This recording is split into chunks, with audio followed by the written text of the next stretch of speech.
All right, here we are. We're gonna play Pepsi Man. So this game is real weird. I just got it up and running and noticed there were FMVs in it. So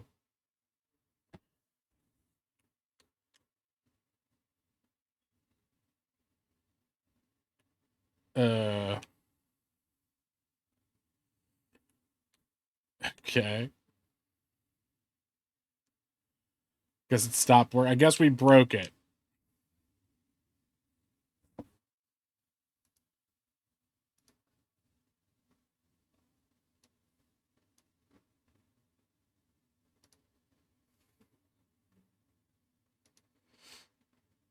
I don't know how we broke it. Okay, it's going. It's going. There it is. El Pollo Loco in the background. That was the first thing I noticed.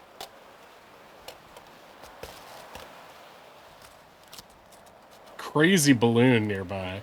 It looks like LA. I was trying to figure out where that is, but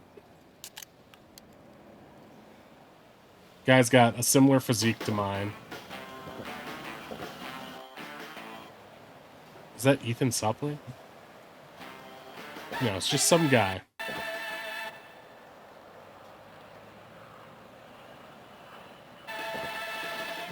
So when he drinks it, he hears the song. Huh?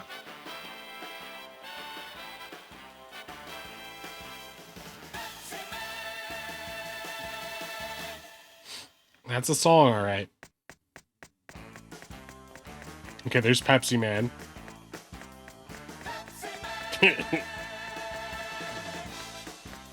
So it's like an endless runner or something. Oh.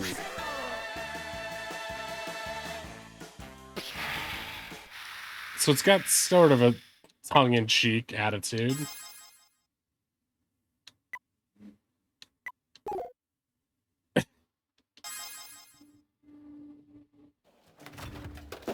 So much Pepsi. So much Pepsi. Hey, let's start the game.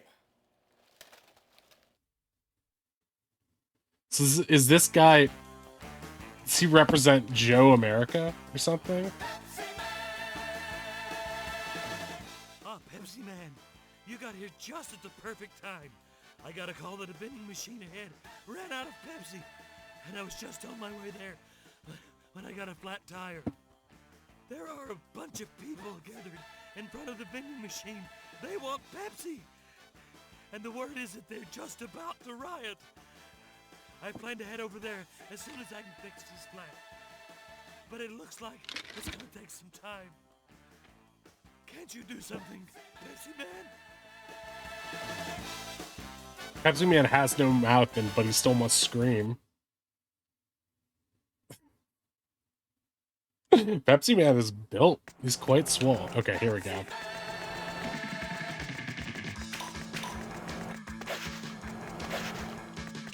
Okay. Oh, I can slide. Okay, I can jump over stuff. L and R don't seem to do shit.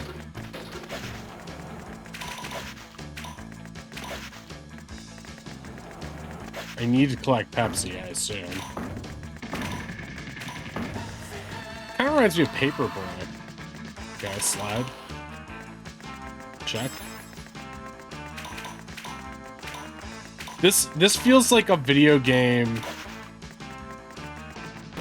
that you'd see them playing in a movie or a show. Okay, controls are reversed because I'm wearing this on my head. This also feels like a lot of different stuff. It reminds me of Paperboy. Got the humor of Incredible Crisis. That's gonna set me back, isn't it? Okay.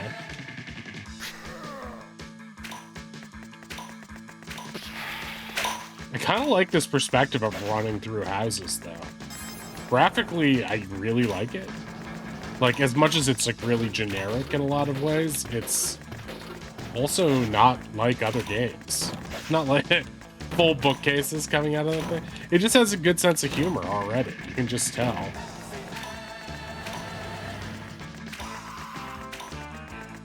Whee! Kids. Okay, there's the vending machine. Running around at the speed of Pepsi. Hey, what's up? We just started. Moon Pie. Looks like I just beat level 1. I'm really liking it so far. I feel like if I had been in LA at the time that this had started, I would have gone out for the role of Pepsi Man. Or the intro where I was like, okay, there's an El Pollo Loco in the background. Where is this specifically? This has to be LA. I was like, which El Pollo Loco is it? Pepsi Man! Oh! So Pepsi is both a force of power and a force of destruction. Pepsi is much like water itself.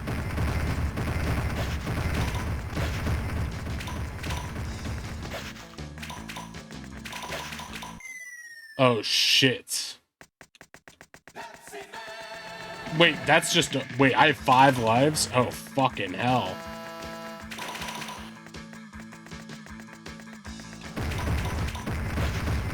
The guy has a lot of Pepsi in his fridge. That's what I learned.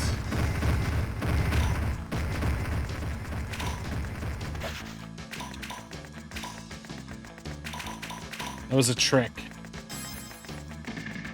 I do love running through people's houses.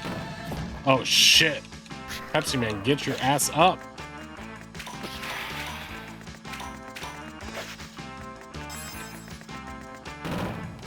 Yes! 10 out of 10. I've just been playing so many good games.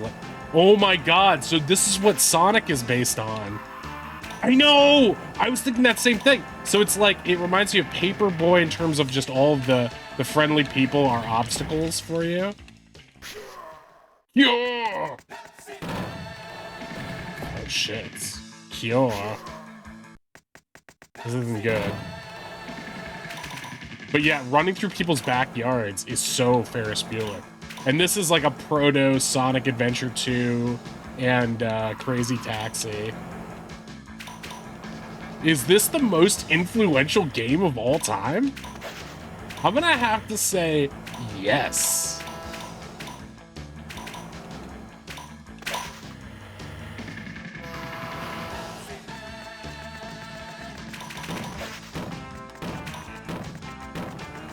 Without knowing for certain.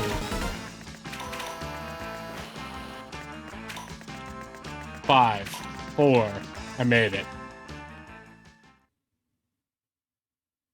I love how they're just like drawings too. What? Record get! Shine get! So this inspired Mario Sunshine's bad translation as well. No, Pepsi Man!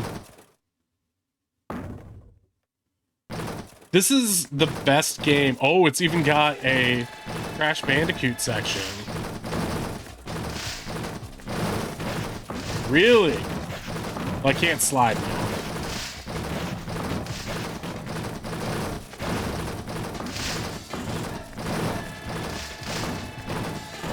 What's happening to the soundtrack?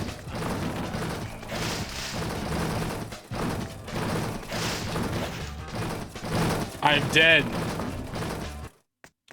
I need more lives.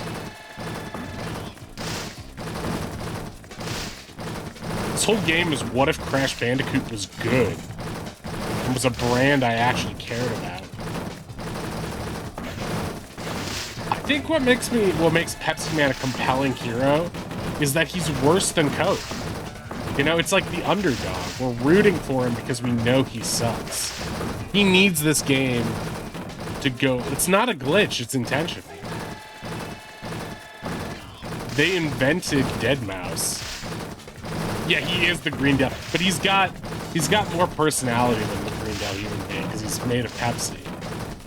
When he even though he picks up cans, he fills the soda machines by putting his hand out like Iron Man, and then the cola just zoops out of it, flooding out of his intravenous system.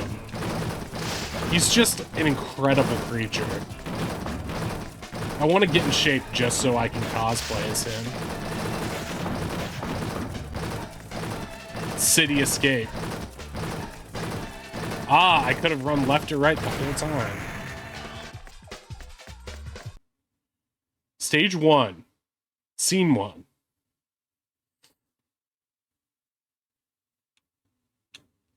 I don't understand. I thought I already did that.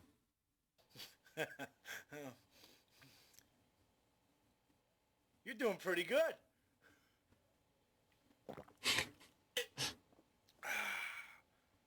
Have a Pepsi. Next stage. There's got a ladies poster in the background. What is this? Yeah, he does have that crooked, hey, pretty good kind of Tony Soprano.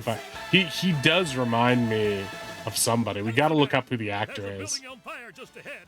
We need to get there immediately, but look what's happened.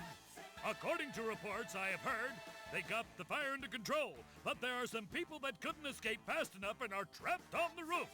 They are extremely exhausted, and it doesn't seem likely that we can get first aid to them in time. Can't you give them something to help revive them, Pepsi Man? Okay, I'll get some coffee.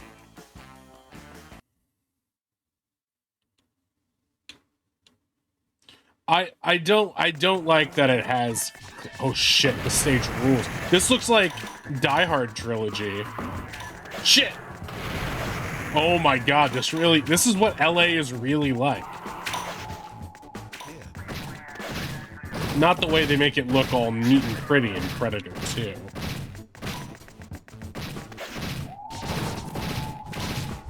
This is what LA is like, except it has fewer cars on fire than real LA. Exactly, just regular LA. Yep, that's LA for you. Is that a tar dolphin or a tar shark?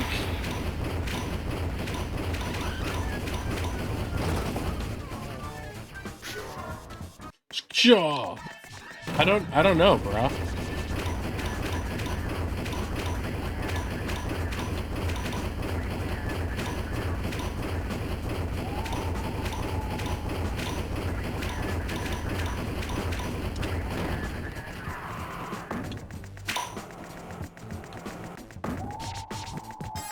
The people walking like that across the street remind me of something too, but I can't. Maybe that's what reminds me of Paperboy. Oh, crap.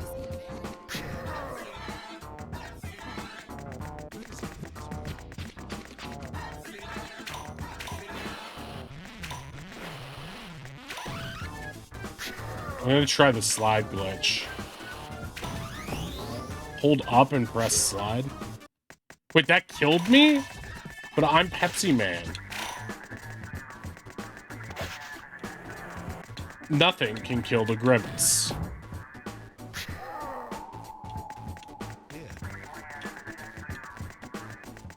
This music is legit good. Oh shit, my face. Ah, my face! Fuck! I'm out of Pepsis. I mean, lives. I don't remember my life before Pepsi Man. See, Little Mixer would have had pattern recognition. That's something I don't have. Why don't I just go around it, you say? Shut up, I say. Shut up, Becky!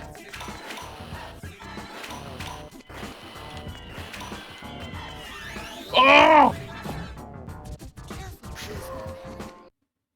Okay, so when you said it speeds up, you meant it speeds up, but not while sliding. Wait, I can continue. Okay. Insanely, you press circle to select your menu option. What is this? Soviet Russia? Hey, Moon Pie, have you ever played, Street Fighter 3 Alpha?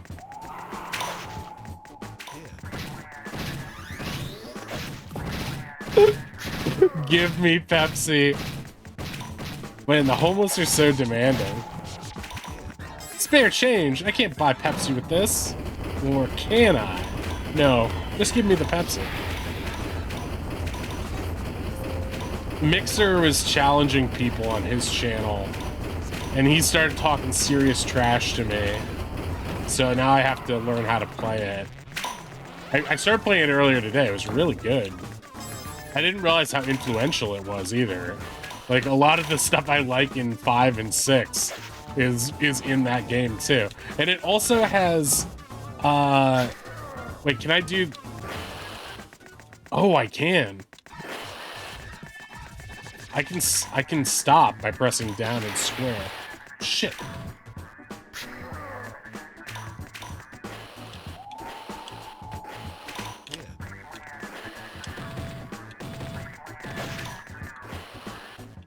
Ooh!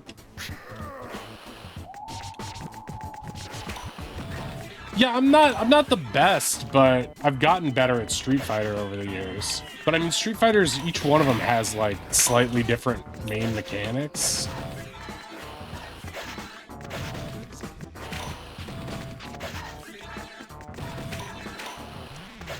You gotta play Animal well, though. Yeah. You just gotta play Animal well. I'm gonna try it. Dude, that got me there. Yeah, I just figured if I can do up and square, I can do down and square. That's what Animal Well is teaching me, how to think by using opposites. Ow. I've got an eyelash that's rebelling into my brain. But yeah, you gotta go onto your Switch now and download Animal Well. You won't regret it. And when you get to the credits, just recognize that's not the end of the game. And don't look up how to do anything like a cheater. You have to play it all out, any clues, like I did. Except I still have 4 eggs to go, and I don't know whether I should look them up or not. Because I'm at that point where I've, like, literally been to every room in the game multiple times.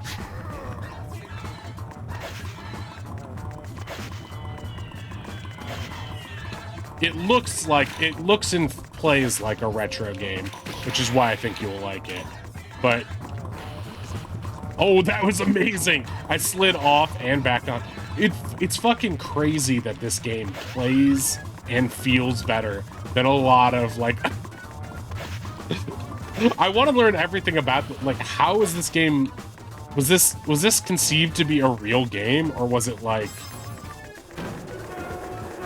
Is it supposed to be like a joke? I mean, it's clearly a joke, but...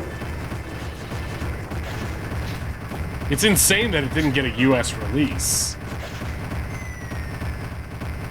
I know, you're like addicted to not picking games that anyone has heard of.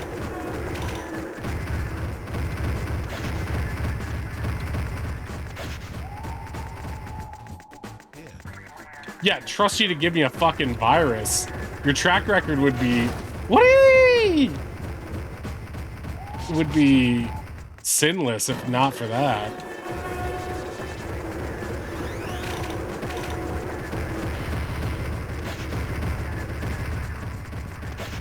That's good.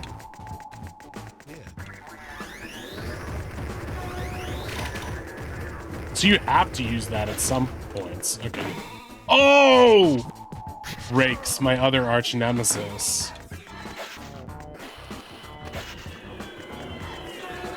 Bonky Dong Country. Sideshow Bob. Oh, I missed that Shrek point. How do I beat that?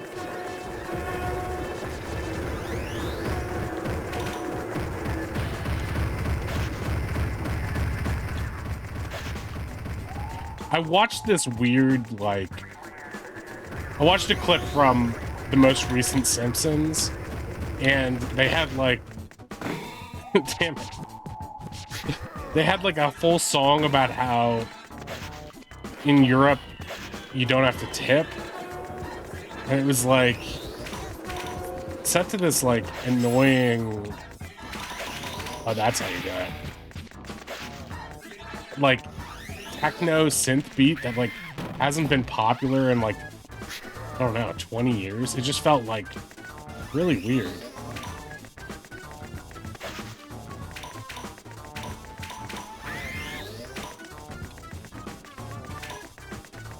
It felt very out of touch. What? What? That's a horrible checkpoint, by the way. My face. Oh, my face! I haven't started the Fallout show yet, but that's definitely on my list. Also, shout out to Cold Brew Coffee for only having 5 calories. I'm with you, bud.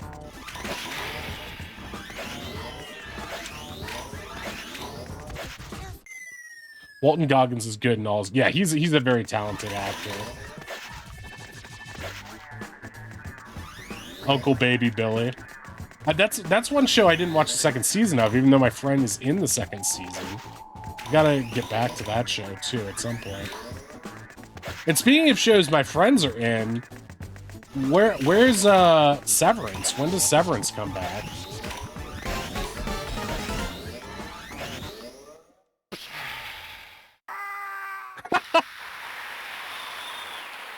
Do you think Pepsi of America was so stuck up its butt? They're like, we can't have a game where it looks like Pepsi fails things. The last thing we want is to have a funny and memorable product. That's for 7-Up, not us. N64 and PS1 era is like quickly becoming my favorite era of video games.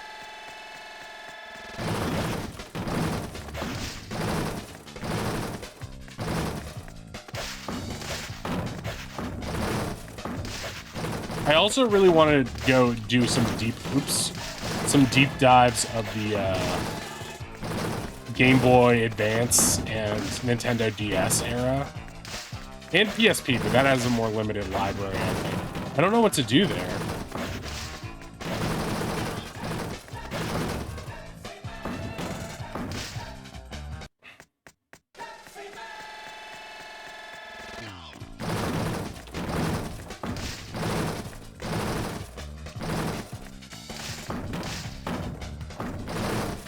Like, what is the story of this game? Like, not the in-game story, but just like the... Why was this made?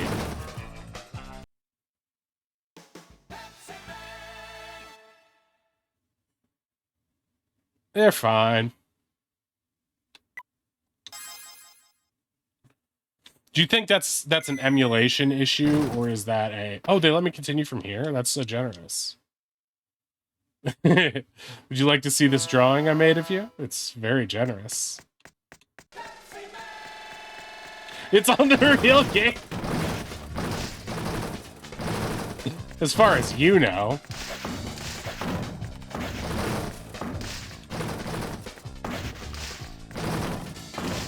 Yeah, well, lady, what you don't know could fill a barn.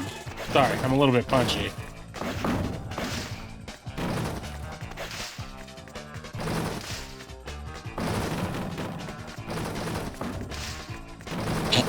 Wait, if I just stand here, did I just discover the secret of the level?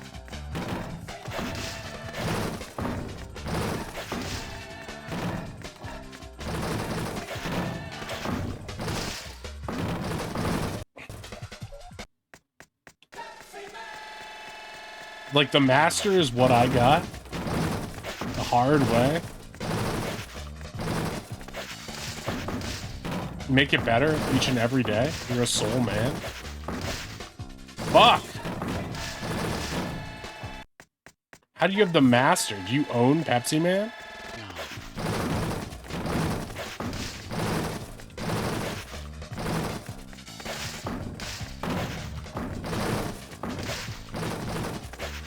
Oh, yeah.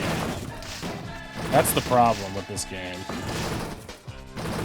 Pepsiman, if you have a failing, it's that you're a perfectionist. If you have a failing.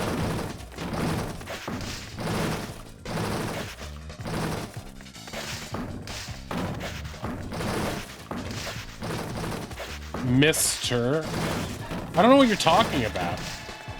Kiera, mister? That's Pepsi.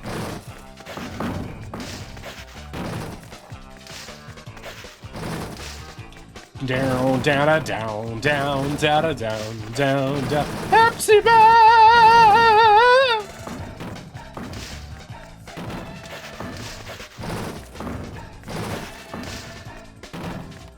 Pepsi Man.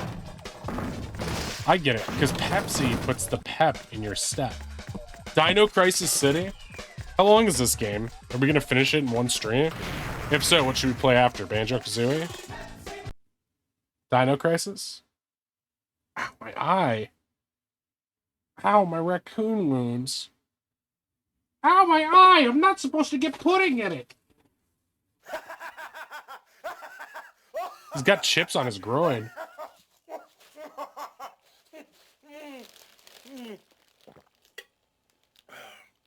Pepsi for TV game. What does that mean? He's losing it. Like, if you told me Tim and Eric traveled through time and made this, I'd believe you. Emergency landing in the desert. We were on our way there when the helicopter broke down. Fortunately, no one was hurt or killed. But in the middle of nowhere, right in the middle of the desert, and they are all exhausted. Another helicopter is on the way, but it looks like it's going to take some time. Isn't there anything we can do to help them until that helicopter arrives?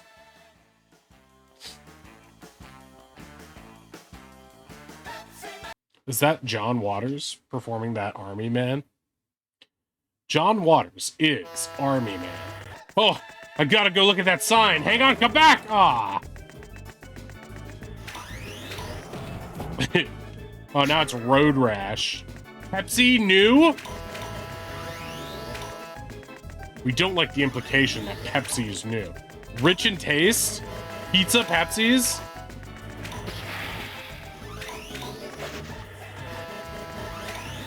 Now it's Pepsi. I love that slogan. It doesn't have anything to do with the woman. Roblop. Now it's Pepsi. Before it was despair, but now it's Pepsi.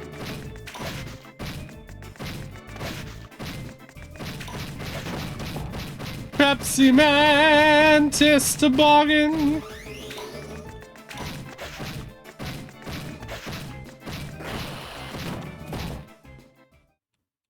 Oh, I just realized I have a Pepsi health meter. Wait, that's not what I want to do. Dude, this is like a memorization. Oh no! Oopsie man. It's really generous of this game to give you a continues too. I could see it just being like start over. I'm so used to terrible retro games like Vector Man that force you to do that. Not that Vector Man's actually bad, but just that it's terrible that they like make you do that.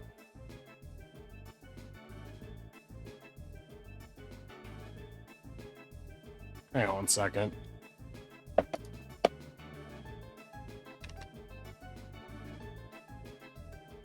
If you have a fail.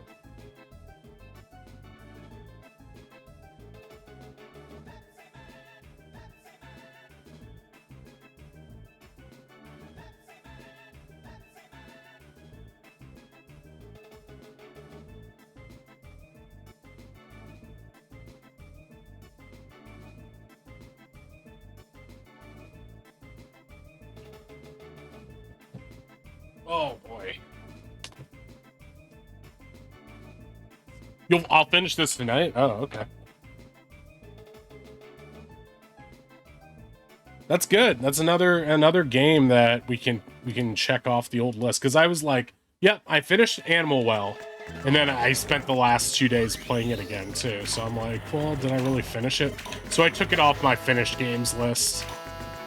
So I could be like, okay, I'm not really done with it. It's also weird to be like, how do I quantify? Oh boy, I sure had better.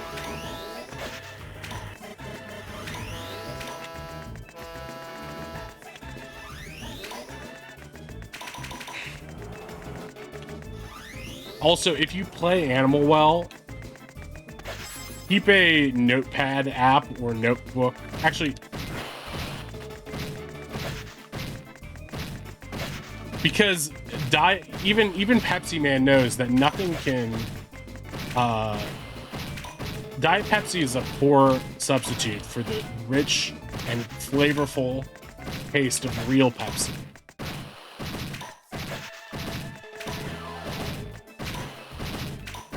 Diet Pepsi Man wouldn't be able to slide like this. Oops. That's what Diet Pepsi Man would have done. That was an instructive moment. That was what we call a teachable moment in streaming.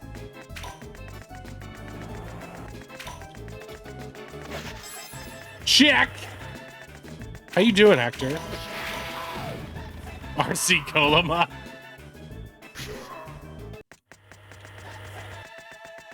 See, to me, it should be Diet Coke, man. That's where I'm at.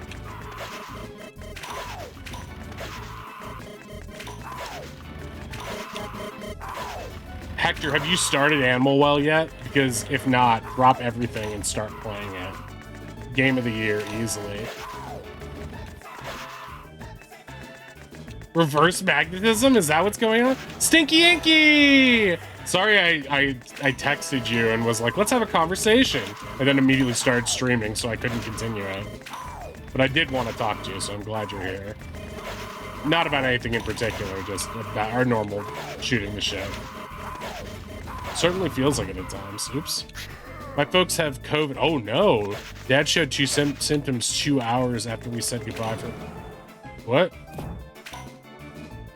My corpse. My beautiful corpse.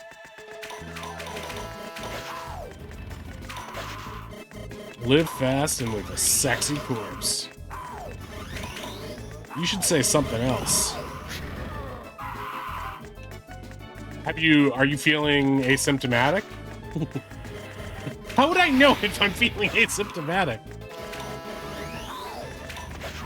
Delicious and healingful.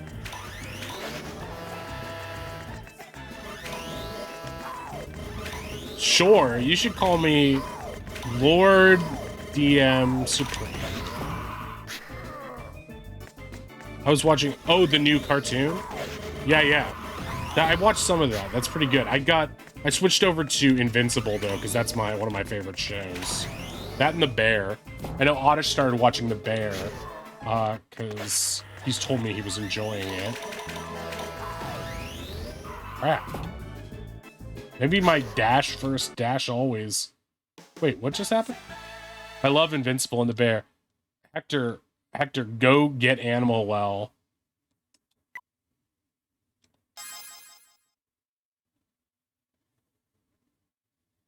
Everyone should be playing Animal Well. I need to talk to people about it. It's so good. Hector was so right. Like, the real... I don't know if I would say the real game starts after you get the credits, but I have found... Damn. I have found plus 10 enjoyment out of it. I was like, when I beat it, I was like, that was good. It felt like it was missing something. And then, like, what am I missing here? Everything I felt like I was missing in Animal Well happened, like, after the credits.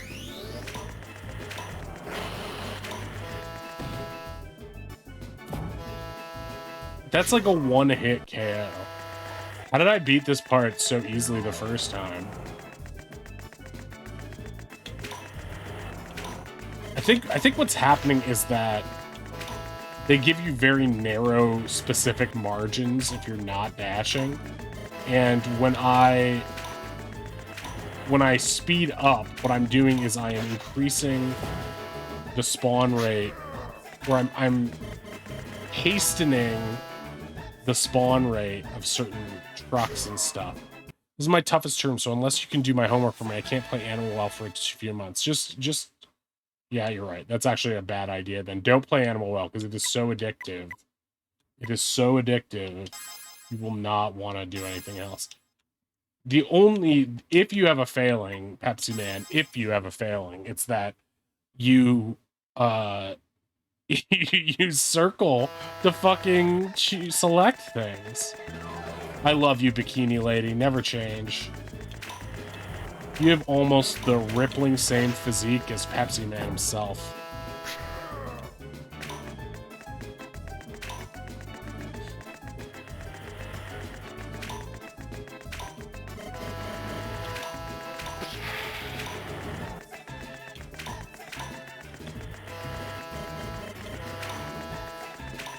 Pepsi Man.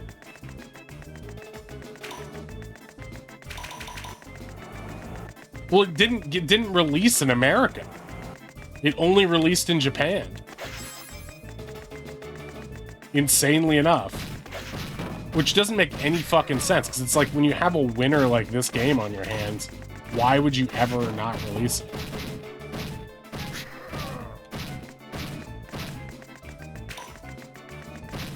I think it's what I've always believed about Pepsi as a brand, but the people who make Pepsi are cowardly fucking Nazis.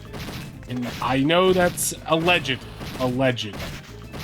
You know, and I don't want it to get into legal trouble, but allegedly they rape kids and they are pieces of shit.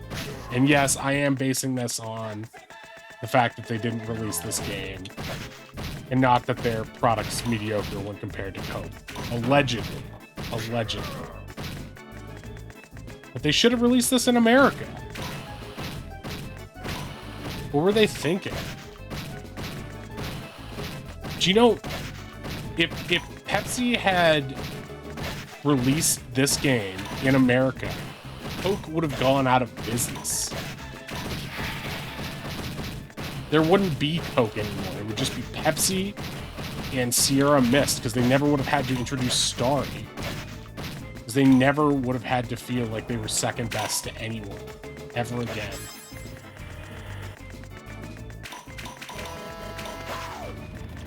And we wouldn't be a divided country if this had been released in America.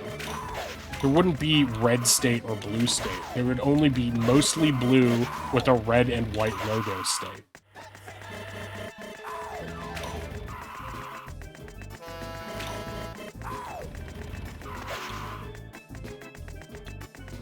This country would mean something again.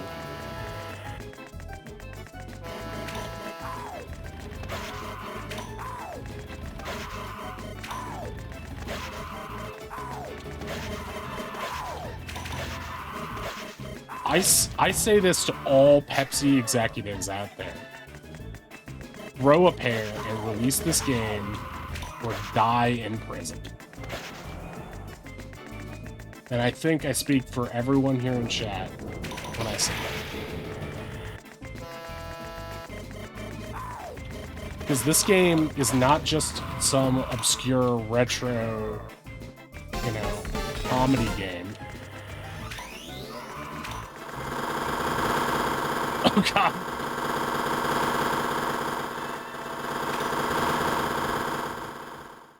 I was so close, wasn't I? Ugh! This game sucks. Never mind. I take back everything I just said. I'm being Pepsi Man. What part of this doesn't... Was that the end of the level? Hector, do you know this game?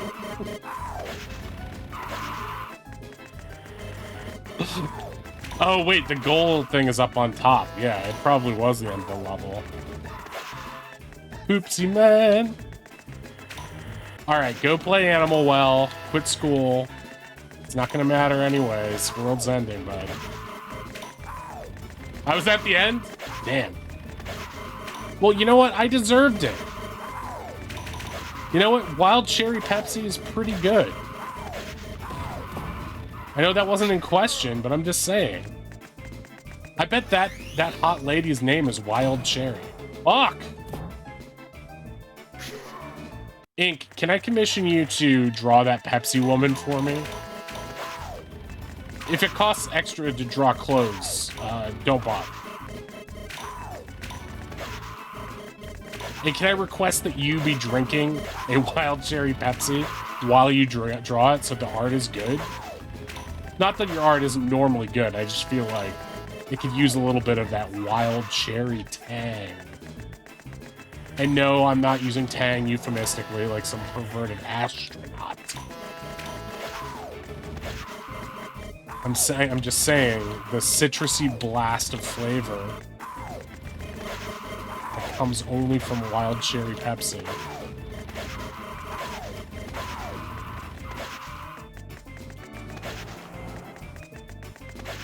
$1 million? You mean the exact brand worth of Pepsi? You cagey rogue.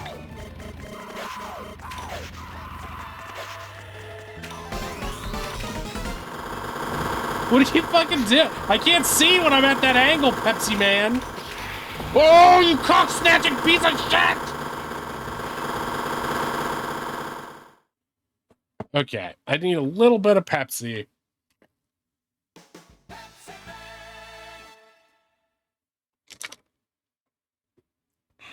I need a little bit of Pepsi to get me going again.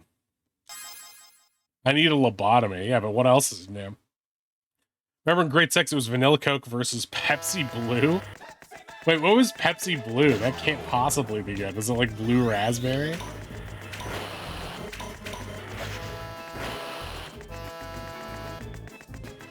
Vanilla Coke was gross, and I can only imagine Pepsi Blue was worse.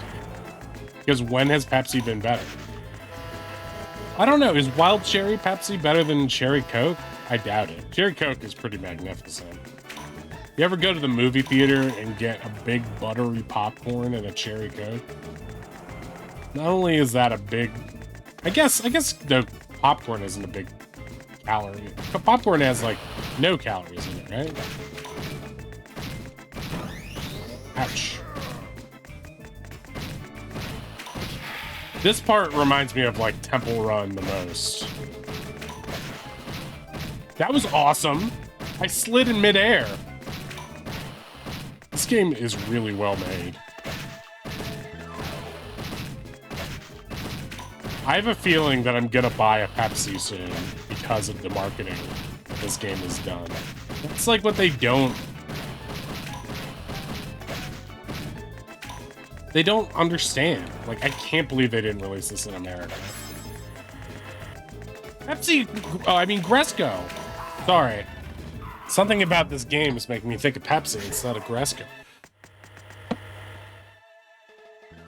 In Ink viral tradition, her redeems just don't go through. Okay, I gotta give a shout out to Gresco. Please follow Gresco if you haven't already. Oh, there's a Coca-Cola game? Oh, fuck. I just said that like I was about to come. Gresco High C. Is there a High C game? We should play Cool Spot, too. Those were actually good games, if I remember correctly. Spot Goes to Hollywood. Coca-Cola Kid? Was Coca-Cola Kid Japan only, too? Hang on, we gotta replay Grandpa Sandwich real quick. Now that old man Peterson's off our backs, let's have some fun. Ever see a sandwich that could take a bite out of you? Look at the sandwich. It's gonna bite you. Ow! Cokie? Damn sandwich took a bite out of me. Oh. Damn sandwich took a bite out of me. I Coca-Cola kid you not.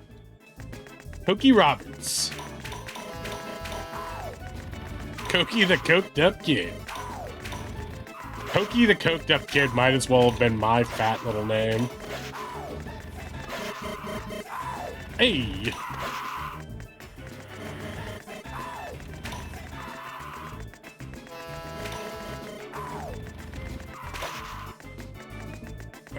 I legitimately love this game. Like, this is a good game. It reminds me of Incredible Crisis in terms of, like, gameplay. It has very funny graphics and, like, a good sense of humor. Like, the weird FMVs only make it even better. It has that bikini lady.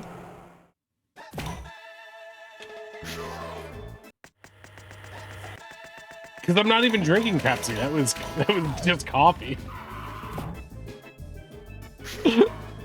That's why it was in a Starbucks cup. Do your research. Jesus Christ. I was only saying it was Pepsi so I could appeal to Bikini Lady.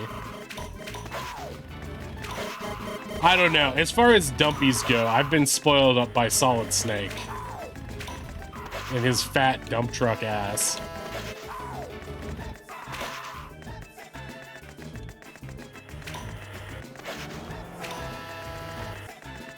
Pepsi Man, Pepsi Man. But yeah, I'm sorry, Ink, we didn't have one of our meandering D&D conversations today. I'm always like, oh no, the weekend's over, and then I'm like, oh no, that means D&D is right around the corner. Darn. Pepsi Man is toned.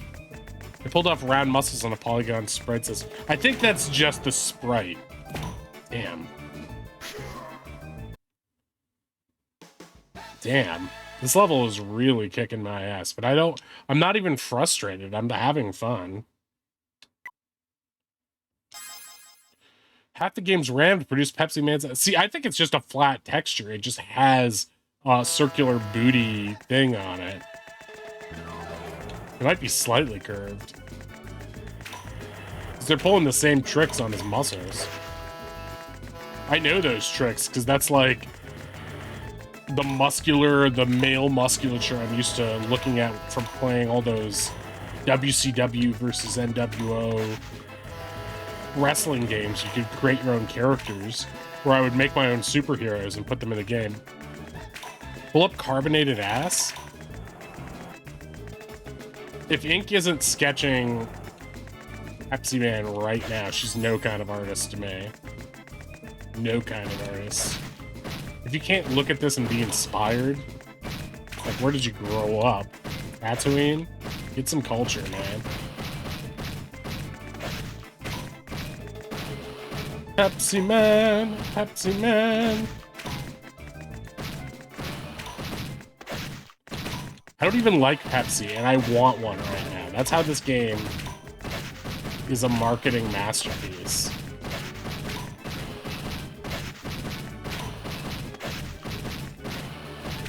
Tough but fair, much like Pepsi Man's exotic rum.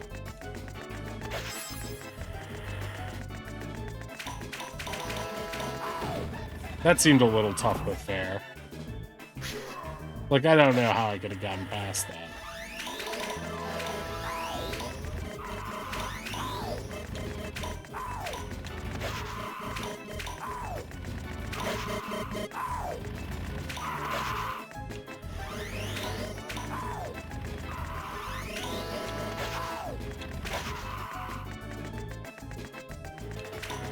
These tumbleweeds are a real menace.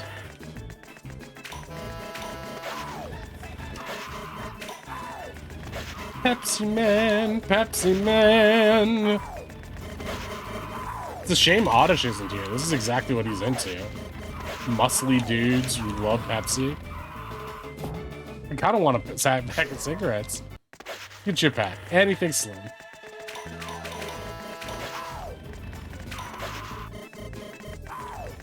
I feel like the motorcycle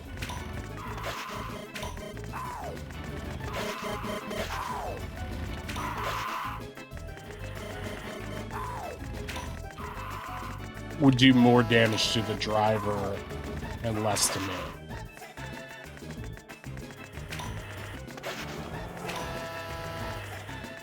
Pepsi Man, Pepsi Man.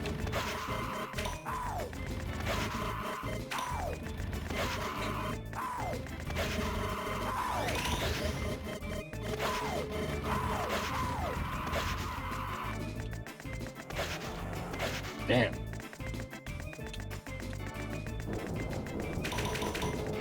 Pepsi Man, Pepsi Man. Oh! That's gonna fuck up my high score! You track record assholes. I'm trying, bruh. No! Okay, okay, we can still get this. Just gotta Pepsi it up. And then Pepsi! Zawarudo! Dude, 1 second remaining. I've also seen them block and tumbleweeds can get massive. Seen them as tall and wide as a car. What? And one time, a bunch of accumulated in the little alcove entrance inside of a Walmart, and people couldn't get inside without digging through them. And getting... Well, are you kidding me? That can't be real.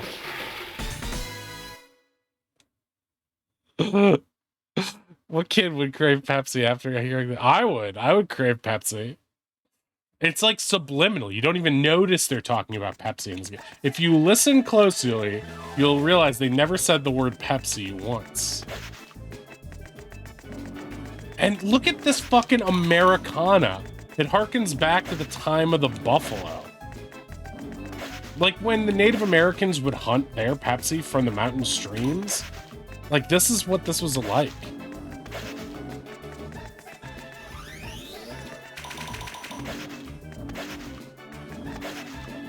Yeah, you don't need to do commission work. Just copy and paste what their OC looks like and make the boobs bigger. That's all people want.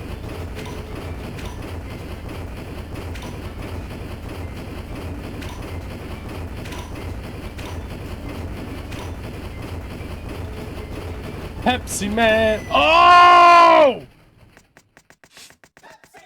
I hate it when the waffles stick together. But sticking together is what good waffles do.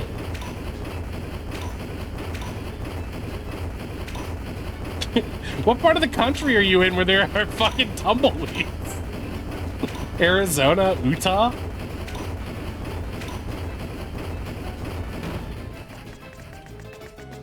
Where's Roadrunner? Fenway art? Oh, nice. For the wedding?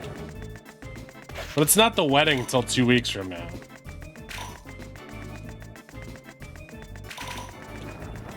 This level's boring. See? The Pacific North? What? Oregon Trail?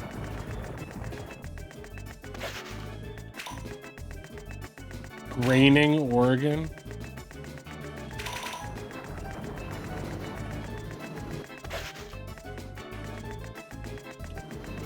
This game is arts. Fuck that. Oh, Desert Basin. That reminds me, we gotta get back to West of Loathing. And for everyone who didn't hear my proselytizing earlier, play Animal Well. It's all you need. It's the only game better than this.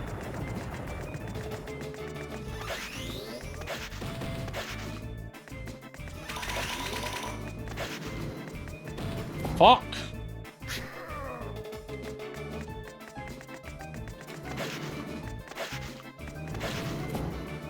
Oh, that's bullshit.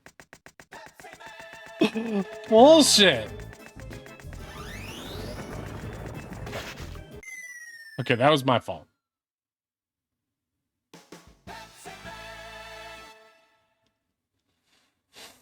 I feel like I should be making more clips of this meme-y game, but at the same time, I just want to play it.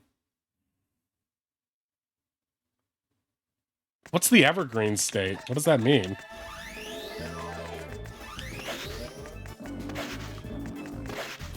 I got a clip. The whole thing is kind of a big name. It's alright. If you clipped it, then I'll be able to find it later. That's not Twitch. It's my settings. Sometimes you make racist jokes, so I can't make you a VIP and give you special privileges. I don't want anything to be seen as an endorsement of Moon Pie.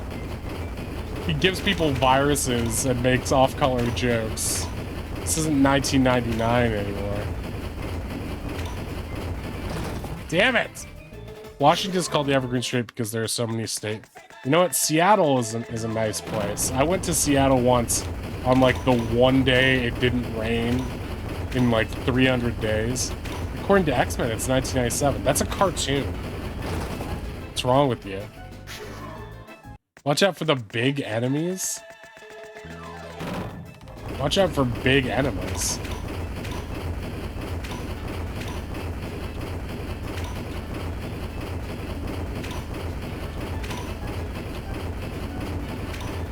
A lot of things?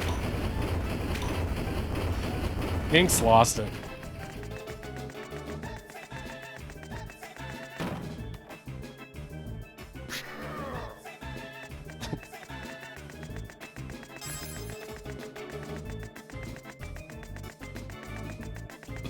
I don't even remember.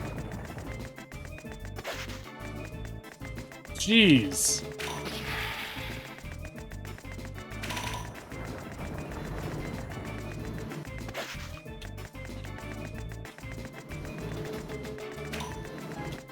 Okay, okay.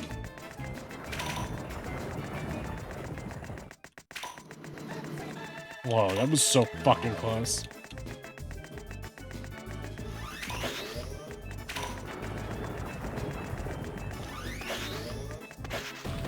Ugh!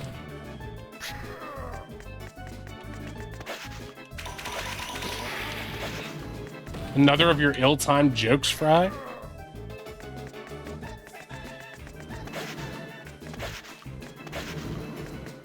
You and I are enemies now.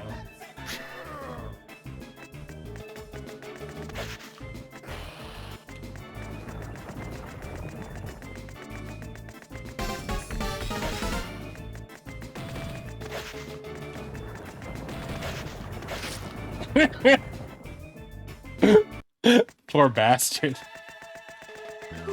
Pepsiman. I bet the speed run of this game is next level.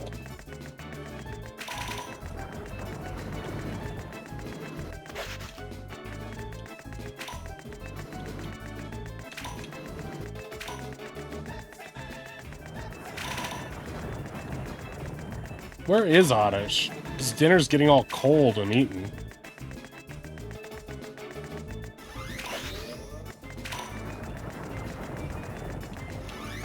Yeah!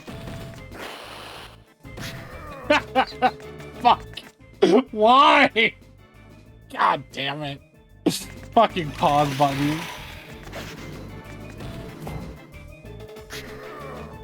Hot tea for my hot tea. Ah! Fuck that!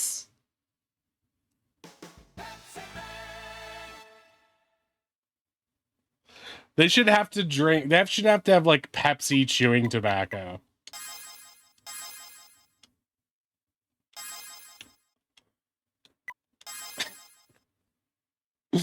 It's just like a big wad of concentrated Pepsi chaw. Pepsi flavored lactate. It's disgusting.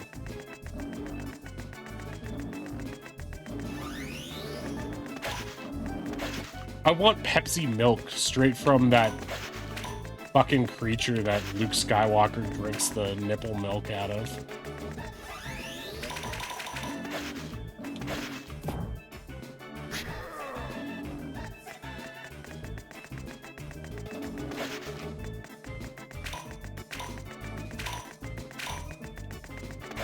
I want to Homelander that creature.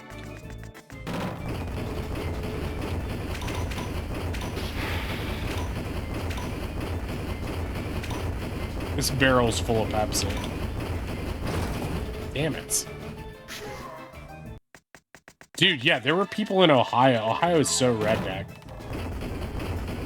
There are people in Ohio who do it. I remember...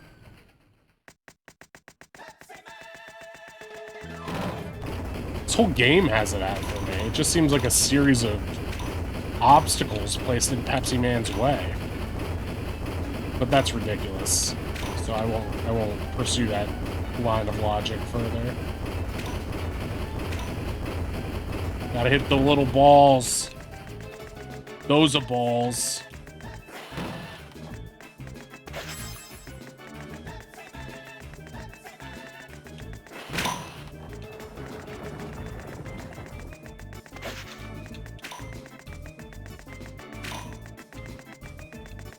Little chaw dibble.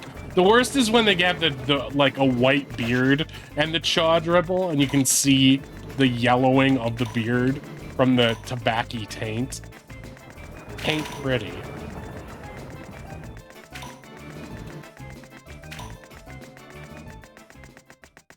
there's this one guy at my friend's college used to chew tobacco, and he would spit into old beer cans, and so sometimes someone would accidentally drink his chaw drink rather than the beer they put down right next to it. Let me tell you, drinking from a rusty spittoon ain't pretty.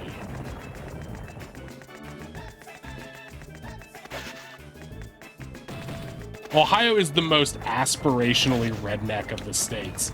Like, no state have I been to wants to be a Confederate state more than Ohio. It's so pathetic. Oh, fucking hell! Come on, Pepsi Cat! You got this, dog! I had 0 on the timer and I still made it. Suck it.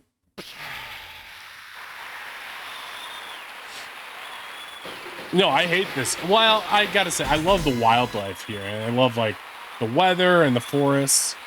But, like, yeah, the people here are so dumb, and, like, the culture here is, like, a strep culture, mostly.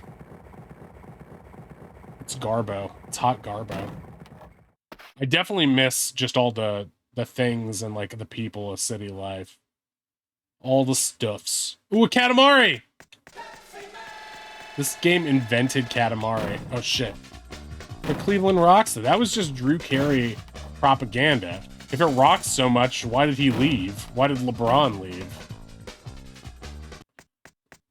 We have hipsters who gaslight you. No, you don't. Gaslight you into thinking a $15 cocktail with a dried orange in it is worth it.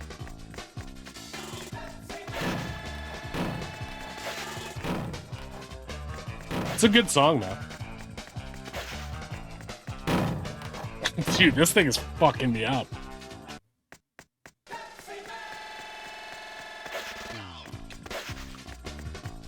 Got some records from World War II.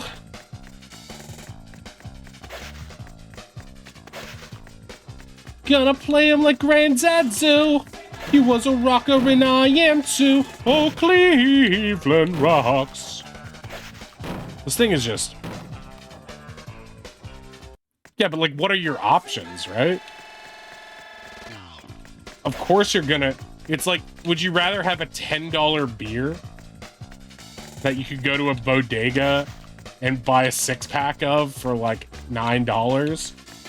Or would you rather... Would you rather, buy, you know, what at least feels like an event beer, you know? You know what I mean? I don't drink beer. I thought you had a beer at that last place, the first place we went to. Yeah, they're fairly strong, but also you're kind of a lightweight. I say that apropos of nothing. No, I got the seltzer. Oh, you got a seltzer. Do you not like beer, or do you have some, like, yeast infection or something? That's not what I mean, but yeast allergy.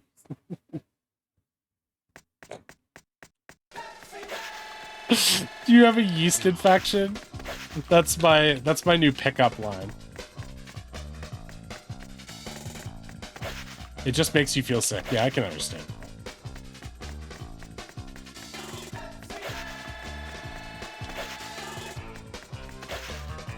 I like light, not light in terms of calories, but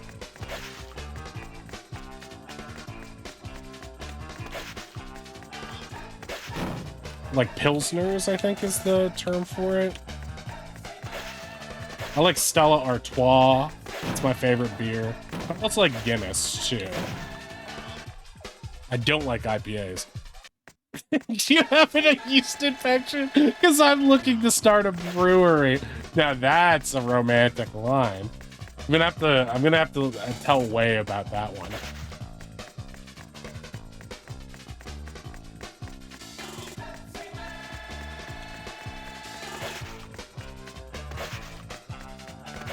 This is actually a little tricky. Because it's like, what are the tells of this thing? It's just spewing wood at me. It's spewing wood at me like, Nick Weiger. Want to go bake some bread? Fresh sourdough.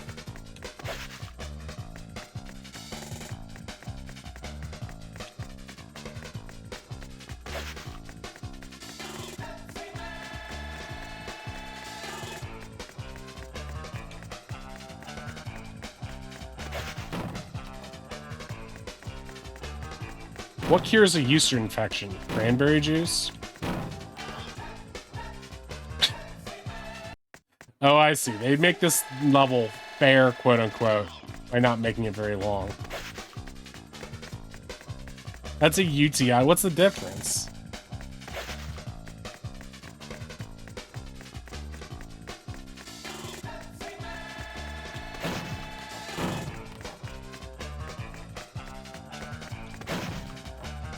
I ain't your Google. Wow.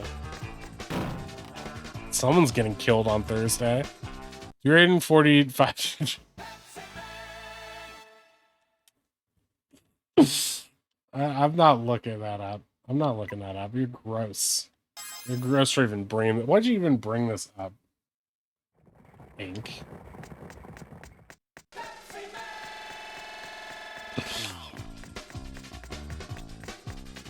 It's harmless. Well, what's harmless? Yeast infections or the delicious taste of pep? That's what cures it. Pepsi. That's what I would say. Hey, baby, you got a yeast infection? So I got a warm case of Pepsi in my trunk, if you know what I mean. Then I'd take her back to my car and open the trunk to reveal a case of Pepsi. She's like, I thought it was a euphemism. I'd be like, nope. Pure warm Pepsi. Sitting out in the parking lot all day. Waiting for your lovin', baby. I apologize. Yeah. Private mode on.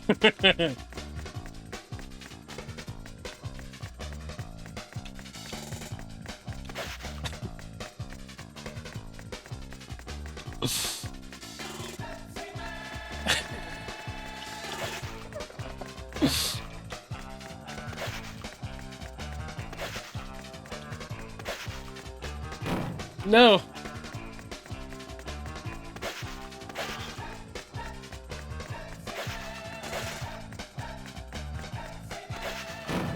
This is bad, you guys.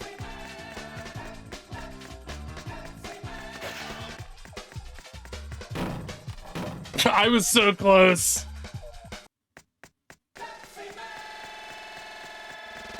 Thank God this game has continues. Can you imagine how long we'd be playing this? I mean, we still might play it the full 3 hours, right?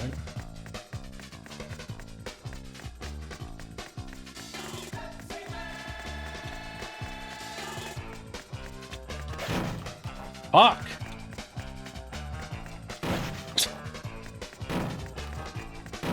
This sucks because it gets harder. It's like fucking Gradius. It's like every time you take a hit, it gets harder. So you really want to do it deathless, but at the same time, you're not deathless, but hitless.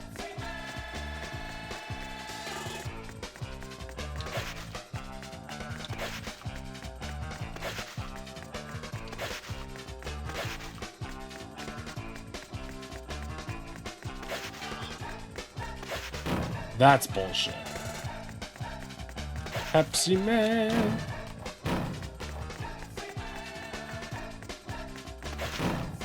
Damn! Pep. Such a hot jam and in no way repetitive. I actually like it. There's definitely games with worse music than this. Like Ghoul School. That has some pretty atrocious music. Or that fucking Willow password music that's going like, I like it. It's not bad. It's the worst thing I've ever heard.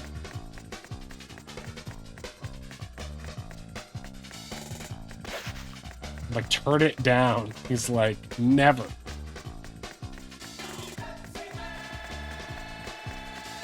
Even with the audio error, I'm like, yeah, it just sounds like they're playing it on a theremin. It's no big deal.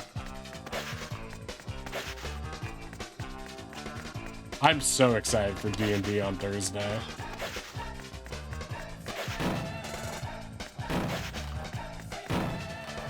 Watch the new I've never watched Bridgerton. Is it good? I know it makes the ladies wet in the pantaloons, but so does my D&D campaign. So I see no difference. Lousy Castleton snobs. Isn't the guy in the D&D movie, the Paladin, isn't he from Bridgerton? And he's like the guy that ladies like.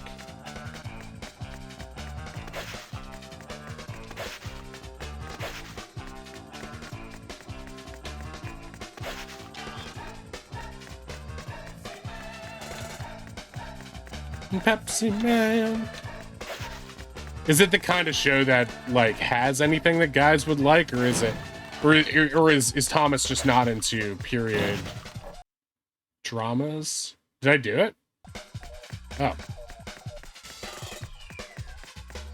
Heavy romance fluff. Is it like Pride and Prejudice, or is it more like courtly? Vades.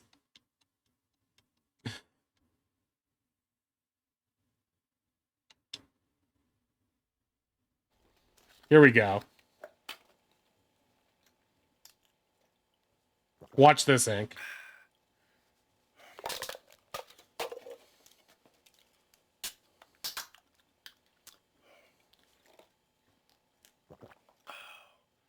Pepsi for pizza. Pizza, good. Diabetes. Someone look up who that guy is, please. I'm begging you. Pepsiman, it looks like the main computer of Pepsi City went out of control a little while ago from being overloaded.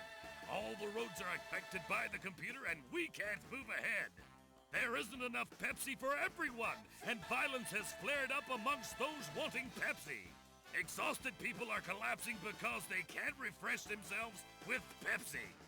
If it continues like this, there will be a worldwide shortage of Pepsi. No! We'll have a real problem. Can't you do something to put the computer back in Mike working order? Butters, has he been in anything else? His name is Butters, that's funny. What's Mike Butters' IMDb? IMDb-tus. Oh, we're back in LA. He was in an AVGN video. AVGN video. AVGN is like such a blind spot for me. And like everybody who likes retro games knows it but me. And I'm just like... And like the only thing I know about it is from... I think from that H-Bomber guy video where he's like, here's why it sucks now. I'm like, oh.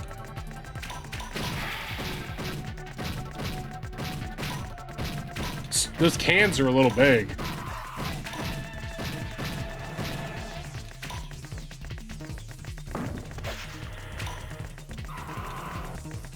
Said the music producer to Dolly Parton.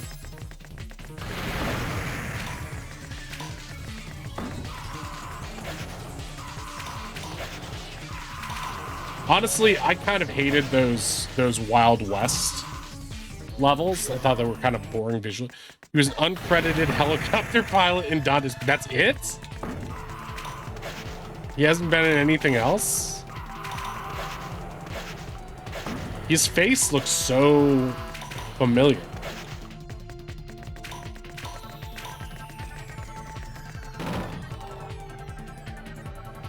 Oh, right. I forgot this makes your controls backwards.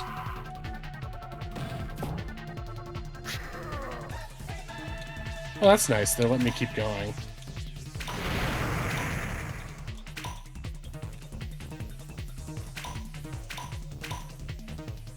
She was a basketball referee? Oh, fuck yes! Maybe that's where I know him from.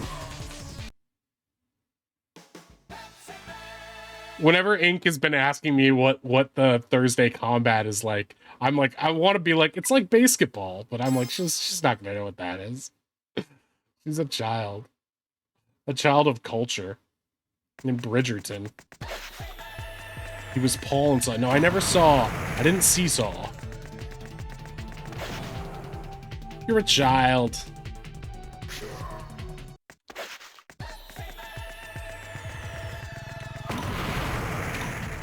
She's just a wee babe. Weren't you watching Dairy Girls the other day? Just a wee babe.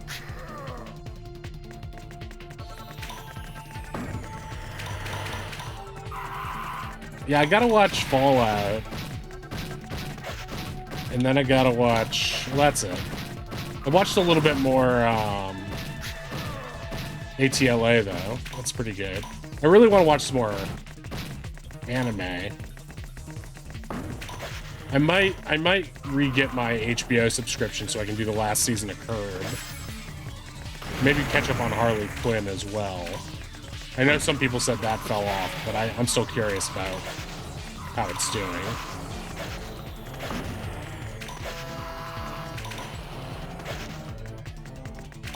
But yeah, I like these city stages a lot more.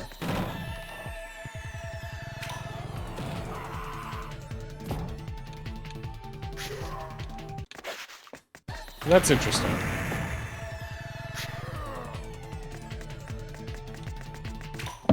I'm curious. I'm gonna look at his IMDb now. IMDb. Paul Butters. What's his name? Mike Butters. I like how it corrected me. It's like, no, that's not what you mean. Pepsi drinking man. Grim, degenerate, saw. Malevolent steps. He was in Jack Frost. He's uncredited a lot. D2 The Mighty Ducks, really?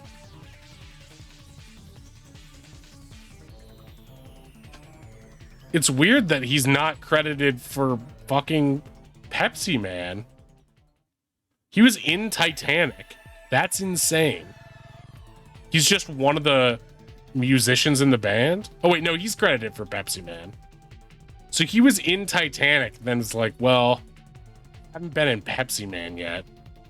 What's this movie Steps he was in? It's Best in Show meets Strictly Ballroom via Kids in the Hall. Is that Evan Rachel Wood?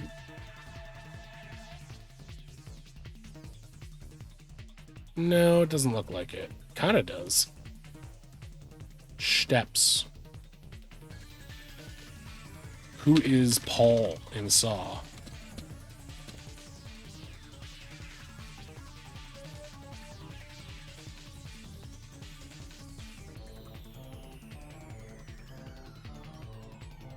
Paul Leahy is a fictional character from the Saw franchise. He serves as a minor character in Saw, Saw 4, and Saw 5.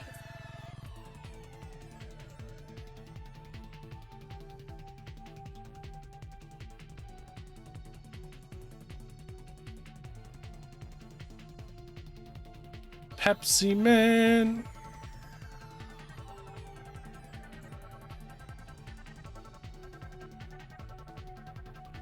Gross! No one told me the Saw movies were about gross stuff. Ink, I love these commission sketches you did. They're really cool. What's Dead Boy Detectives, though?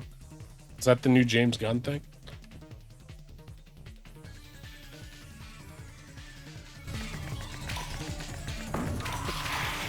Cutting a jigsaw from your flesh? That's disgusting.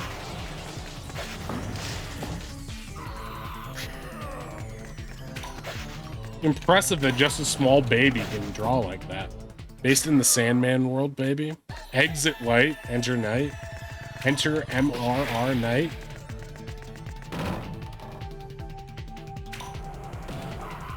The fuck? What is that? It's like a guaranteed hit. I don't get it.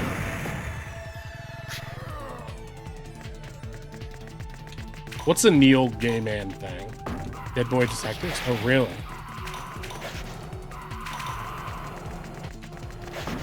So wait, they can't. I thought they canceled Sandman.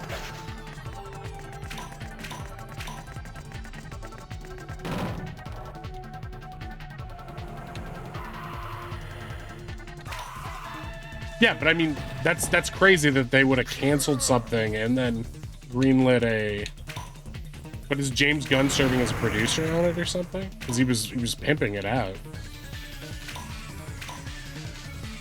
I'm very interested to see how this new Superman movie. It's gonna turn, just like Lucifer was from the same movie. Oh, really? I didn't know that. Lucifer was a Fox show, though, right? It wasn't Sandman, but it was from it.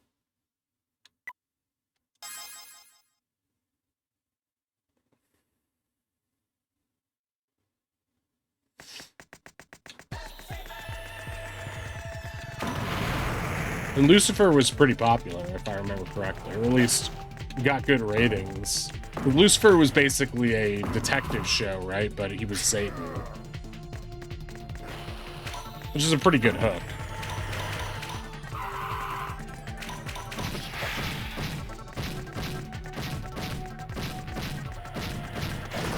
That's bullshit.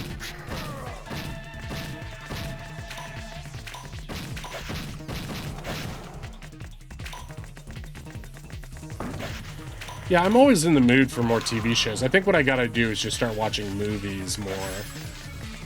Because I feel like I'm running out of good shows to watch. Although, I've never seen Deadwood. I guess I could binge that. Fuck.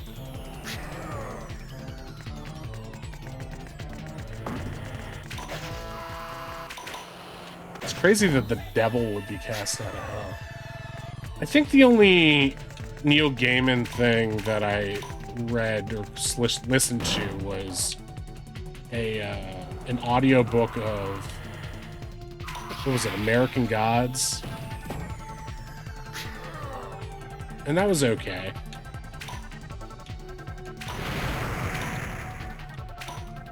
Neil Gaiman's one of those guys who I'm always like, ooh, I really want to like him. He seems cool.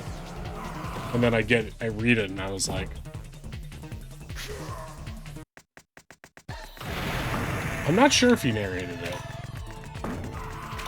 I don't think he did.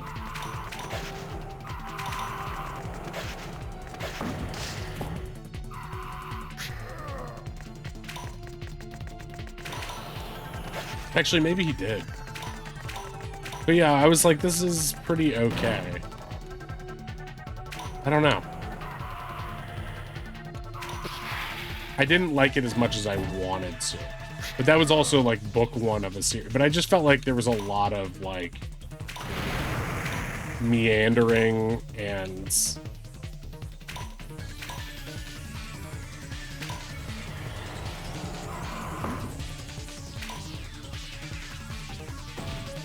it kind of felt like a worse version of The Stand.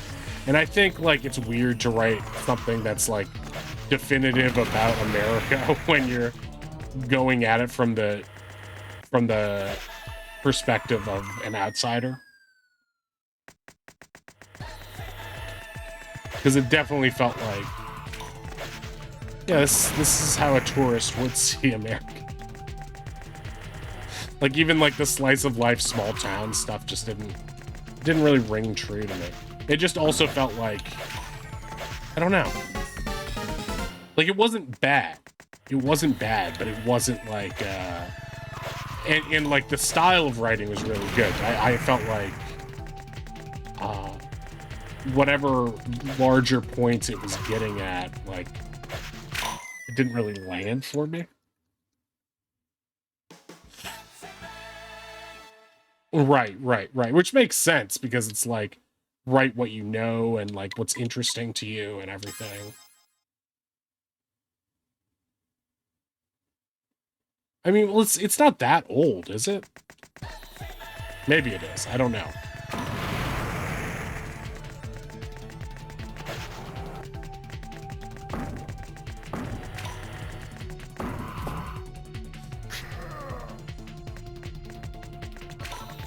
I remember one of the most vivid parts of that book is like kind of like a weird aside about like a gay tryst or gay hookup between taxi driver who's like a djinn, like a genie, and one of his rides, like his fares. And that was pretty good. It was like one of the more memorable and like visceral parts of it.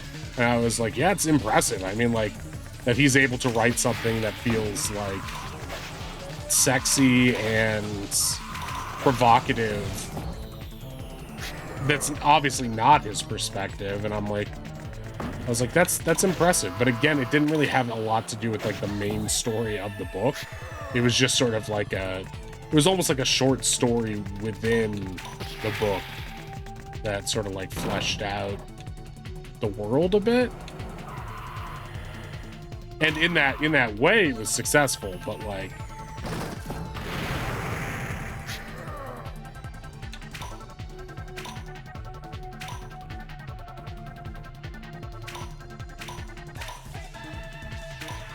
I don't know. There's nothing in the main story. Visually, he comes up with like imagery and provocative imagery, even just using language that is pretty memorable. Like, I remember the way I pictured specific scenes in my head, which is a sign of just a good writer. But I wasn't really interested in that main character, and I wasn't really interested in any of the characters, if I'm being honest, which is the sign that I'm not gonna like something. I don't know. I tend to like Stephen King's writing. I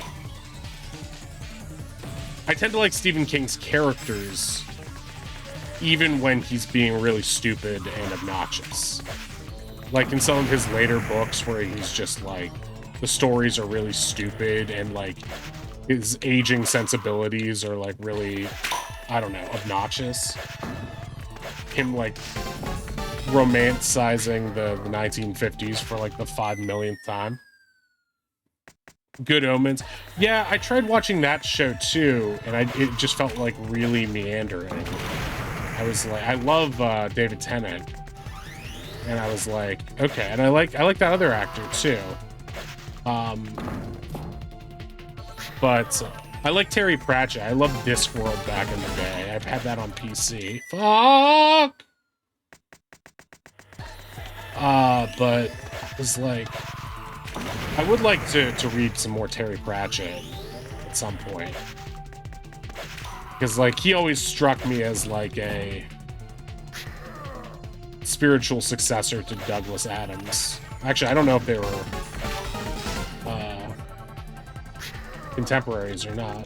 Fuck. Yeah, that jump. I have the Sandman, like, book series. Or like but I haven't gone through it. I was like, I'll finish American Gods first and then get into this, and then I just never did.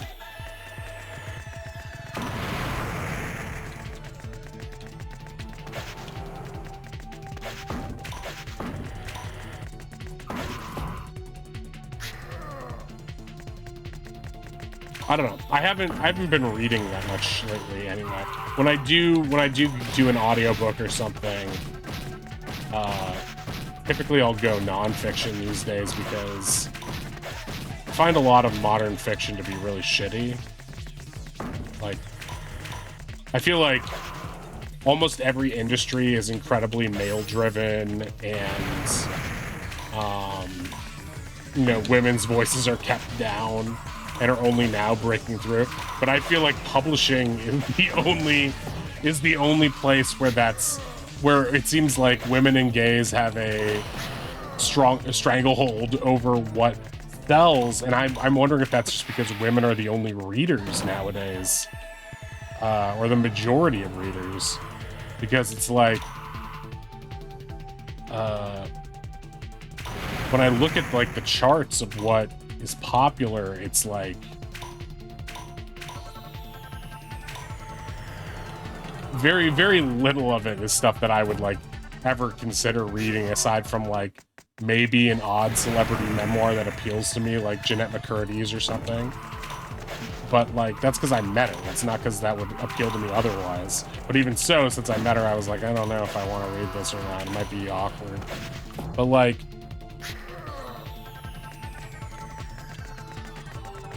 that sounds interesting. Yeah, maybe. I feel like I've got enough out of... I feel like I'm tired of Norse mythology. Just as a concept, like, get enough of it from Thor and from God of War at this point.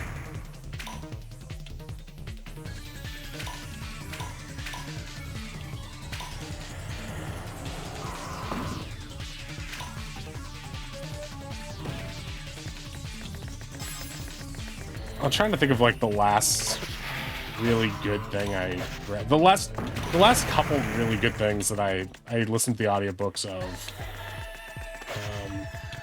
I was reading the fuck. I'm not even close.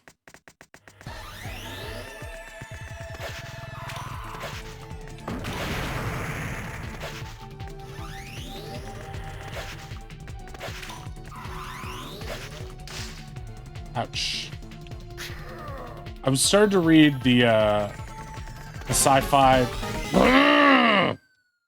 book by the guy who did The Martian.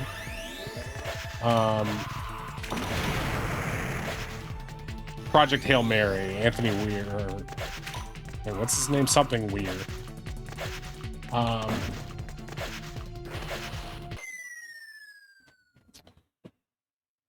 Andrew Weir, maybe? And that was, I started it out pretty good. My library loan on it expired, though, and then I just, like, got distracted by other things. Oh, Tom Felton? That's interesting.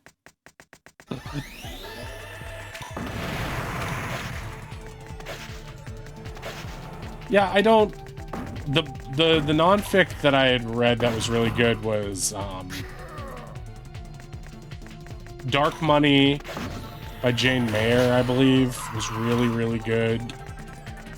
Tracing, like, where all of conservatives...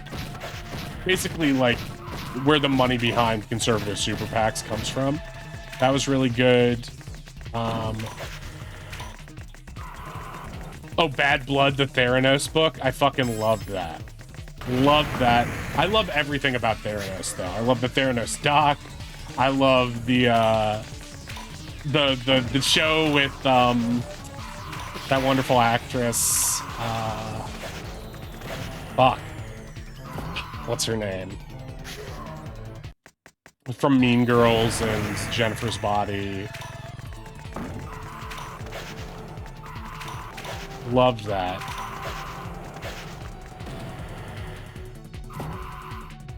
I find that so interesting. Just that everything about Theranos I find so interesting.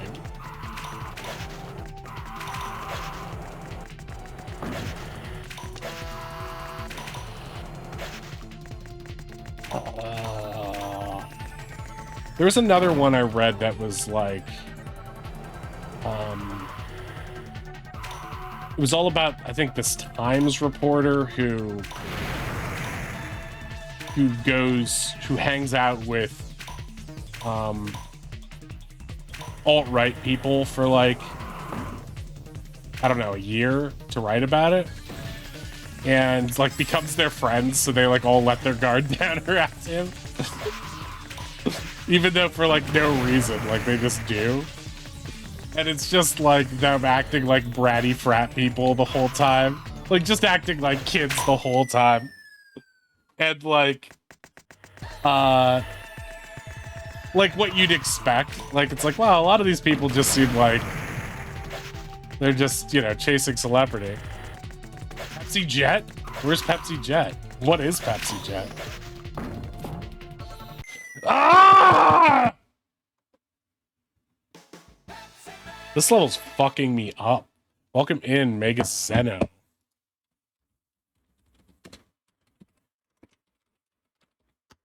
Please follow Megas Zeno if you don't already. He's got a D&D game tomorrow. Check that out if you're tired of watching me on at the same time. Oh, the Pepsi Jet that someone bought. Pepsi was like, no. That's like when Bart chooses the elephants when he wins the radio contest. Where's my elephant? Oh, they're playing the elephant song again.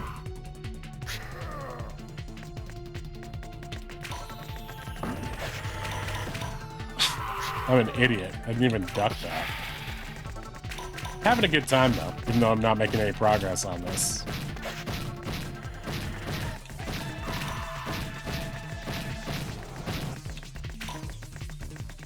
A documentary, I would watch that.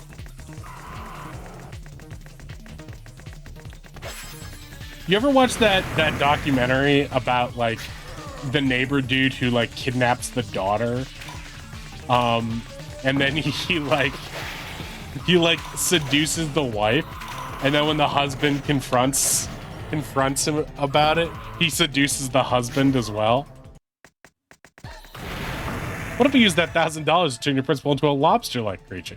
Now, wait a minute. That wasn't discussed to me. I remember the guy took out loans to buy the Pepsi and had all the points legit. And Pepsi was like, no, we were kidding. He was like, no, you never said that on the ad, so I didn't want it. And Pepsi was like, nah, no jet for you. What did they get him instead?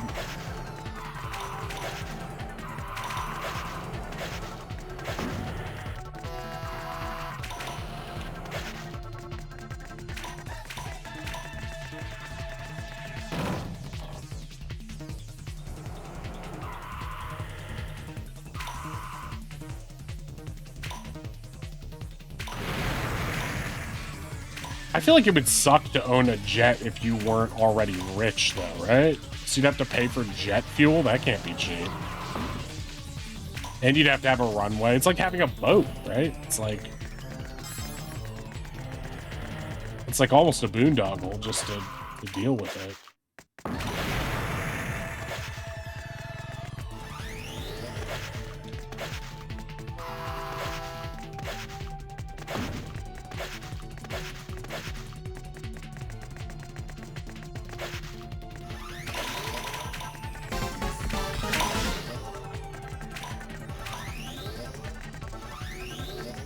Okay. Yeah, hangar and runway and maintenance. Okay, finally made it through that.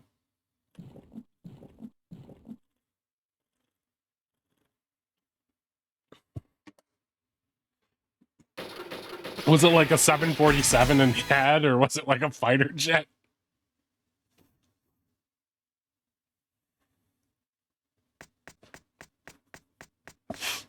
Did they try to pay him off? I would imagine that, like, if you had all those points, you could, like what? I mean,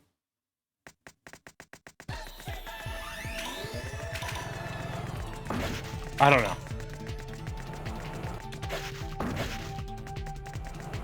Did he sue Pepsi? Because I feel like that would be fair. Fair game if there's no small print on that.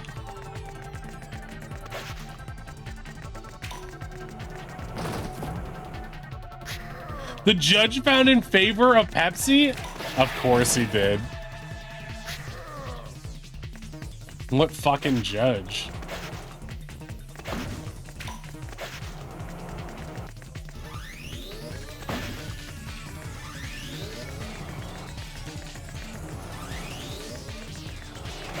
That's pretty scummy though, right?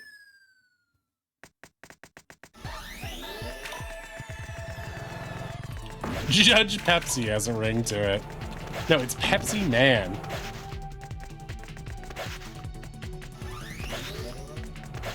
I think I want to make like the fiction movie based on that, right? But then the end of the movie is like Once Upon a Time in Hollywood or Inglorious Bastards, where it changes what happens, and the judge is like right about to bang his gavel and be like, you know, Pepsi has never done anything wrong, and then Pepsi Man bursts through the courtroom wall like Kool-Aid Man and just punches the judge's arm off. We can't bang the gavel. And then he's like, this man loves Pepsi. No one with this many Pepsi points could hate Pepsi, but you are cultivating hate in your heart. Pepsi executives, you don't understand the true meaning of Pepsi. Pepsi is about pep, about bringing joy to the hearts of orphans everywhere. Therefore, I demand... No, not a cokehead!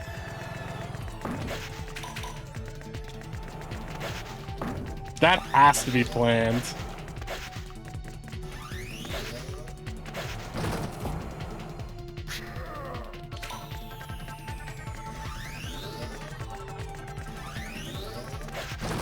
Twitch lied, people died.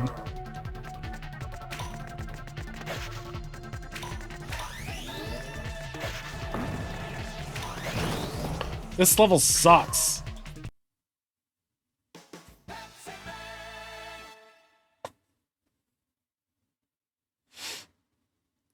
I bet I would not be surprised that if anyone has Pepsi in their titles, that Twitch has like, it's like, okay, we need to, if anyone has like drinking a Pepsi or something, we should try that. Try putting Pepsi in your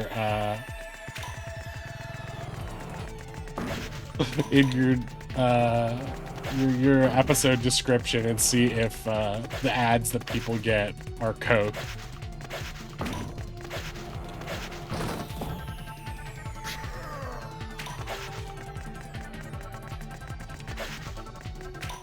Because the prize was worth like 34 million while the required points cost like 700,000.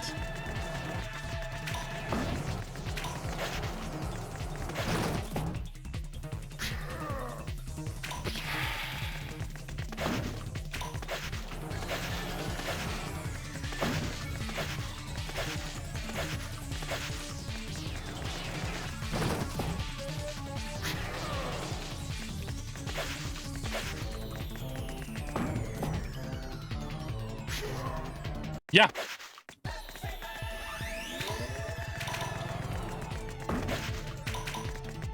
That's just a conservative judge being conservative and ruling in favor of a corporation, clearly getting some sort of kickbacks, because no reasonable person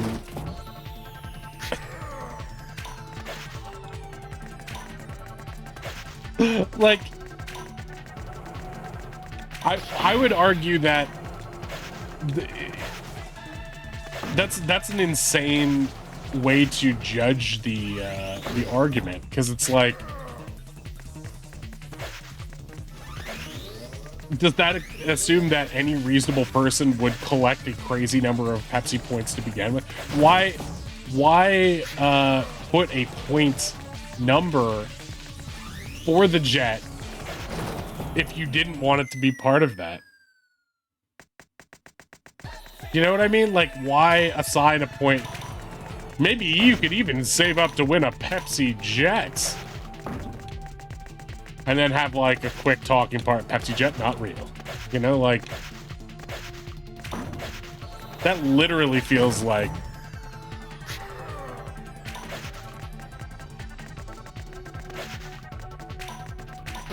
I mean, one, this game is better than any Endless Runner type game I've played before. And two, I don't understand how it could have inspired anything, because it was only released in Japan. So maybe those games in Japan. But it definitely feels like it inspired Incredible Crisis, though.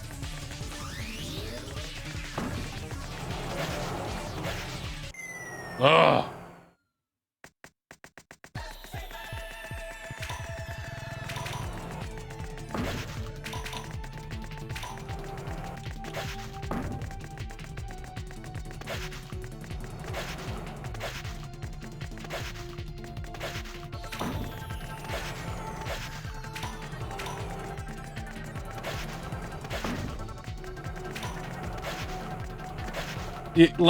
I think what frustrates me is that, like, the nature of that argument, like, no reasonable person would. It's like,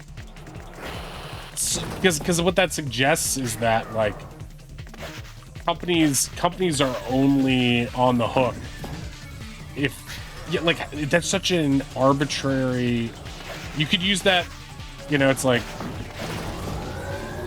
well, no reasonable person would think all you can eat meant all you can eat, or no reasonable person would think, you know, it's like, what is your metric for a reasonable person? And why is that the Why is the legal onus deflected by this really nebulous notion of what a reasonable person is? It doesn't make any sense. It seems like very folksy and weird. Like like the law shouldn't come down to, and the enforcement of the law should not come down to one judge's interpretation of what a reasonable person would or would not do. Because that just, I mean, the justice system is fucked, but that only seems to prove it. Like, guess what? This reasonable person did, and he sued you because you didn't put it in the fine print at all. Tomb Raider could fly. Does Tomb Raider have a run game? Nug down. Guess it's...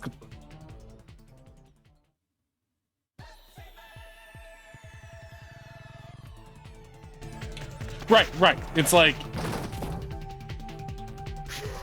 It's hard to make a cogent argument while playing this insane game, but...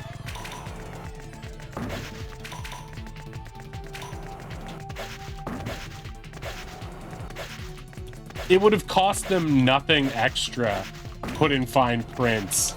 The Pepsi jet is not a real jet. And the only reason that they wouldn't have done, like, if they had done that, then they're off the hook. Yeah, exactly. I just said that. It's just like that elephant episode. It's like, it's just a gag prize.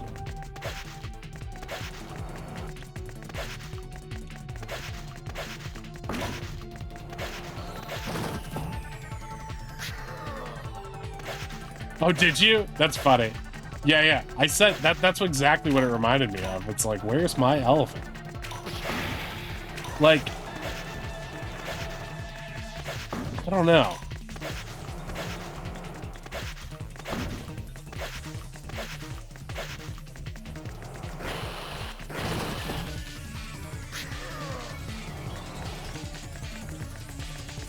Maybe the no reasonable person argument and the judge's attitude were the results of, or sort of a response to the notion of nuisance lawsuits that happened in the 90s as well.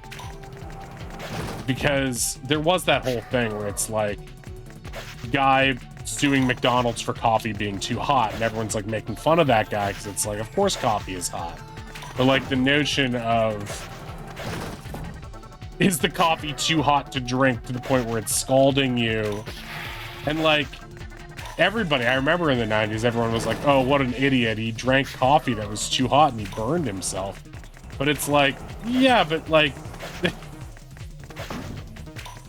in a realistic way, the coffee shouldn't be so hot that it is permanently scarring people. And if that's the case, then yeah, there should be a fucking warning. Lost your nug to the floor somewhere. That's why you shouldn't have green floors. Yeah, exactly. All they needed was one line that said, yeah, it's like not a real prize. You can even play it off as a joke. But like, to be like,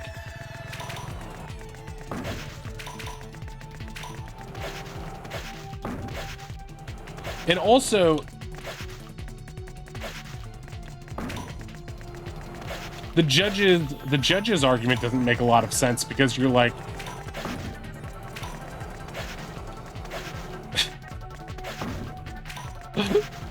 you're like,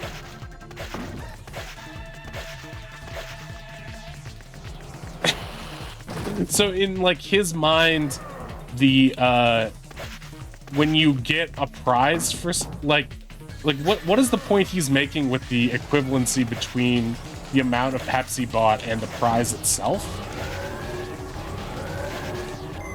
Because it's like, well, if they gave him a jet for less than the cost of all that Pepsi, they would be losing money. Like, no shit, that's how prizes work, right? You're not The reason you're saving up points is to get something you wouldn't normally be able to get based on your own finances, right? If there wasn't, like, the... Implied, Lisa? Or implode? Right, it's like... Well, it's like the same reason with anything. Like, okay, the only reason you would get...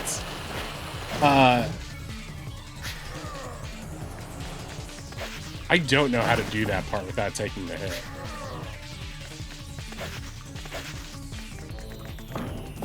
That sucks. And I'm like so far from the goal. Hey, Owlbear, welcome in.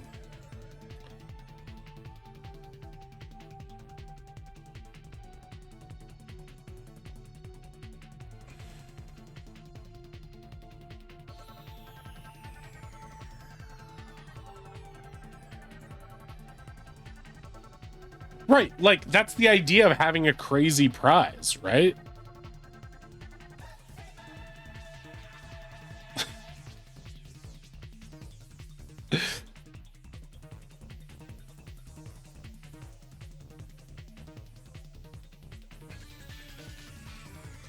In justification of a ruling, the judge said, the callow youth featured in the commercial is a highly improbable pilot, one who could barely be trusted with the keys to his parents' car, much less the prized aircraft of the United States Marine Corps. Speed up before the cubes intersect. Okay. The teenagers comment that flying a Harrier jet to school sure beats the bus, evinces an improbably insouciant attitude toward the relative difficulty and danger of piloting a fighter plane.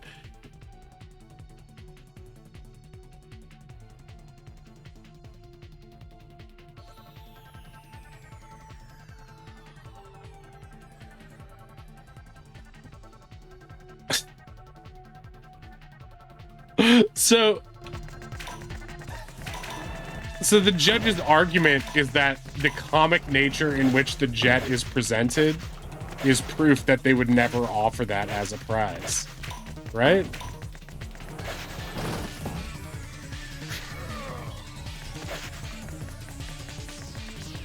But like, if it's all, again, if it's all a joke, why not put that in the thing?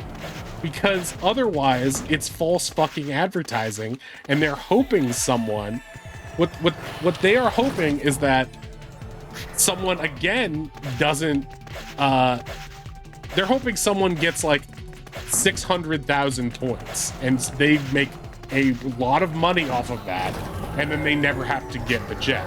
What they weren't hoping for is that someone,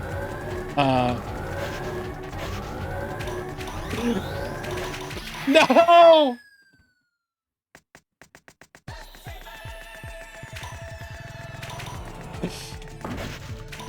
Because, and you'd notice, maybe because of that exact situation or whatever, but if they ever did that in an ad today, they would put the fine text, right? They 100% would. We're so used to seeing that. It's like, I can't think of like what like fake products. I can't think of a specific commercial, but there have been, you know, probably dozens of commercials in the past 20 years that have been like shown a ridiculous product that's like, wow, it makes it so much easier. And it's like, it's just a joke. But they also don't try to be like, and you can actually win this thing.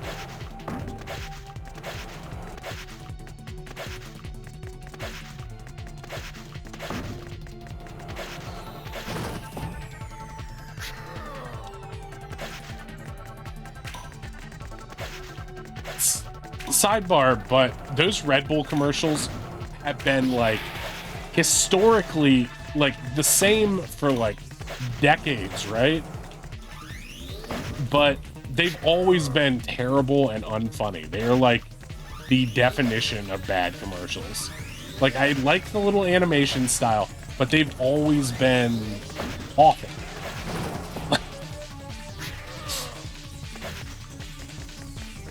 Like, they're some of the least funny cartoons I can think of.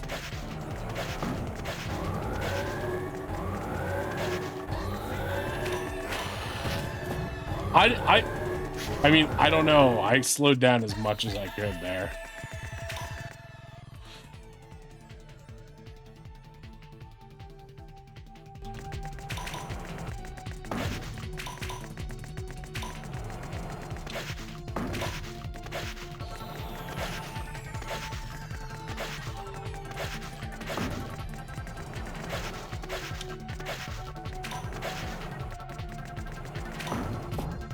I feel like I have to watch the original ad.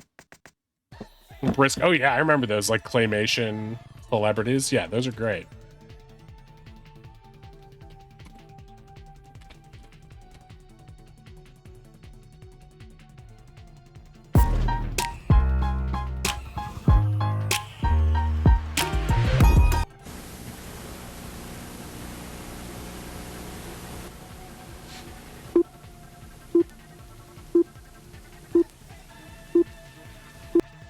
Hold up.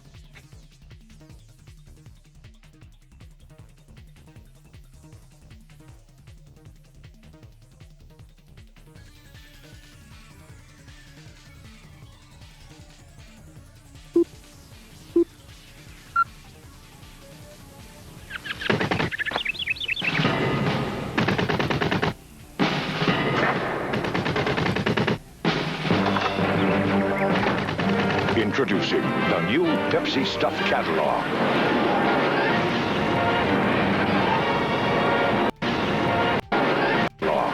What is this? The new It says not available in all areas. Pepsi Stuffed Catalog.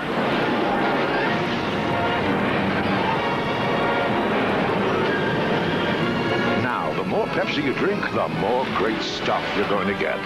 Sure beats the bus.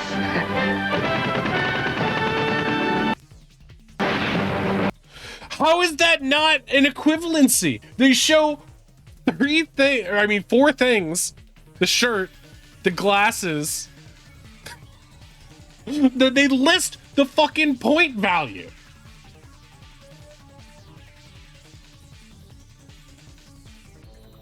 And it's not like they're showing some wacky stoner kid. The kid is supposed to be a cool kid who you want to be like. And it literally says, drink Pepsi, get stuff. Now, is it reasonable to assume that you'll actually get a Harrier jet or should be allowed to get a Harrier jet? No.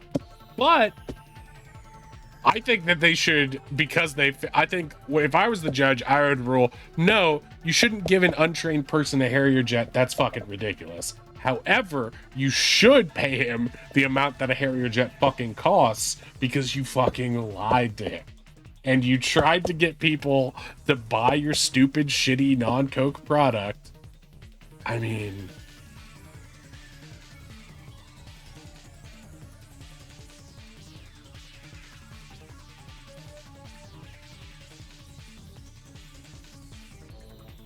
Yeah, they even put something on the thing. So obviously they want you to think the jet is real.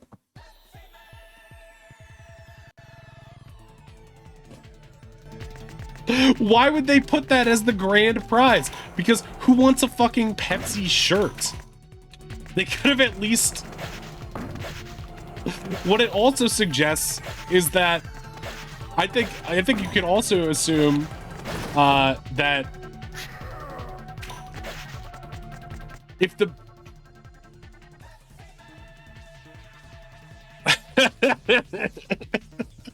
Hey TK, welcome in. But like, it's frustrating to me because that argument is such bullshit. When you actually see the ad, I was totally waiting for it to be like for the kid to be like, I don't know, a clear stoner parody like Bill and Ted, kind of like, whoa, maybe I'll even get the jet. No, he's the picture of that 90s, like, yeah, he's Mr. Cool. Whatever, man. Cool.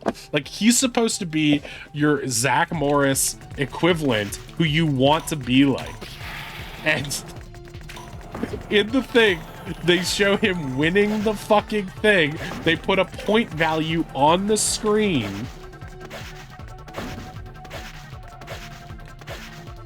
leather jacket and all, which is a fucking Pepsi leather jacket. What the Pepsi points program suggests is that they didn't have anything good in the Pepsi points program, and so they made up a fake product so that people would try to buy as many Pepsi things as possible.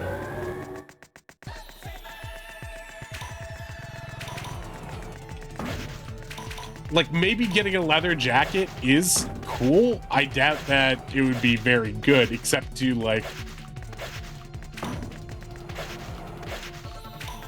It's not cool, though. Like...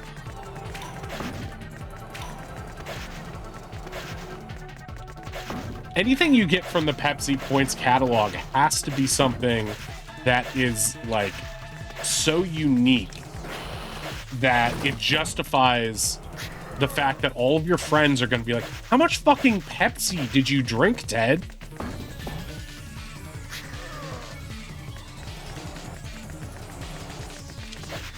You actually got the shirt? Like, who's going to wear that fucking shirt? I guess if, like... Okay, finally got a checkpoint.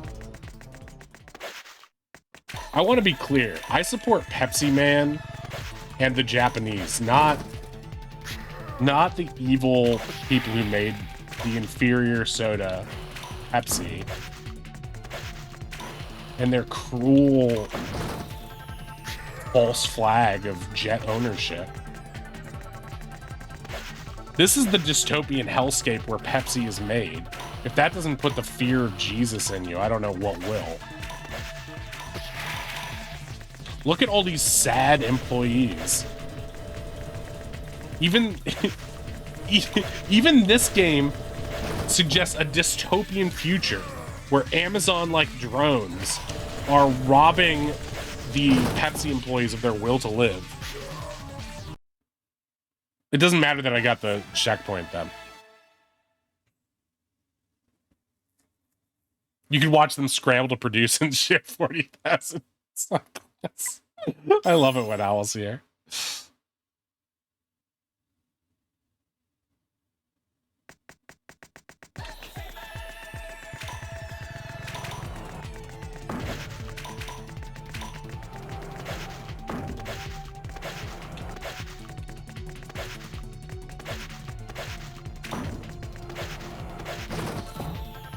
Because, like, it just frustrates me so much because, like, you expect the average person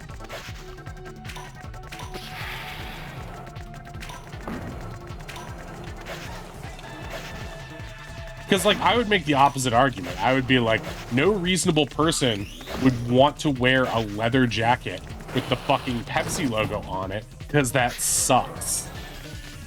You're taking something cool, a leather jacket, and fucking ruining it.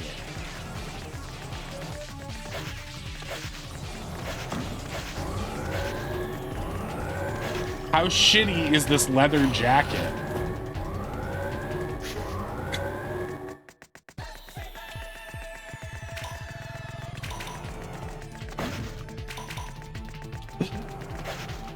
There's no novelty to this. There's no irony to it that makes it cool. It's not like a Planet Hollywood members only jacket or some shit like that. That's like kind of funny and niche for an audience. This is just a jacket. And I don't even know what, I couldn't see anything that was Pepsi on the jacket.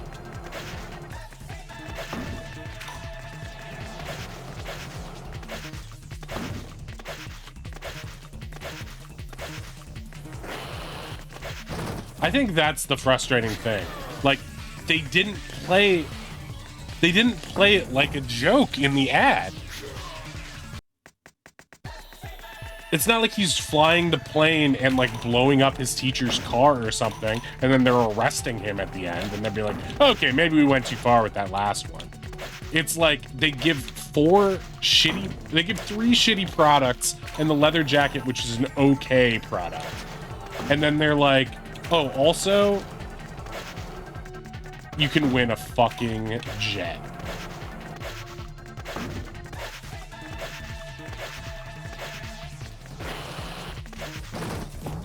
my question is, what is the best thing in your fucking catalog then? The jacket?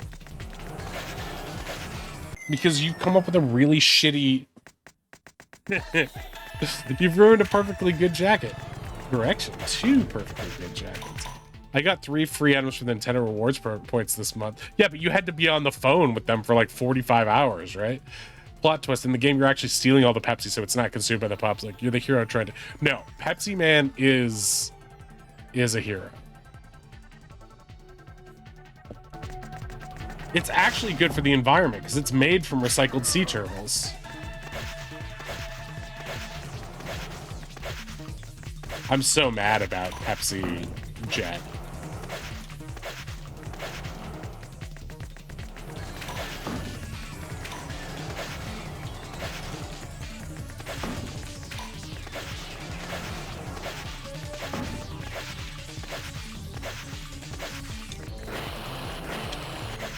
Oh my god, I almost got it that time.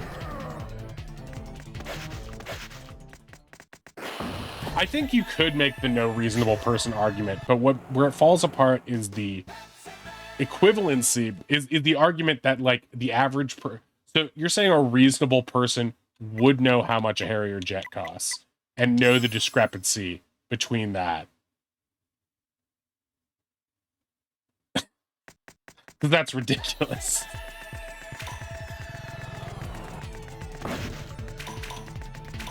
The entire point of a points program is to know that you're getting it for less, or getting a product that doesn't, that you wouldn't have. Like, you should be able to get... Okay. What kind of things should be in the Pepsi points program? Because, like, what I would like is a Pepsi, like, lamp that looks like the logo, right? Or a Pepsi phone... A phone, and the top part of the red part of the logo is the phone that you pick up off the rest of the logo receiver. Those are things that should be in the Pepsi points program, that they should show in the commercial. But they aren't even smart enough to have something like that. That's why they didn't show them.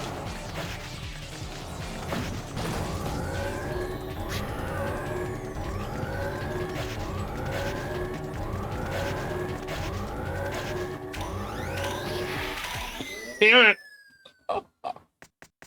You're right. That's the other thing, is it was aimed at kids.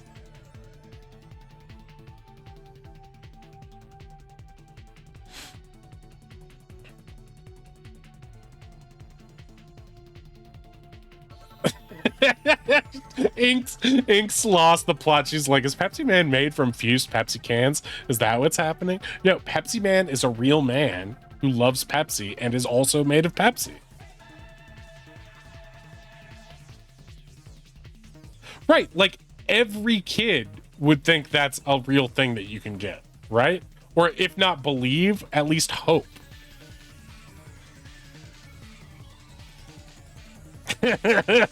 Welcome in, Radius Killfonte.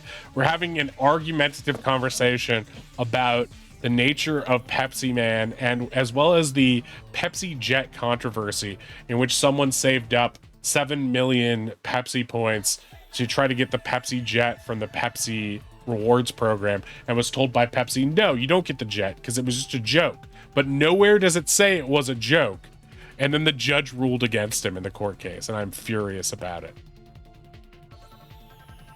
That was for a paid item. The free items all showed up. Wait, what? The Pepsi Jet still exists out there. They just ran into a logistics with shipping it. Pepsi Man figurine, Pepsi Man Stretch Armstrong. That would be great. Yeah, exactly. I do not like Pepsi. I like Wild Cherry Pepsi. I like Dr. Pepper, but I do not like Pepsi.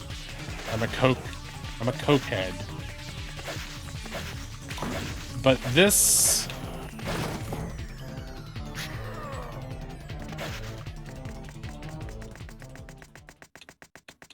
I don't know fear, but this man... I'm a Coke head, exactly. I don't even have... You know what?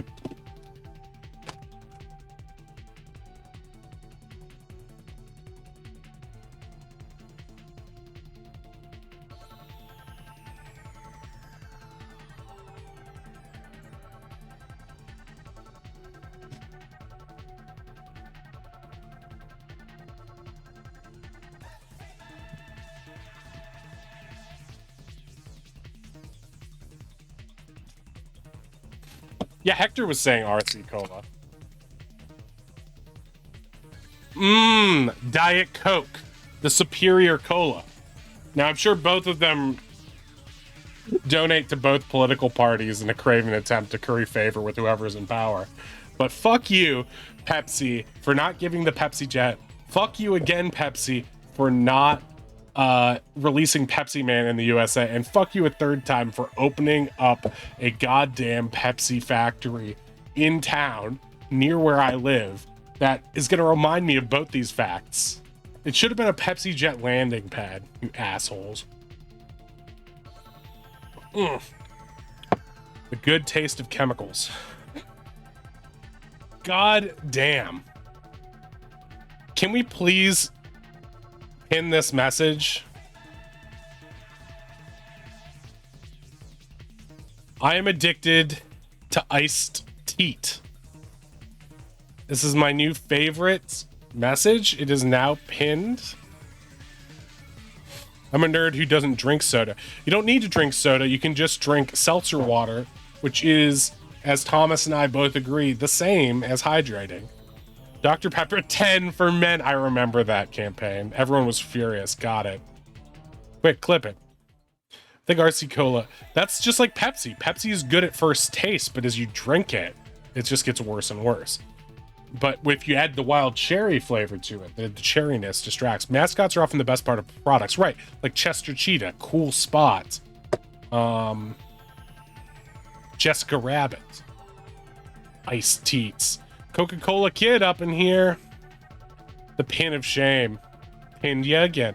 Wild cherry covers up a world of hurt. Shame immortalized. You and Thomas don't even know what you're talking about. It's water. Even Diet Coke hydrates you because it is a certain amount water. It's disconcerting. Carbonated water. Phosphoric acid. Yum.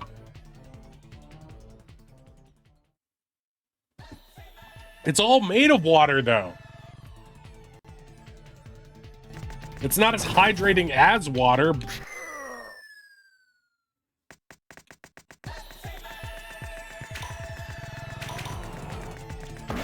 Man, it had been since I went to the kitchen and paused the game. It had been approximately 40 seconds since I drank Pepsiman, and I missed it. Thank you all for being here, guys. This has been a fun and lively stream. I don't think I've ever gotten so angry about something brought up by chat before.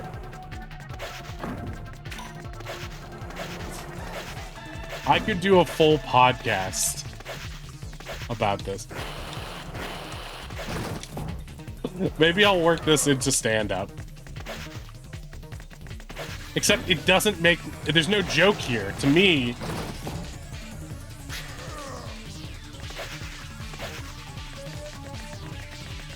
It actively dehydrates?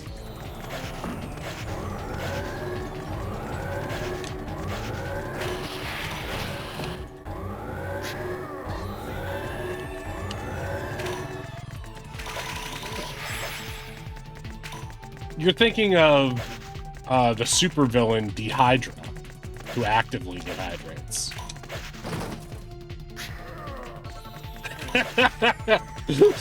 Oh man, that's a pretty good one. Make a channel redeem the Pepsi Man chat. I mean, we definitely should, shouldn't we? That's probably an easy one to do, too. What do I mean, probably? I know exactly how to do that.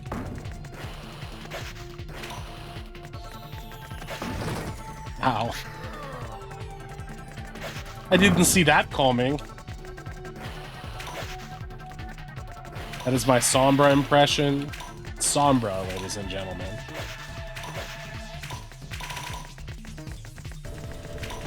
Sombra.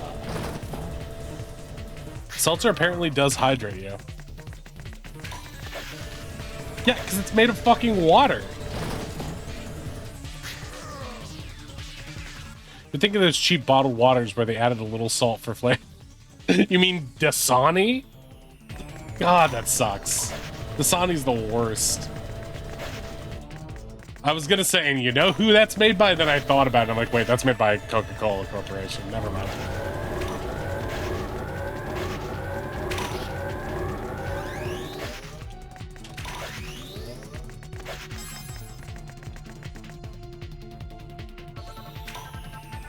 Oh, Christ.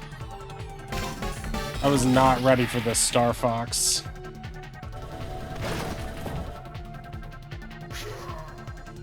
Is this the last level?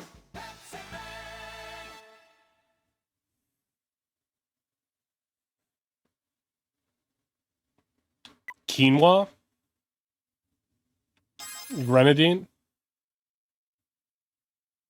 It doesn't dehydrate your body. Water dehydrates your body. Does beer dehydrate your body? Because of all the yeast infections in it?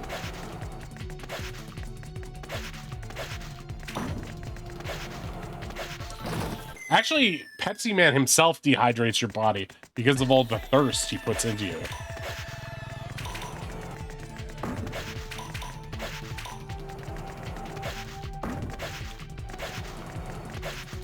Why watch Bridgerton when you can just look at Pepsiman?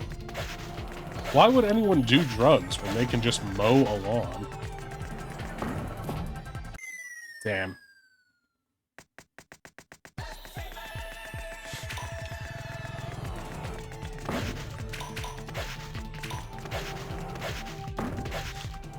So soda's hydrating power depends on how much caffeine is in it, because caffeine can counteract the healing power of water. Good to know.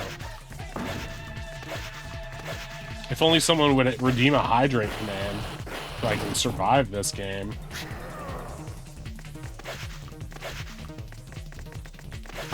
I only hydrate myself when someone redeems. Octolad, thank you for the sub. Back at it again. You look like Shorster. You're loved. Shorster live. Bad juice. Hey, thank you, Gresco. I appreciate that.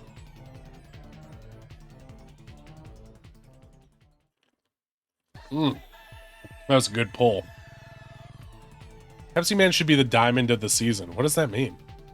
I like to hydrate with some good old-fashioned dihydrogen monoxide. H2O? Wait. Yeah. Monoxide being one oxide. Quinine is what makes tonic water. It's like a salt type deal. So imagine it's less healthy than plain water. It's water. It's water. Tales from Reddit. Okay, great. All right. While we're stopped, request a game. Beat classic Poke Rogue. What is that, Octo? What's Poke Rogue?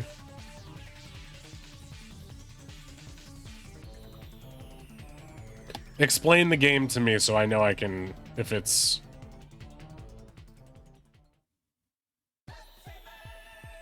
Poke Rogue. Octolad? Is that a fan game? Let me look that up real quick. Poke Rogue. Heavily inspired by the roguelite genre.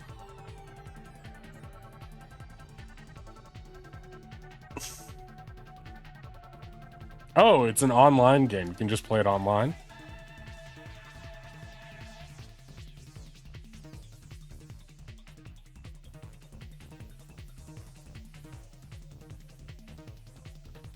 Fan-made game, heavily inspired by the roguelike genre. Web-based game.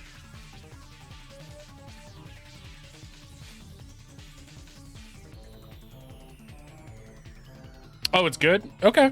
I put it on viewer redeem. We'll do it next Monday. Thank you, Octolad, for that. Okay. So Tales from Reddit. All right, let's go to the just chatting screen. I'm tired of this. Can we change this backdrop? I fucking hate it.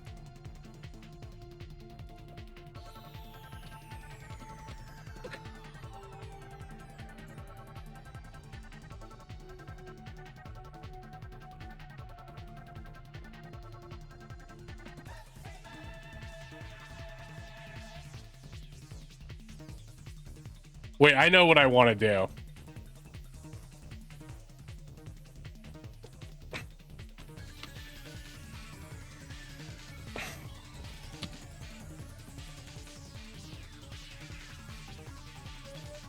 Ooh, that's really good. Okay, save, image.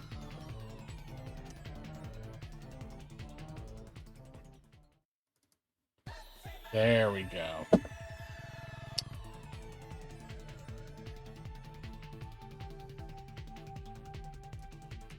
That's much better. That's much better.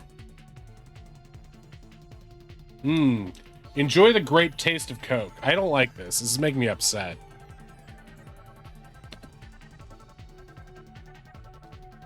Somebody suggest a better...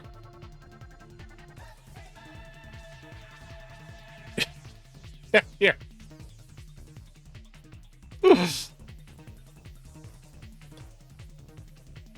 What's a better wallpaper?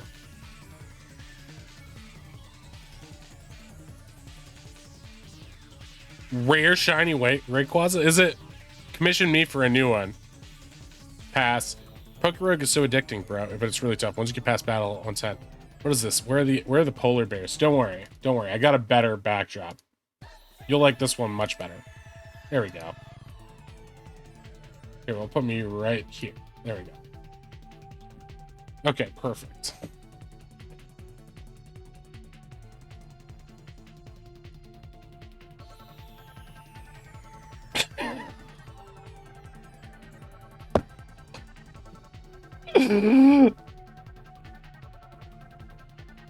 This is way improved. Now we can finally focus on what's important.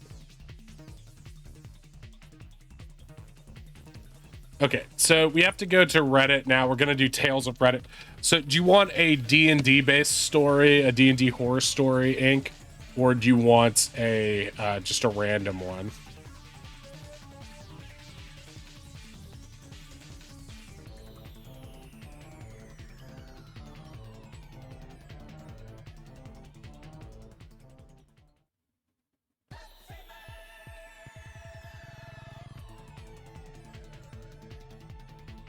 I don't know why I saved that one. That's really not that good. Although it does involve Doug Bowser being a...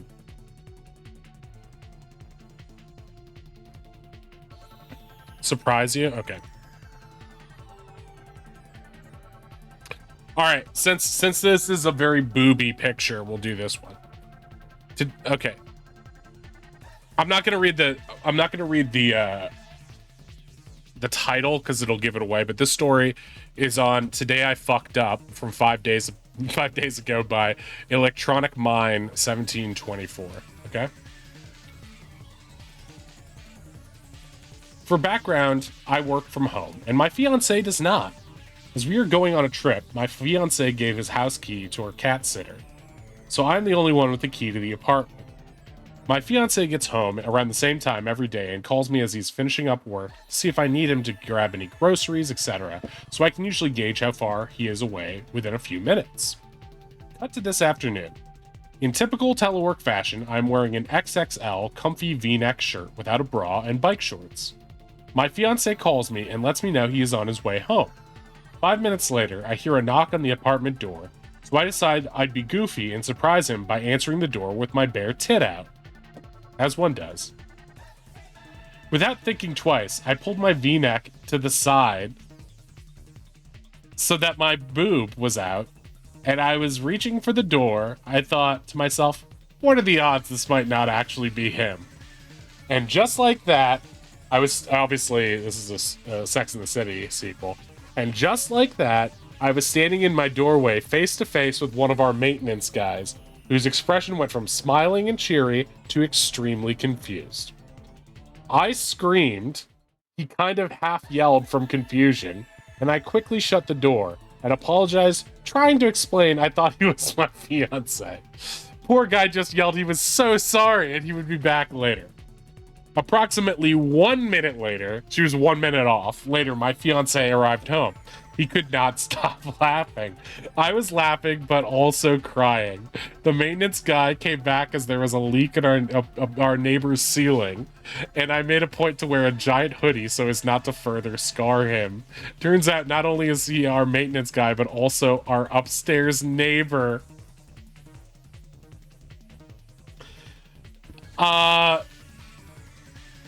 And yeah, today I fucked up by opening my apartment door with my boob out. So that's that. Opening the door with your boob out. So we've done that. That's today's stories from Reddit. I see you have a headlight up. Yeah, so that's our story from Reddit for the day. Thank you very much. We have a bunch more. So if you'd like to redeem more stories from Reddit, you can always do that here on the channel. Rest in lasagna, get your clothes back on. Yeah, speaking of which, let's go back to our retro shore. Now we're back.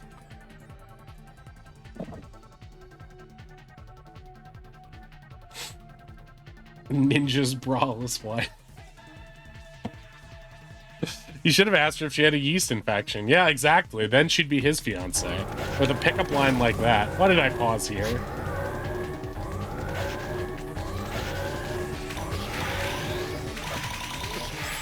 That was actually pretty good. Managed to get that off. I like how she also stopped to think, is this a bad idea? No, this is hilarious. And she just does it anyway.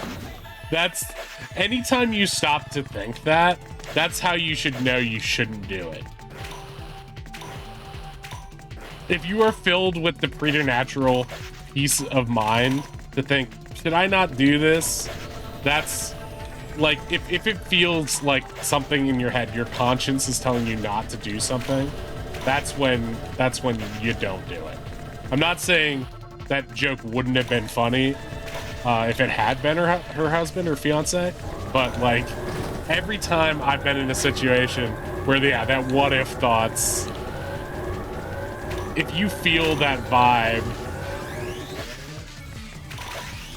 you gotta check that vibe. Trust in that vibe. That vibe is you from a parallel universe being like, hey, FYI, don't do this. I'm so close to the goal.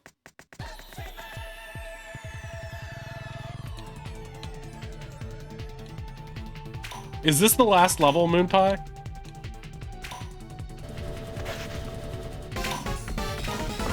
Oh.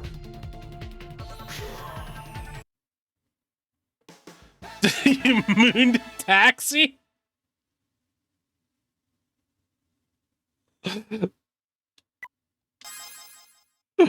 Don't worry, we'll play something fun. We'll go back to Banjo if we finish early.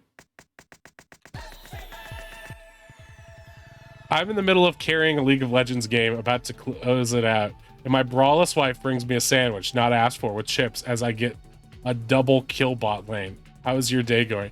Wait, is that a real ninja quote? Of course he has an end. Look at that delicious rump on screen.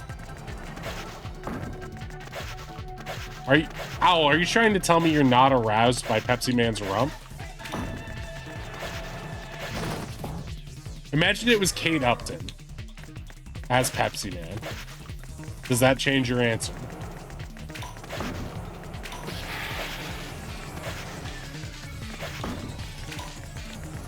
Who is that big booby lady from True Detective? She was also in It's Always Sunny. Alexandra Daddario, I think is her name. She also did,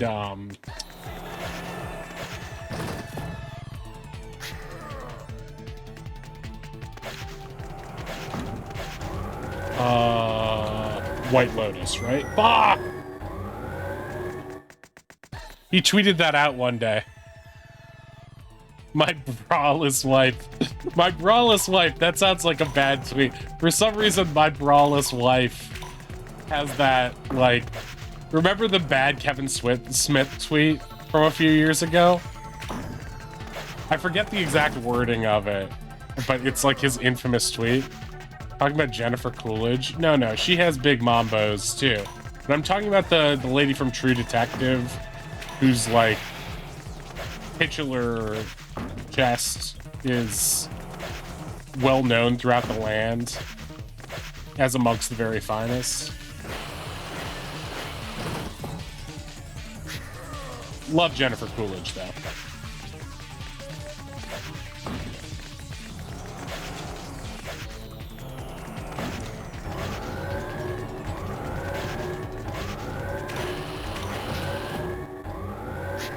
I feel like that door is a little shitty.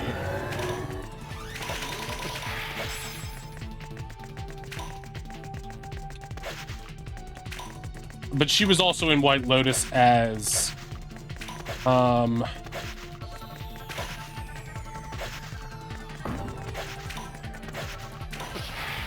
in season 1, she's the chick who's like newlyweds with Plop.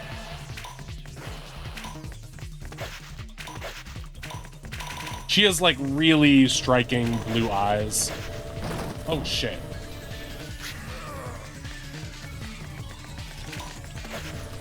Honestly, now that I'm thinking about it, that show had Jennifer Coolidge, Sydney Sweeney, and Alexandra Daddario.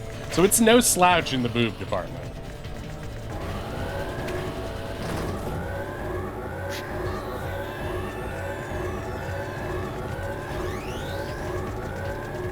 It was basically, if it had just brought in, if it had an all Dolly Parton soundtrack, then it probably would have reigned supreme.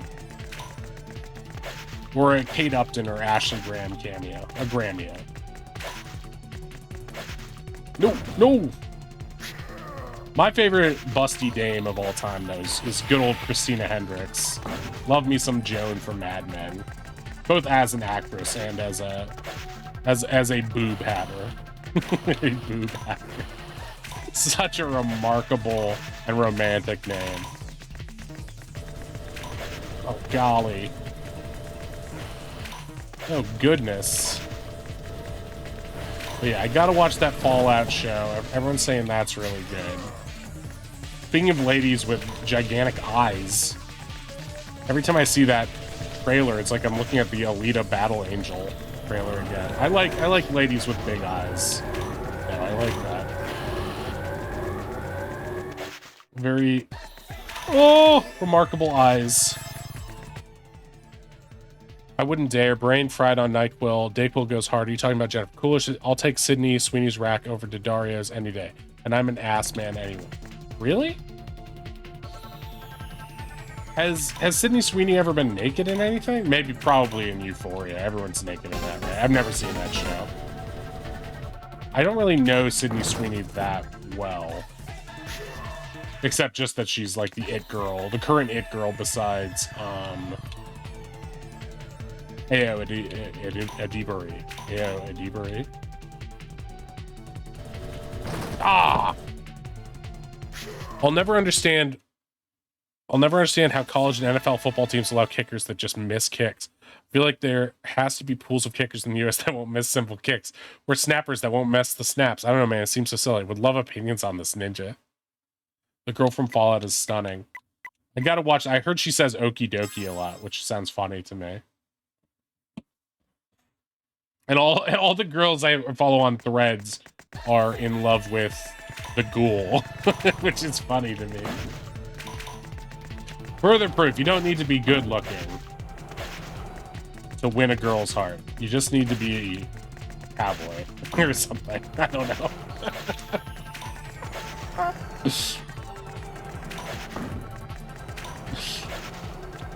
You just need to be a badass in some way. It's an attitude thing. I bet it's not. I bet it's because he also does cool stuff.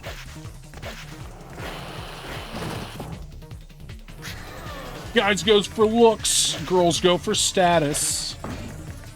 And who has more status than someone named the Ghoul in a place that has copious ghouls? If you're going by the game, anyway. Fuck! No, there's a slider. You're either good-looking, rich, or funny.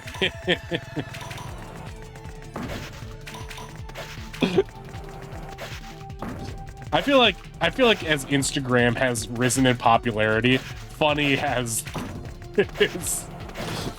well, I take that back. Funny is valuable still, but there has to be a Venn diagram crossover with some other stuff too. It's like demonstrably funny, right? I feel like, what's the dentist system thing? You have to demonstrate value.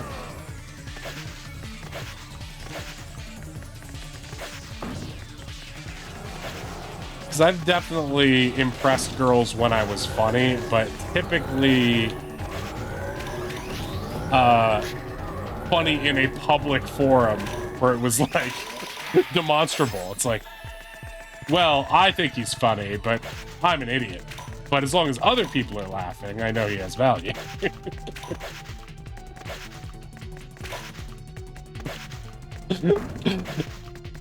Demonstrate value. It's important. I'm on the Ohio dating apps, and all I know about the Ohio dating scene is that, like, I'm, like, constantly trying to impress women who I don't like and have nothing in common with. I'm just like, great. This is the pool. Actually, I made it here with the most amount of lives I've made it so far. This is one of those levels that is, like, not bad, actually. It's not frustrating, but it definitely has a lot in common with, like, retro games. There's neurodivergent Riz, too. I don't know about that.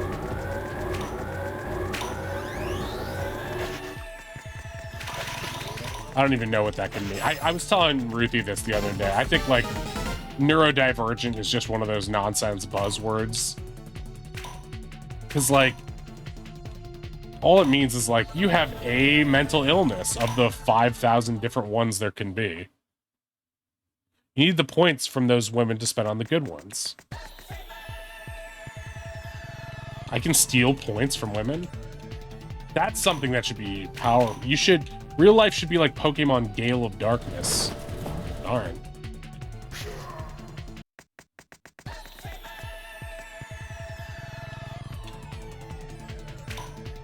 Yeah, exactly. It's just like this nonsense thing that people, it's like...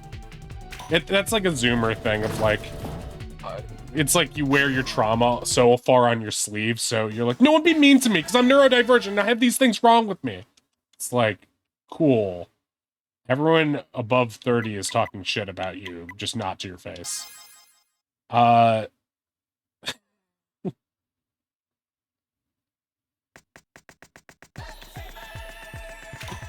I understand trauma bonding, because it's like, it helps me feel safe when other people have the same problems as me. It helps me feel like I'm not alone.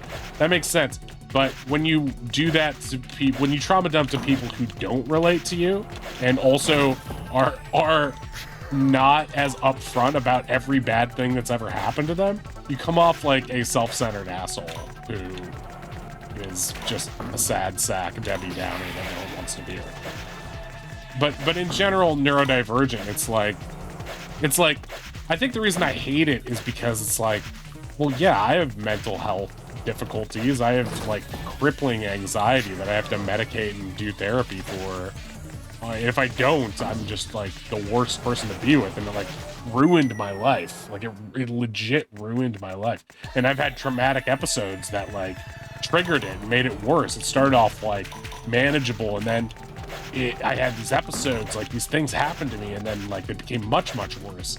But it's like, I don't want to, like, fucking define my entire personhood based on that fact, too. And also, I don't want to be part of a club that's like, yeah, I'm also neurodivergent. I fucking eat people. Like, I find, you know, it's like, I feel like it's too wide a net. You went so far into specificity of what's wrong with you that you came out the other end, and now you're just like, oh yeah, I'm neurodivergent. Like, just say if you're that.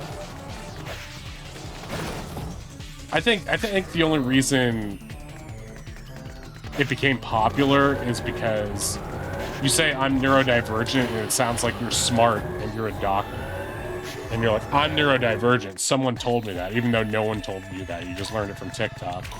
Whereas, like...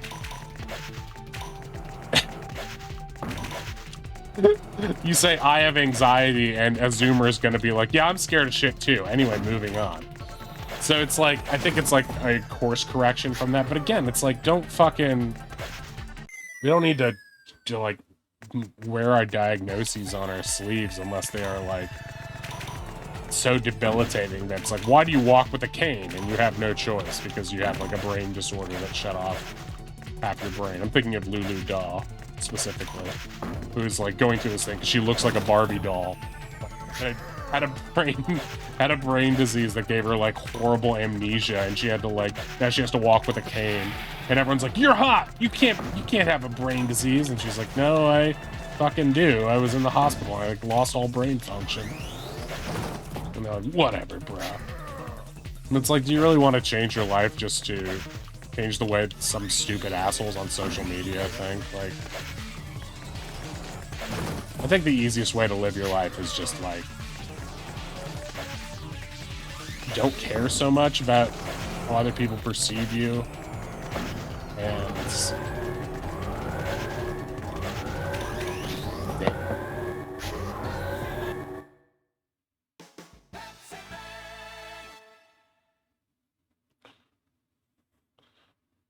neurodivergent just sounds worse than high-functioning autism or ADHD. Anxiety is under neurodivergence. One of us.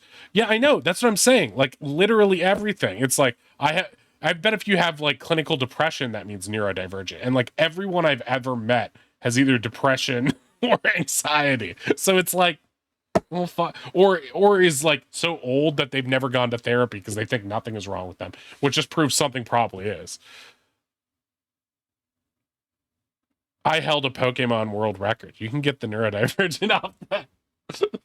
Oh, so how far on the spectrum are you?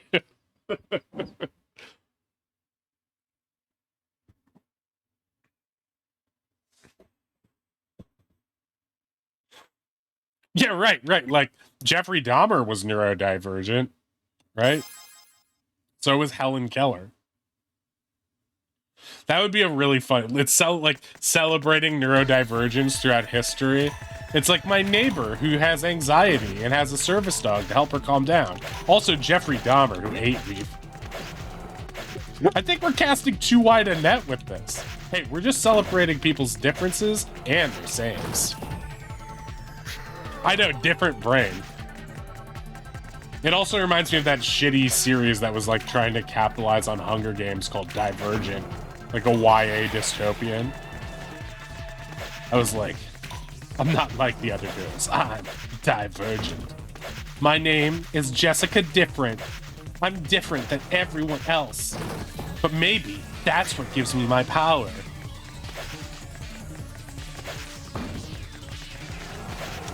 Yeah, maybe. Or maybe you're just a shitty book. I've been calling them Crandall. Oh, I've been making an ass out of myself. It's like I can't win there. Both literally and figuratively.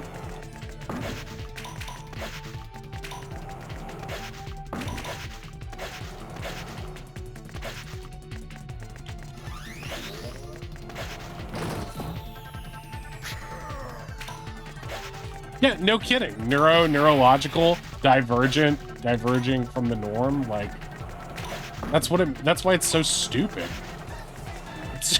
It's so stupid.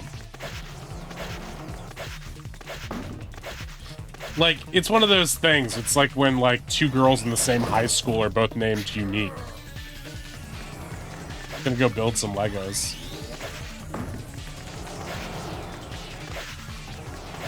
That's not neurodivergent. You just miss childhood because reality sucks.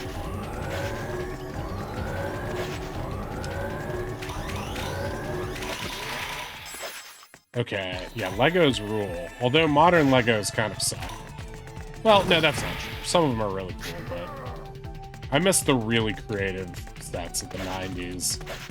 These days, Lego sets are like just as crazy expensive as they used to be, but then they're like, they don't take the crazy risks. And it feels like they're also really cheap.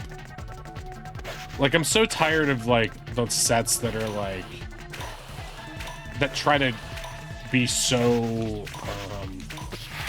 obviously economic with space. Like, that bugs me. It's like, you used to have these like grand sweeping castles and like ridiculous fiber optic UFOs and shit in the 90s. Just like, they didn't care about space. They're like, you'll pay $200 for this and it's gonna be gigantic. And you can still do that with like Daily Bugle. That's the set I want the most, Daily Bugle. It's so good.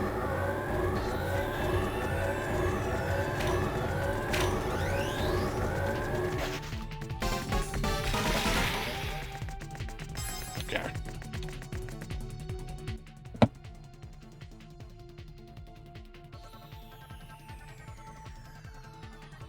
Dino Bone skull heads from... Oh, I want to see that. Usually it's just a way for people to say autism, but it can technically...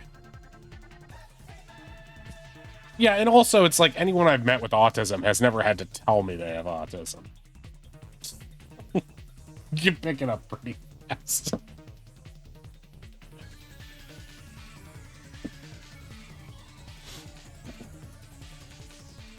Fortnite mode merch. Life-size tuxedo cat Lego? That's just gonna confuse Midna and Millie. And third cat. I like how when he dies, it sounds like someone's cracking a can of delicious Sprite.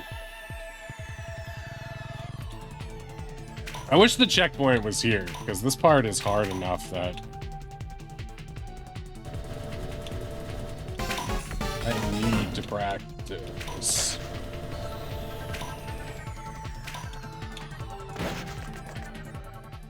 Wait, is that the end?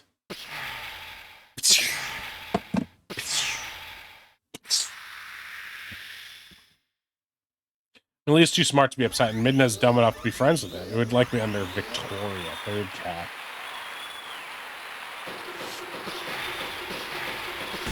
Pepsi get.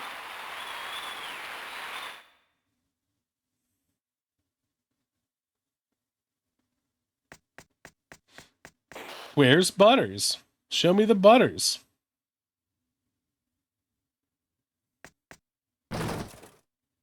Oh, there's more.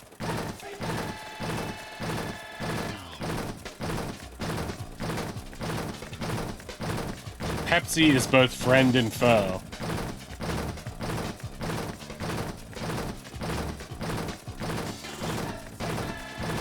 Oh shit! That scared me.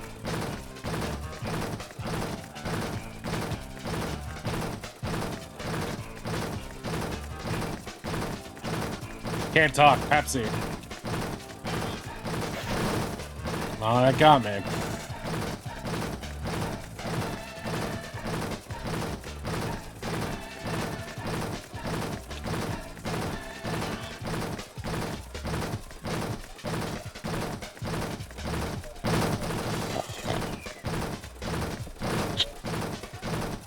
Don't look at the gold thing.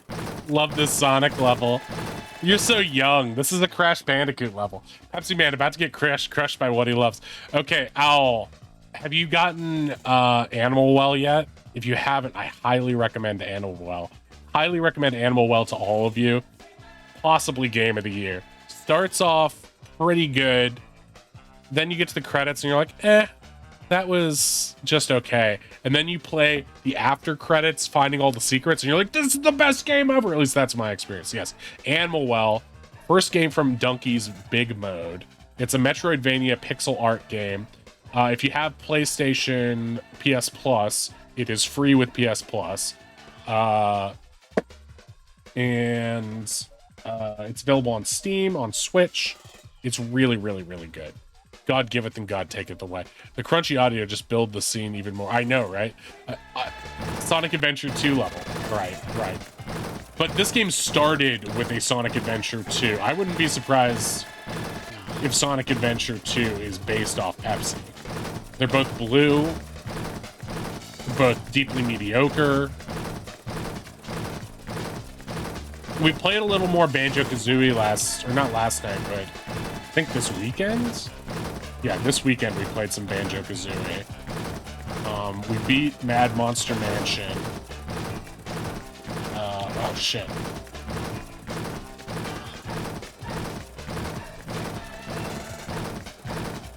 I think we still need to go back to Gobi's Desert, though. Shits. Sonic Adventure 2 DX, specifically the KO Garden. Okay. That's the GameCube one, right?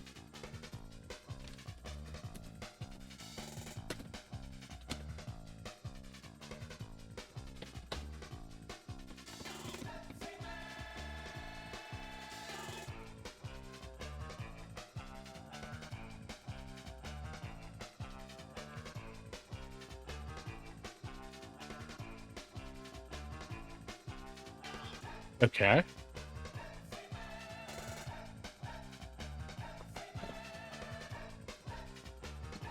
Is it Chow Garden or KO Garden? I had Sonic Adventure on Dreamcast when it first came out. I'm surprised Chow Garden carried over to Sonic Adventure 2. Since you don't have the VMUs anymore, because like originally, like the deal with it was that, you guys know what the VMU was on Dreamcast, right? It was basically like a little, trying to think of it. It was like a little Tamagotchi that you stuck into the controller, and you could play mini games on it. And while you were playing the game, you could look at the little screen on it, and it would give you a little bit of data about whatever game you were playing. So with Chow Garden,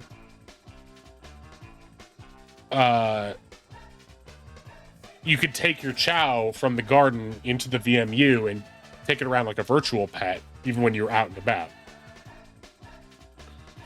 Yeah, it's basically a Wii U, but a little different because it would be like a Wii U that became a Game Boy Micro with a battery inside that you could take anywhere. Oh, really? It would connect to the GameCube. Very interesting. Yeah, I'm interested in that. I've always wanted to play Sonic Adventure 2 Battle, right? That's the one we're talking about. Sonic Adventure 2 Battle, I think is what it's called.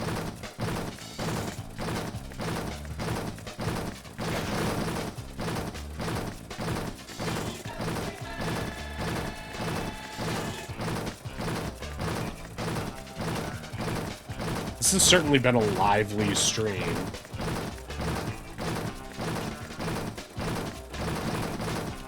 Shit.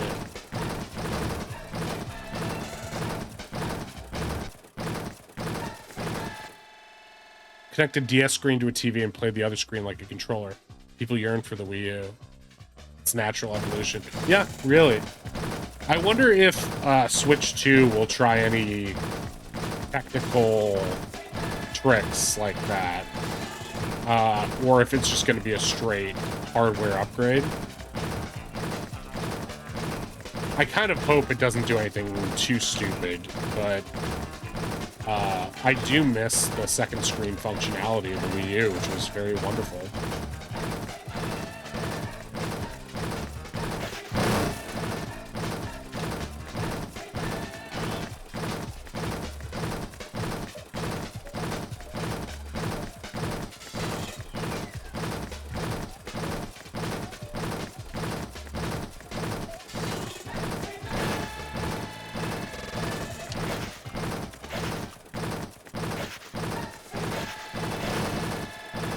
What? Yeah, I wish I had Twilight Princess HD. I don't have that one. I was thinking, I mean, I wanted to get the Bayonetta 2 on the Switch because I thought it would run better, but if I can't find that, I might have to get Bayonetta 2 on the Wii U. I love the Wii U, but I don't like having to plug a ton of different devices in and out whenever I want to play something. But I have Bayonetta 1 and 3. I want to get Bayonetta 2. Well, I always fall for that.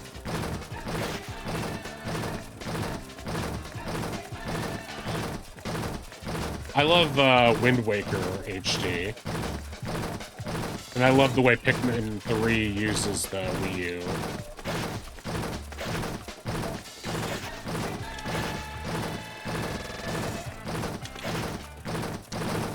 Fuck you. Okay, I made it.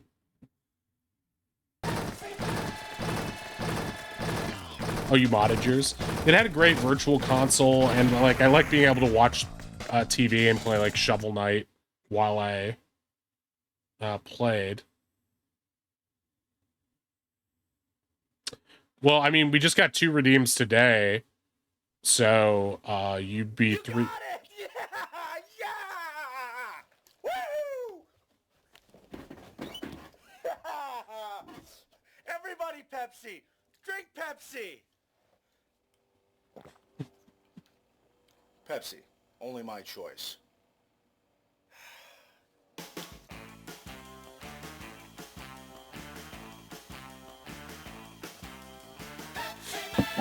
Pepsi Man complete. I'm gonna add it to our list of completed games. Thank you very much, Moon Pie, for suggesting that game.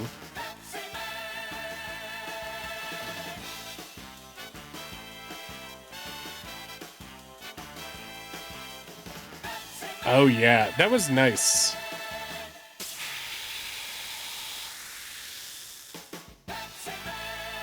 It sucks buying all that shit on Virtual Console and then not having it. Oh my god, there's so many cans.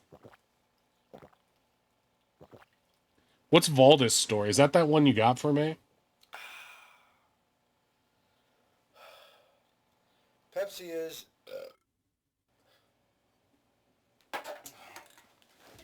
excuse me. He's holding his groin. What do you think he has to do, guys? There's no jet in the picture, but you do see a lady's rump in the background.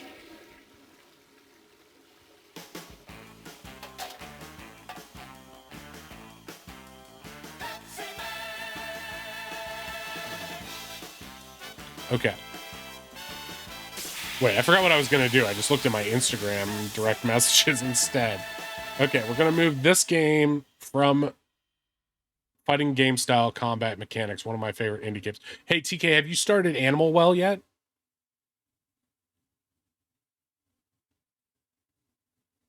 Highly recommend Animal Well. Wait, I'm typing Animal Well instead of Pepsi Man. If you have PlayStation,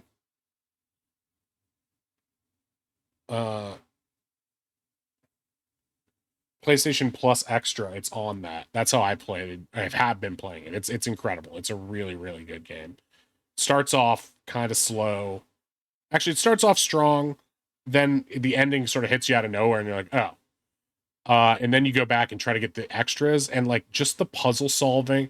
Like it's one of those games kind of like The Witness, where it's like, you're like, wait, did I just think about this and that? And like you're combining all these random elements. Really fun. And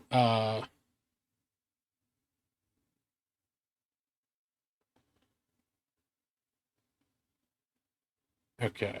Pepsi Man complete. Okay. Let's leave this. Let's go. Oh wait, we can't play banjo on this. We can't. Because my banjo save file is on a different platform. I'm gonna switch platforms here. Pepsi Man. Okay. I just picked up a couple games today that were on sale. Sunless Skies and Risk of Rain 2. I've also been challenged by a few people to fight Little Mixer in Street Fighter Alpha 3, so I gotta work on that at some point as well.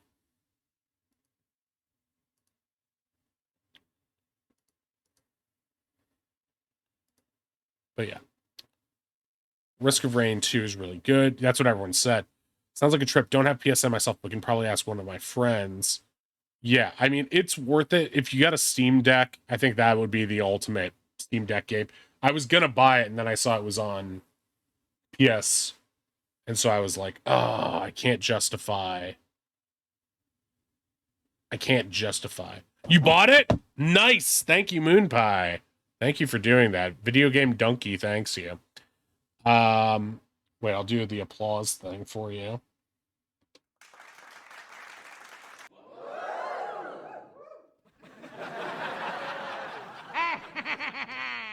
Lovely. This better be the best tasting beer in the world. You got lucky.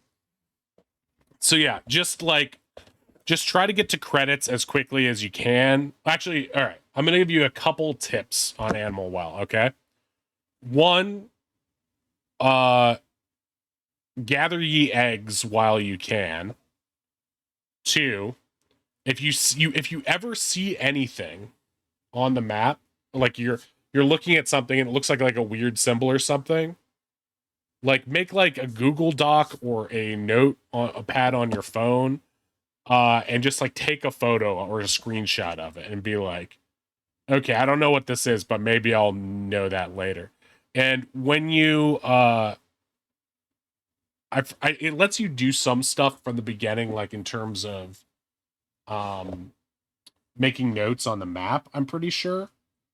But once it gives you the access to like make notes on your map,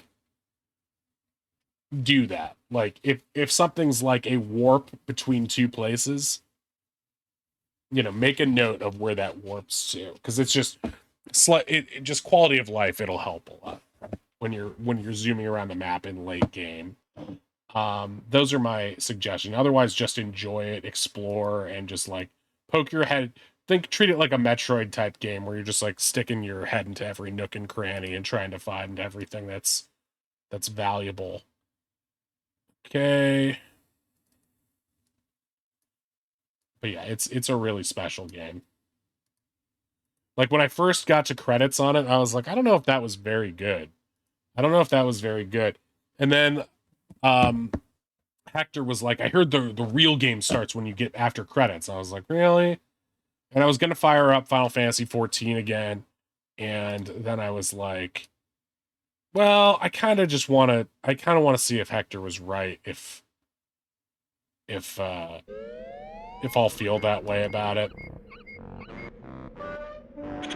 And I fired it up and I like couldn't stop playing it.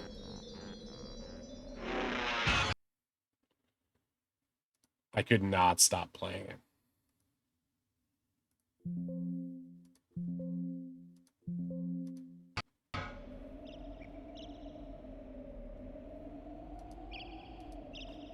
I don't know why that happens. Oh, wait.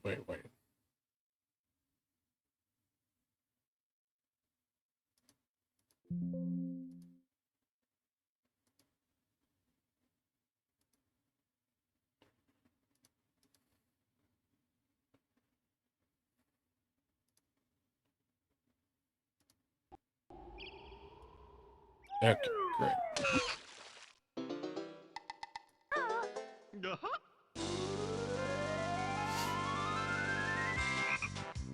7 of 9 joined recently. Oh my god.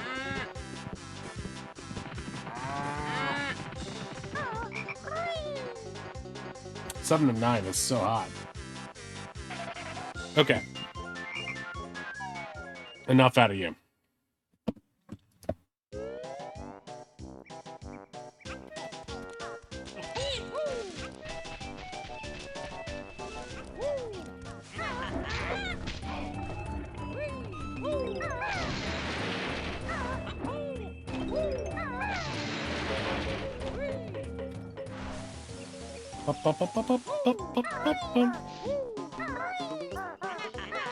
Let's see. We just finished Mad Monster Mansion. We did Mad Monster Mansion last stream. So I guess we're on.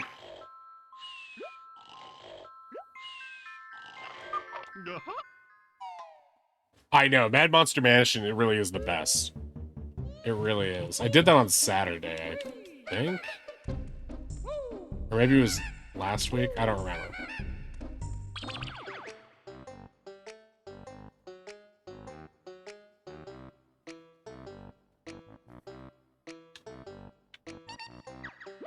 Okay.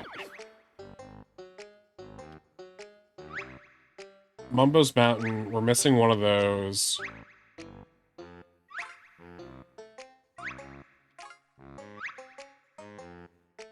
Gobies we need to go back to.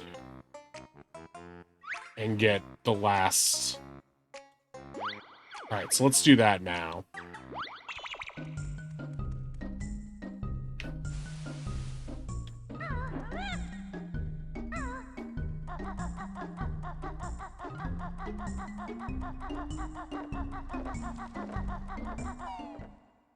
I probably should get all the honeycombs, but I honestly don't remember where they are. So, unless people look them up in chat, I'll try to avoid doing that.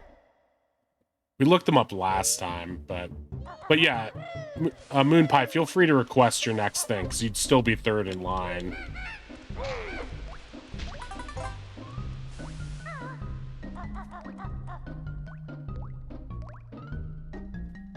I'm gonna turn down the music ever so slightly.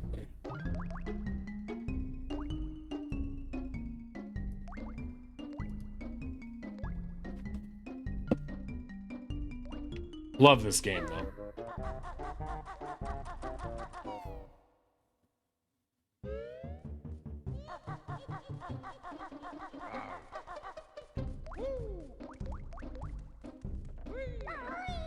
Okay. Pepsiman was kind of mindless. When I play this, I get really involved in it. Like, mentally, I'm just, like, really excited to be always playing this. It was Oddish who asked that last time, yeah.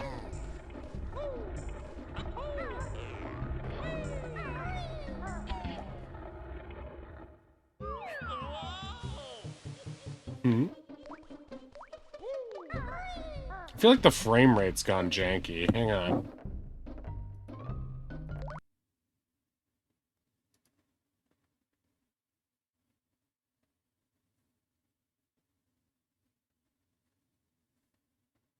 The Haunted Mansion GameCube? That sounds bad. But I do love the Haunted Mansion.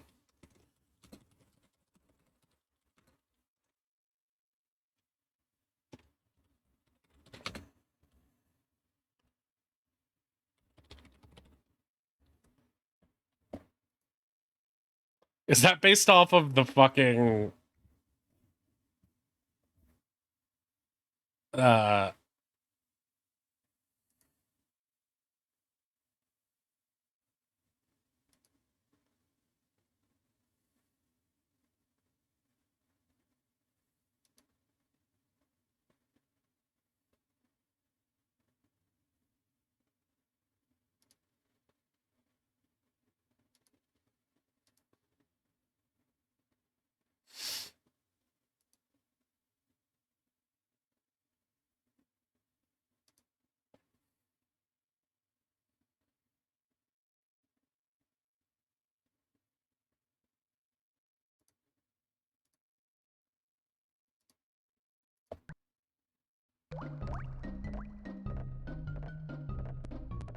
Okay, that's not good.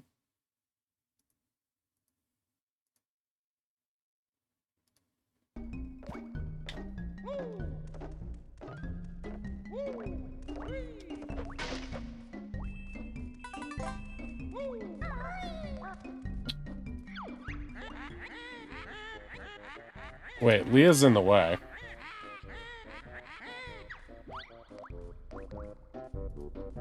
I also don't like how...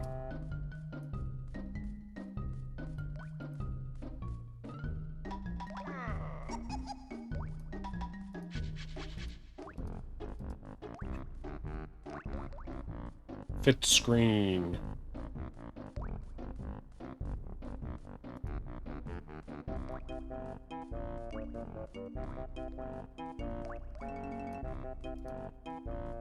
Yeah, that's better. Except, like, Tifa's fucking hair is in the way. There. I mean, I love the ride, the Haunted Mansion. Is it... Is it based off of the fucking movie? Or is it based off the ride?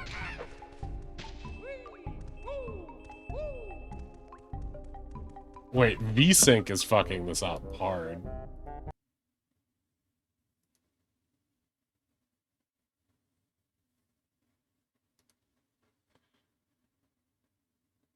Yeah, just restore defaults, that's fine.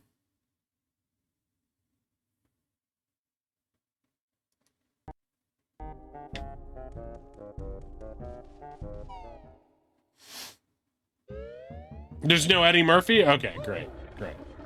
That's what I was worried about. Why is this running so shit?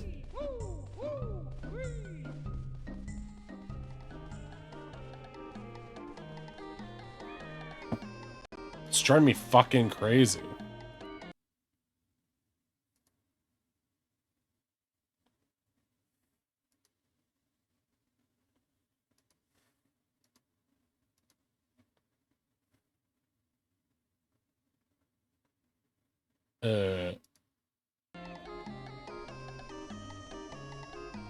That's a little better. Still like low frame rate though.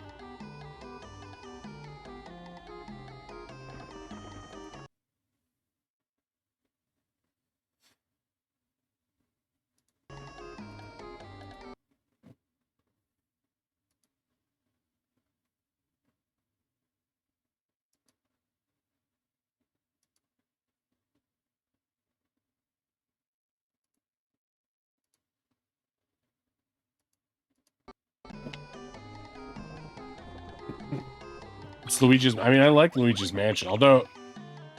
I really didn't get into Luigi's Mansion until... what do you call it? The third one.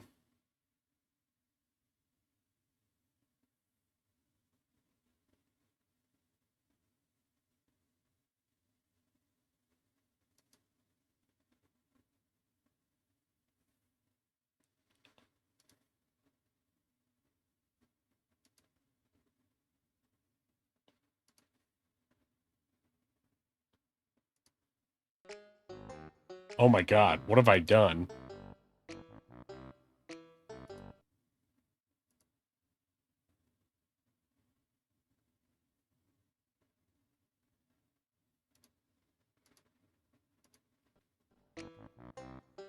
I've killed the game. Very colorful.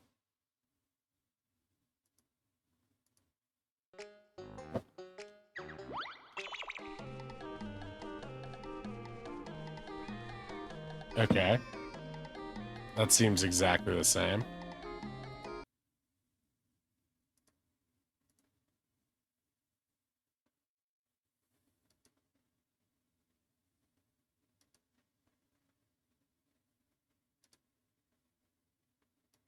Oh, it's all boring and yellow again.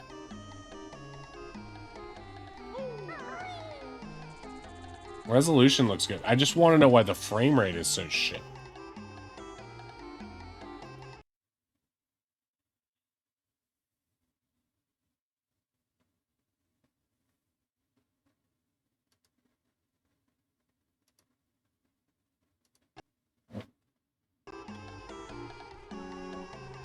Is that better or worse? I can't tell.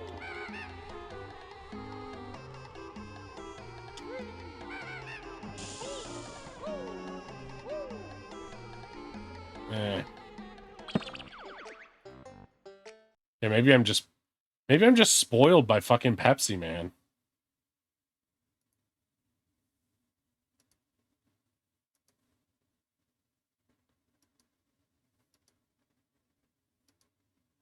Wait, what does this do? Yeah, perfect.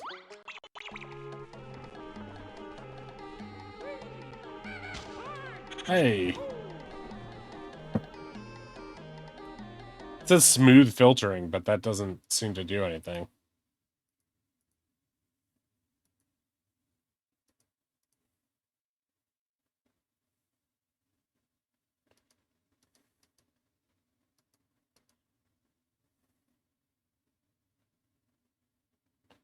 I need these emulators to have like uh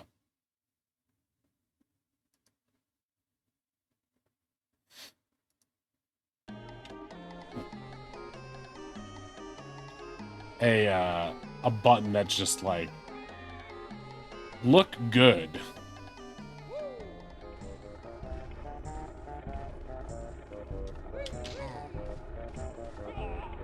Ah. I just feel like it was running better before.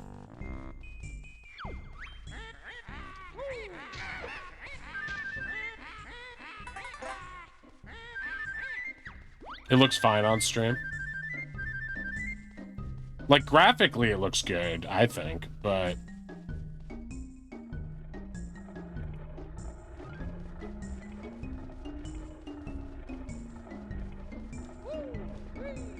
maybe it's just that I have the window too big.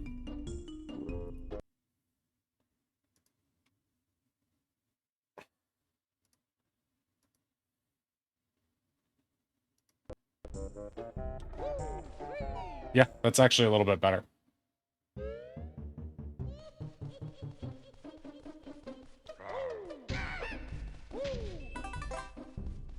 Yeah, I don't know what I did, but now it looks and feels a lot better. I think I was just, like,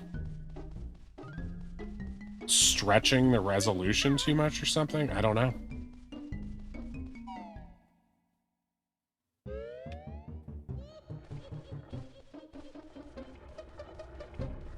Or maybe it's just this one room that doesn't run it very well. Where's the, fucking boots? Where's the Puss in Boots? What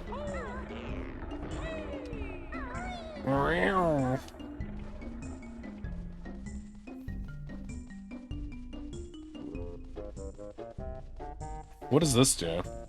It's already pressed.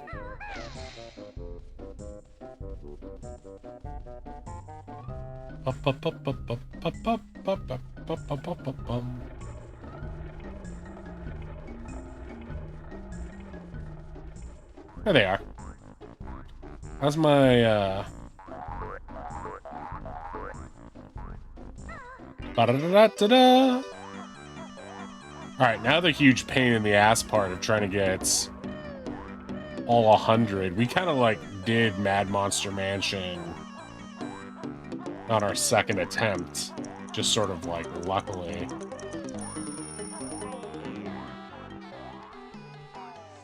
Okay.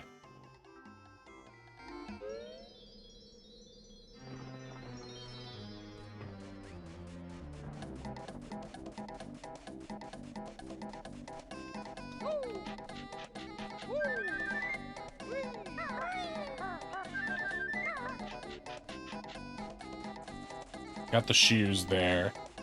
Ooh, that's a nice emote. Did you make that?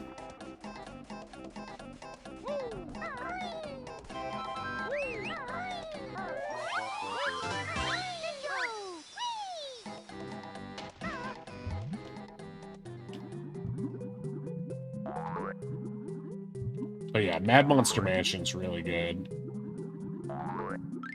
I don't know what it is about it, because it's not a very expansive level. Maybe it's just the vibe of it and becoming a pumpkin. It's also not very hard either, but it has fun little secrets too. Hug and BTTV. Oh, okay, gotcha. Well, I appreciate it. I like your emotes.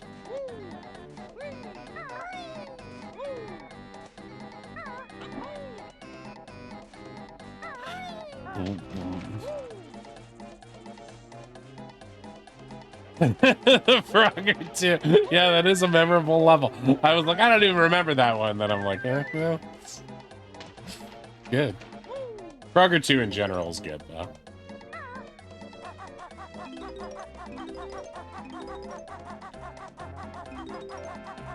Just the huge pain in the ass of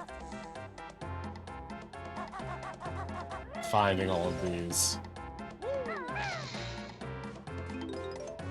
Yeah, in general, great. It also has one of my favorite gimmicks, which is that when you go inside the house, you're proportionately very small compared to everything else. So that's also fun, like going up in the organ and into the rafters. Whole game is great, though. I love this game.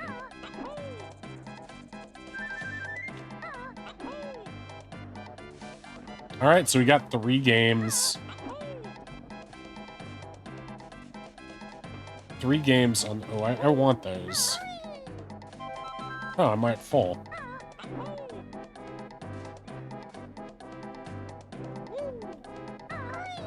Okay, we need to be able to go into the juice to get those notes. I also remember the Donkey Kong Country 64 sand level being good. This level I'm kind of like, I'm a little bit on. It's not bad, it's just not my favorite.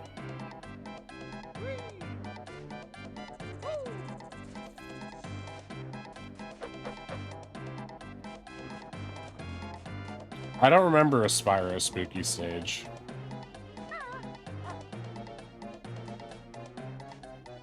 How do I get that door open?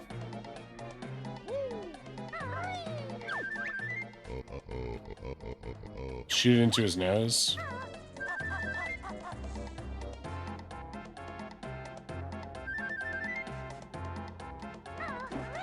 Nope.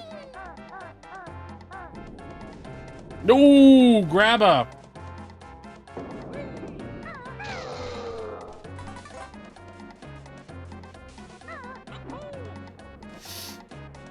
I like all those flying around Spyro levels, though. Those are fun. It's a good challenge.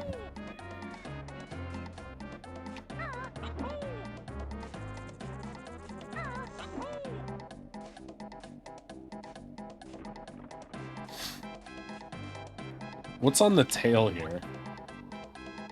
Oh, that's where the boots are.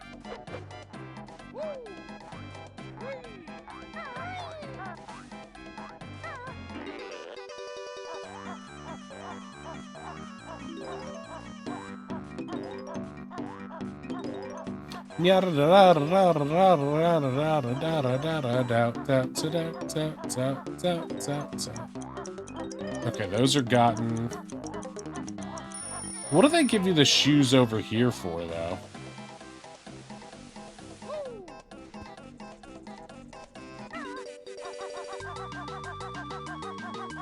Just for fun?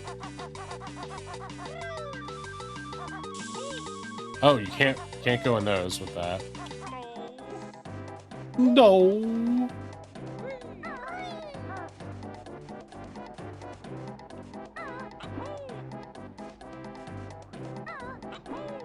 We should finish Ratchet and Clank. And then maybe start a fresh playthrough of Ape Escape.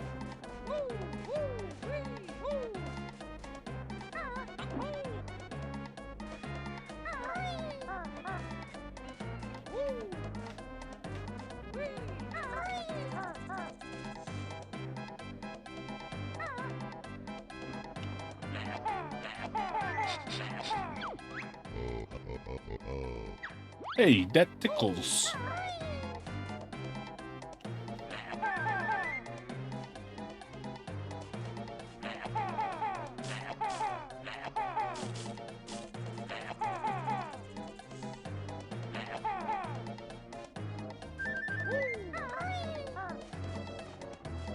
Did I shoot in the wrong nostril?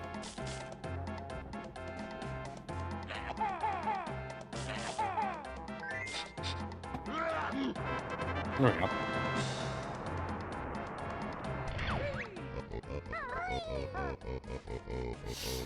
Unclear how putting things into his nose clears it out, but whatever.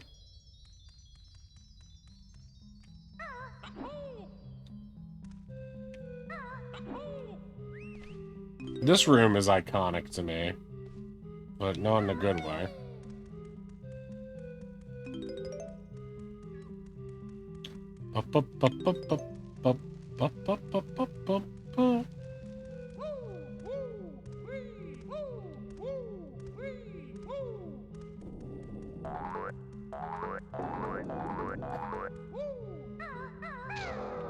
That's nice that you can still hit it while it rises up.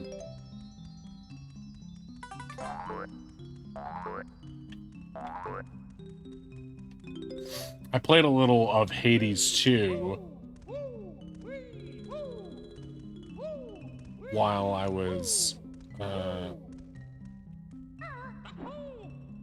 hanging out earlier today. That game is really fun too.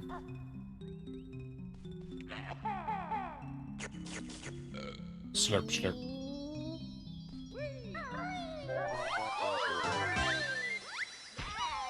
How?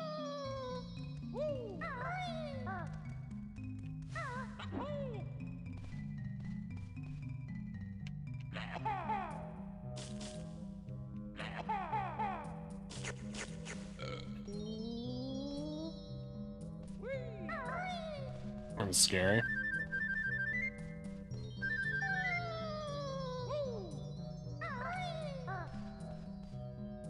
Do, do, do.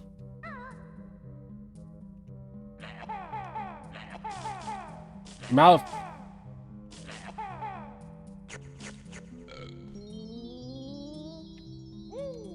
Wow!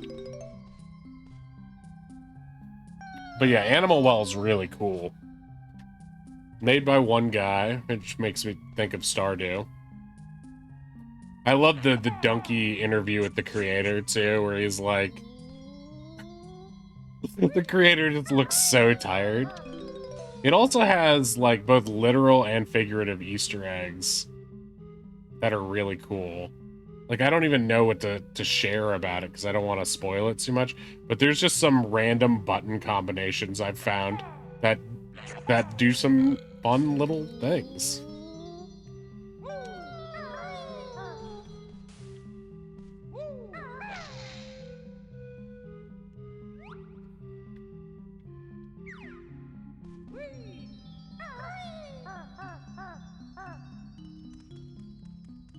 Okay, I think that's everything in there.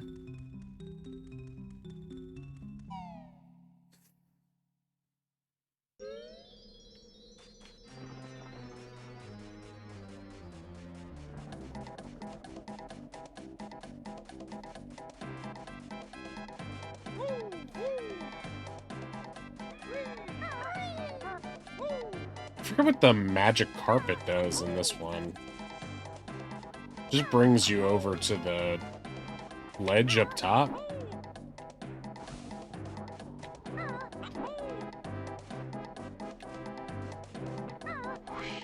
I really like Freeze Easy Peak. Okay, this is the thing that...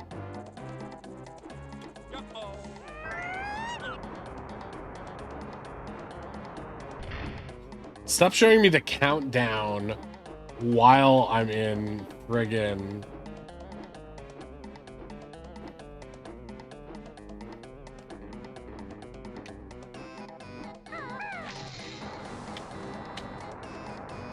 What? I was... What?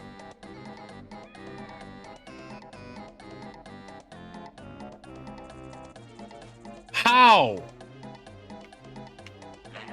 It started closing before the thing was done.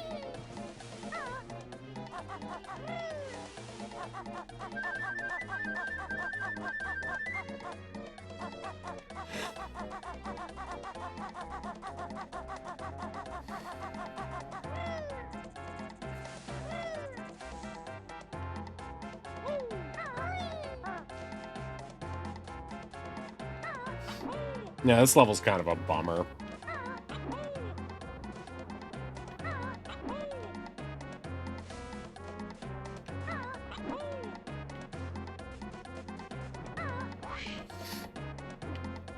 It's like, oh boy, it's Gobi's Desert. Is Gobi gonna be a fun character? No, he kind of stinks.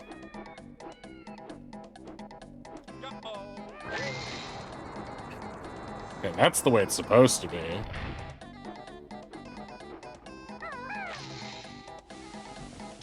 There we go. Okay, so this is the one we haven't gotten yet.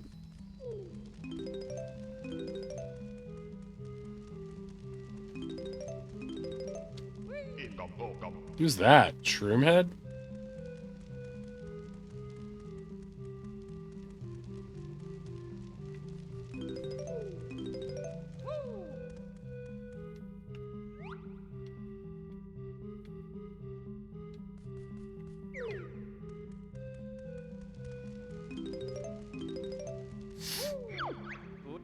Hello, my friend. I am Ruby. Can I be of some help? We're looking for treasure, pipe boy.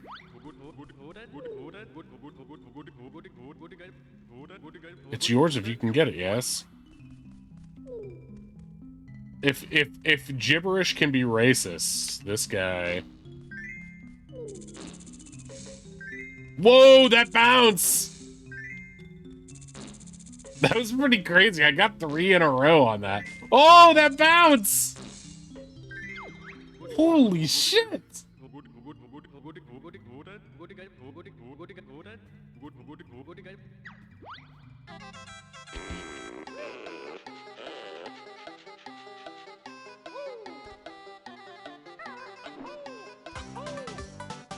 Thank you, my friendly stereotype.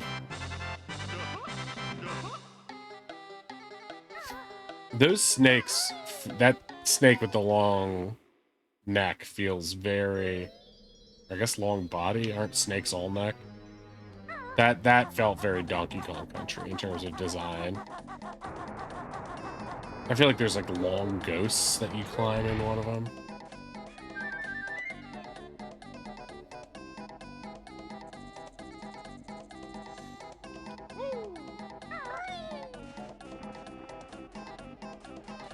Oh, bastard.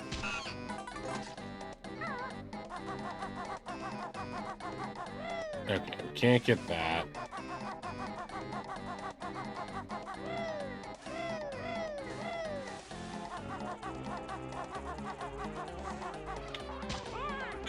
Bastard. Ooh.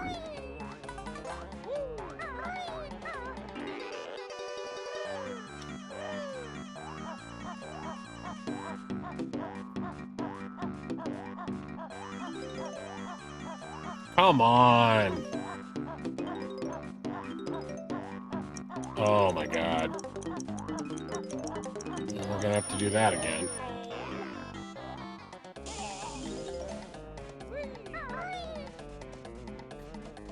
Or just fucking face tank it. Wow! They let me do that without taking more damage? Okay, I earned that.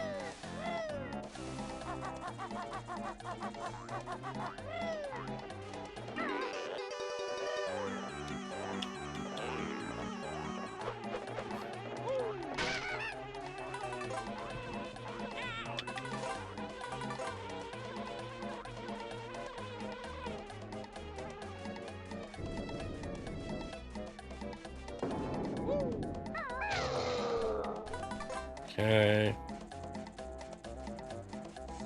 Now I gotta find all the other...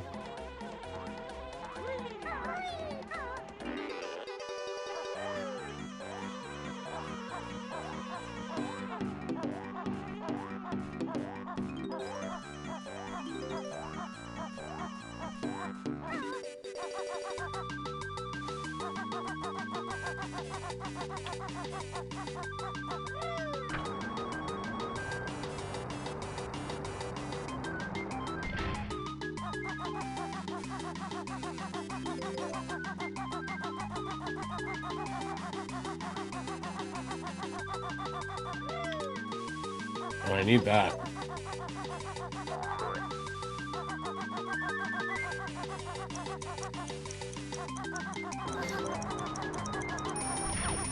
I mean, I assume there's gonna be... I mean, I already know how to do that. You don't need to talk shit.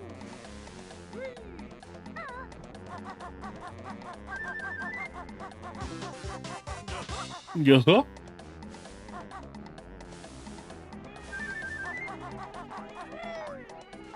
Good jump.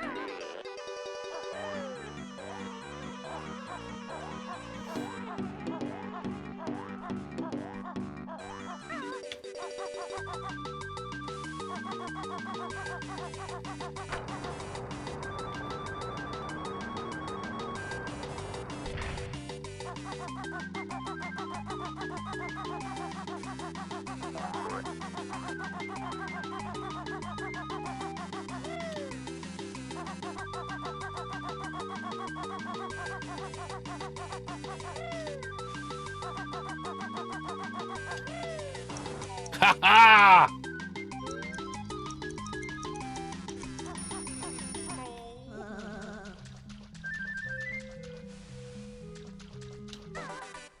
Boom! Bitch! Okay, great.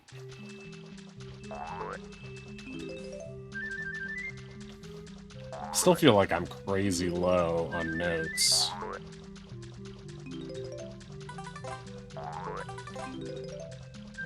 Okay, what other locations have notes?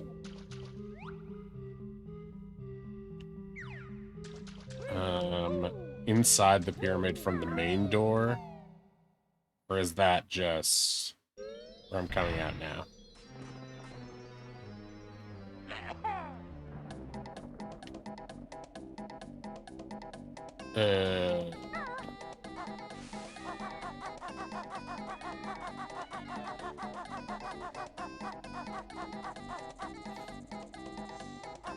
I don't know if that's good. Oh, right. They're like all over the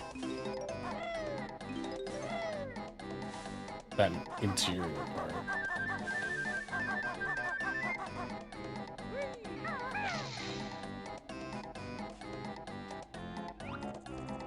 Jinjo, we don't need that.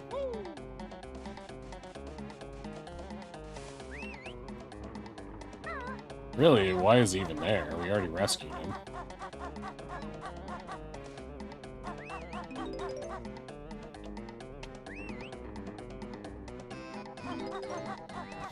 I have my C buttons set in such a stupid way. It frustrates me to no end, but I'm also like, well, if I change it, then I'll have to get used to a new way. Even though I haven't memorized the old way. It's just an exercise in stubbornness.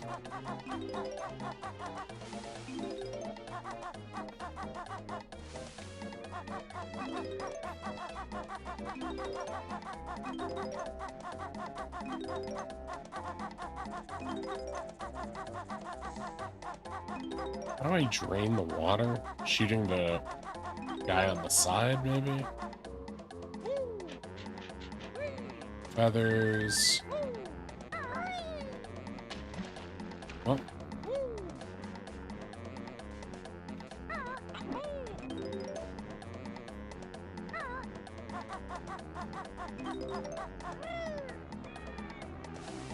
That probably has some stuff inside it.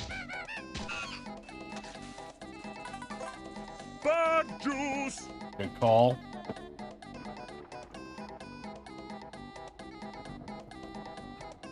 Thank you, Octo.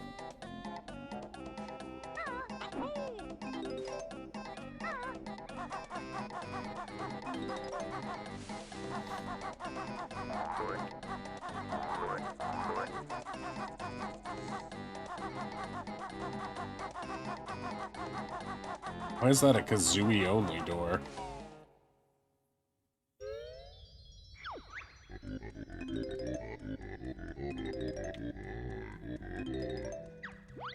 Right, the tomb.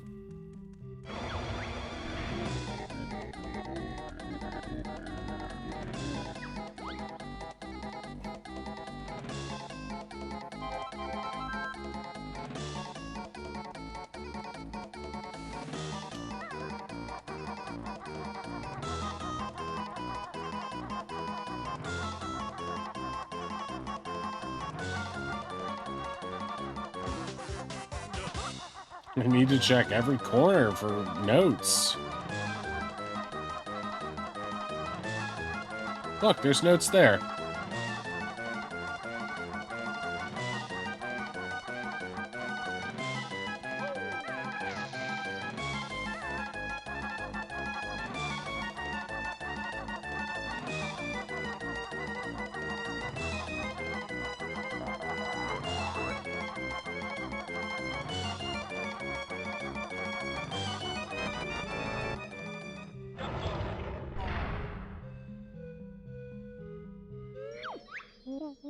What the fuck?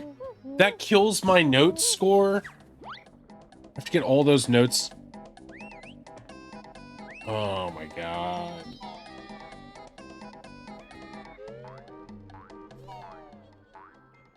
Only the hallways before and after. Alright, well, whatever. Let's... Oh, that sucks so bad.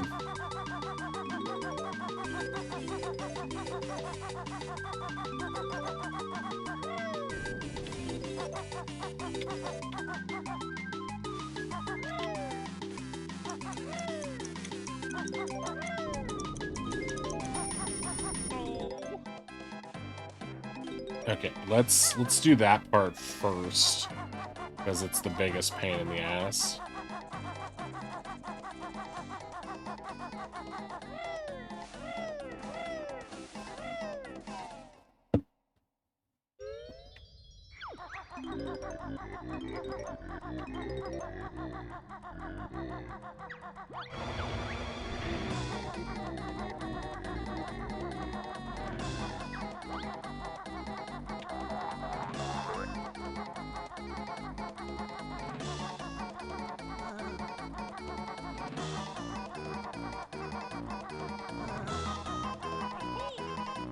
Come on.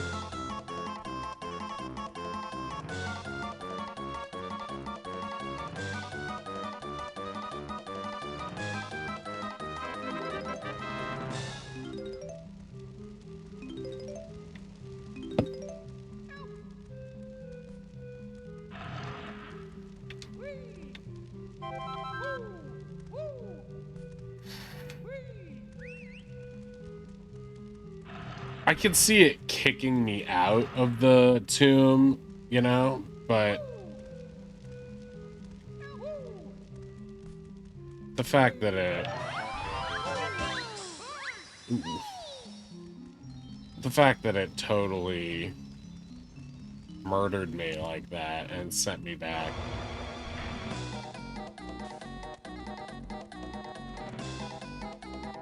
I don't know. Well, maybe you're right.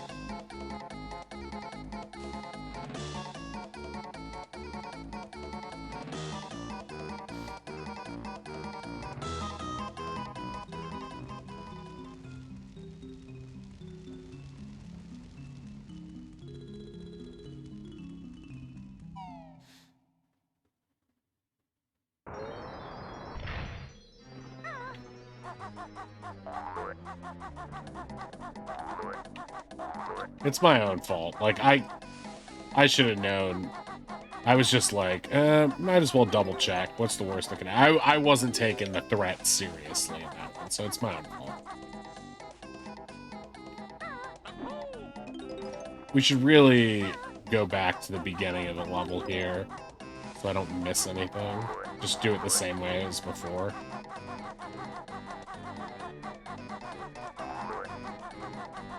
Okay.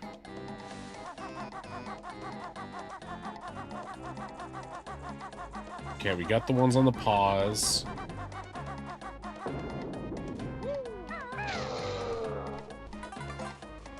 Wait, are there a couple back here that I missed?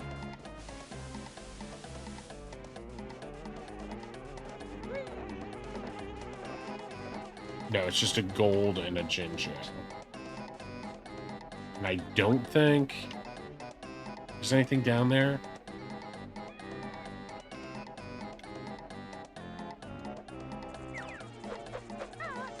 We'll just go grab all the likelies. Oh my god. So there's these collectibles in Animal Well, and I have, like... There's, like, 64 of them, and I have 60 of them, and I'm just like, okay, I haven't looked up anything in this game yet, but I'm at the point where I don't really know where else to look. Because I've kind of been everywhere obvious. Because I've gotten to that point where I'm like, okay, I think I'm going to have to start looking stuff up.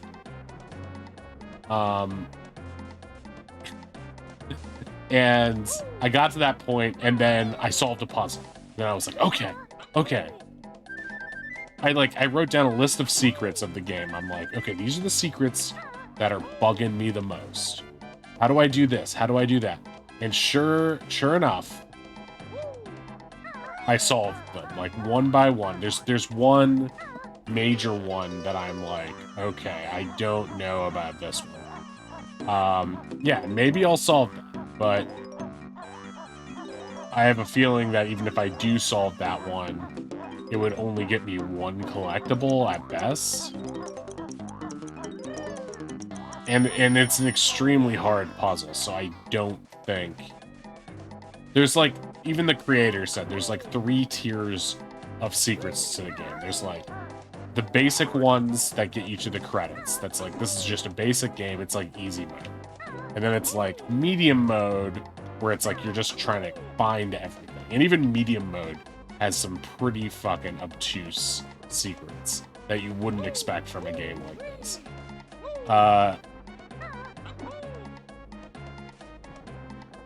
So I'm just trying to finish, like, medium mode, basically.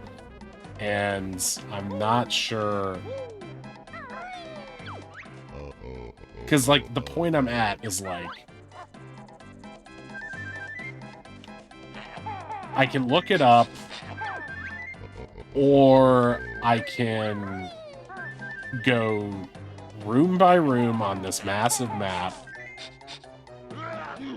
trying... you know, everything room by room, and that's not a guarantee that I'll still get it. So I'm like, I don't know which I should do. I wanna have that feeling of like, oh yeah, I did it all. But like, if I go back to the next session, like every session I've played of it, I've made progress into finding something or other.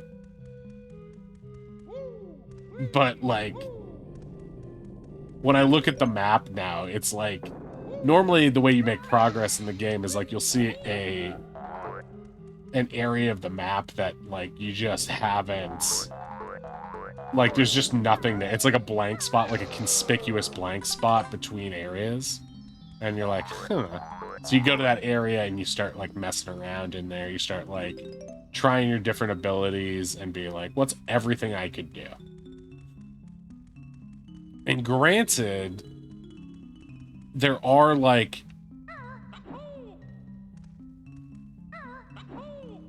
There's 2 areas that have, like, this wall. These, like, conspicuous walls that are, like, kind of glass and see-through.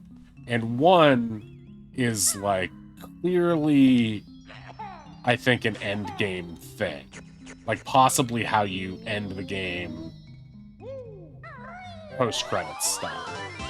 So and the nature of how it's named suggests to me that it is not, it's like when I walk up to it, my character has a question mark above their head, which suggests in the way the game works that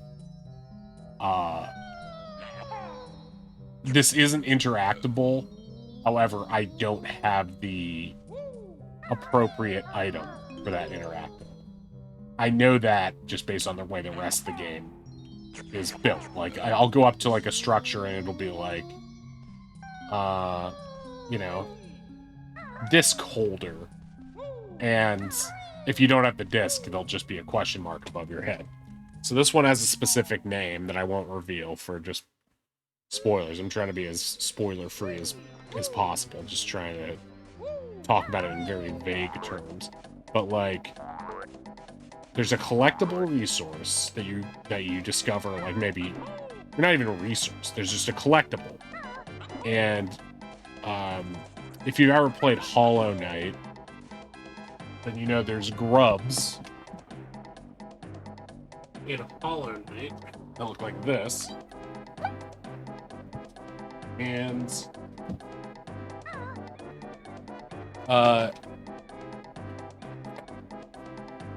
while they aren't as cute as the grub, Animal Well does have a similar, like, oh, try to collect them all kind of thing.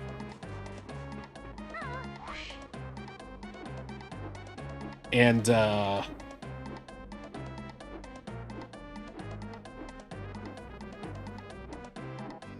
wow, I didn't even get these.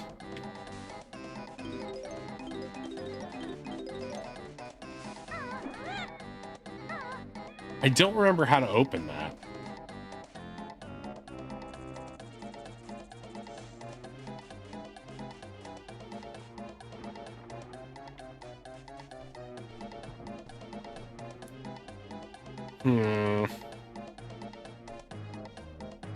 Well, based on everything else in this level, it's probably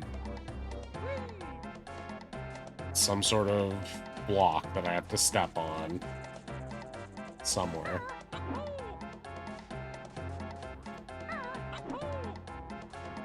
But yeah, I'm just sort of torn. I'm like, okay, I've done a really good job at solving puzzles in this game. But it's not like... There's a difference between... Oh, hey, you've got, like, these puzzles in front of you. Can you solve them? And... I don't even know where to go. Like, I have what like, it could also be just that there are, like, a couple really small secret rooms that I just haven't bashed my head into every single wall in the game. And those are where they are. And that's likely it. But... yeah, it's just getting to that point. I think the next play session I do, I'll just,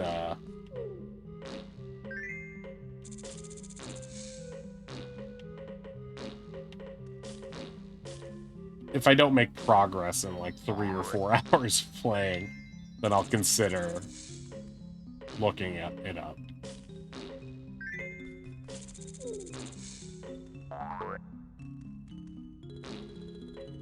I am a little, like, worried that sometimes when you don't look up anything, and then you look something up, and you, like, go to a wiki or something, it'll...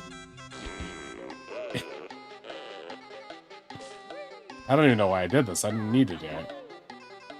It'll, like, show you the solution to something that you weren't intending to look up. And you're like, oh, fuck, I wanted to figure that one out on my own. I also hate that feeling of, like, you look something up, and then it shows you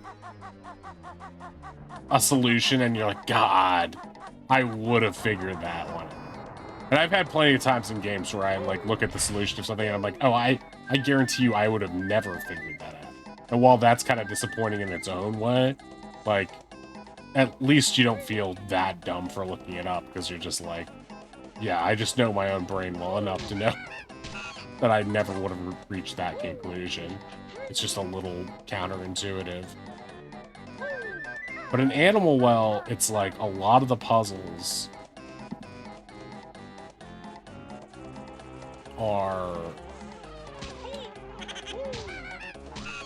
clever, and they are presented in such a way that, like,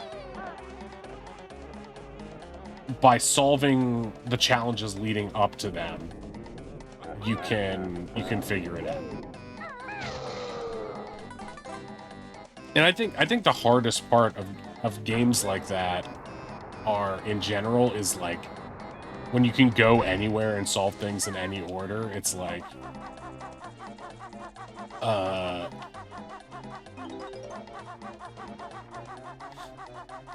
when you don't have all of your, like, abilities unlocked yet, it's like knowing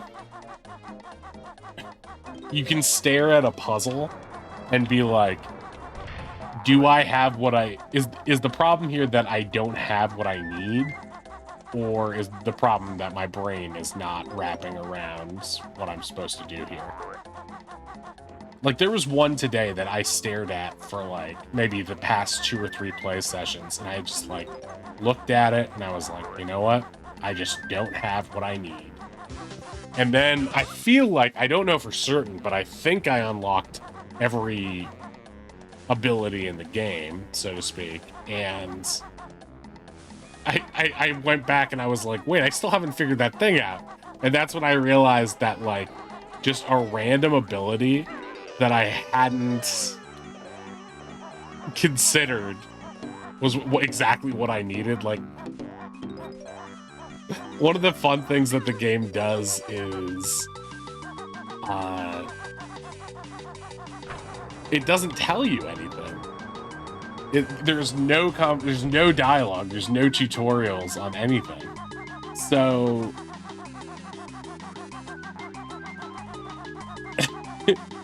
you can just figure stuff out by messing around.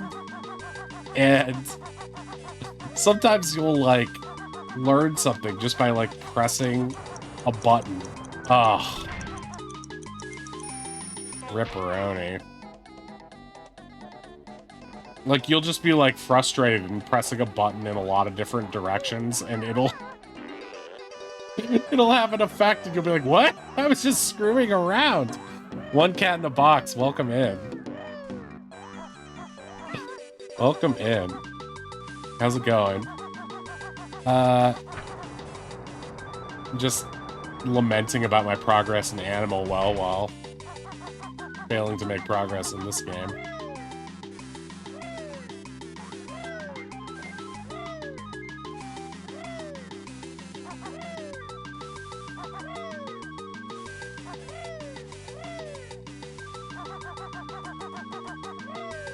Oh, come on. Oh, no. Oh, no. I screwed it up.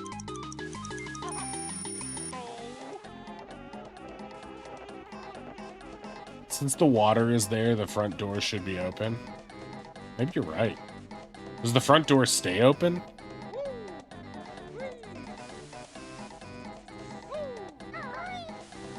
I thought I had to open it every time. What happened was I went into the... Oh yeah, you're right. Thanks for that heads up. This is the second life. I'm just trying to get 100 notes on this, right? I always hated this part. Hey, Midtown, welcome in. What, going around the two? It does seem a little unfair. I think there's like, I think if you jump, you go a little bit faster. There's like a trick to it. You almost made it in. I mean, I did last life on this, right? This wasn't a problem. Although I do have a recent TikTok. Did you not miss a note in the back? Did I?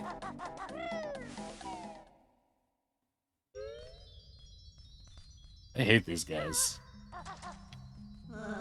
Ah! Leave me be! Oh my god, thank you. As I struggle, once again, due to my stubbornness, I'm like, oh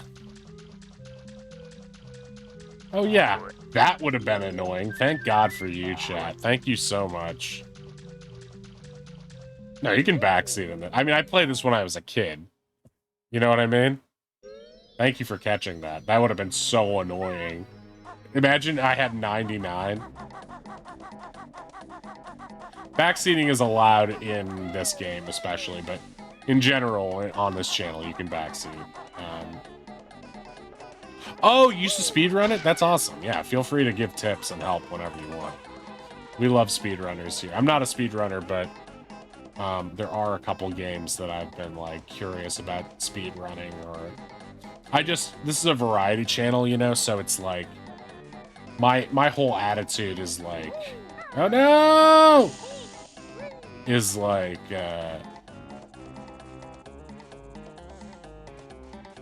Are there notes over there? I feel like... No, there's not. Maybe there's. I don't know. Thanks for the follow, Midtown. Appreciate it. Always nice to get a follow. It feels good. Yeah, I see the thing under you has Final Fantasy 7, DK, RE2, and Stardew on it. The thing under me? The waifus? Yeah. Everyone calls them the waifus, even... Yeah. I know, right? I think it's funny. Forgot my own overlay. Well, in my head, I'm like, well, that's Jill, Tifa, Candy, and Leah. I mean, that's...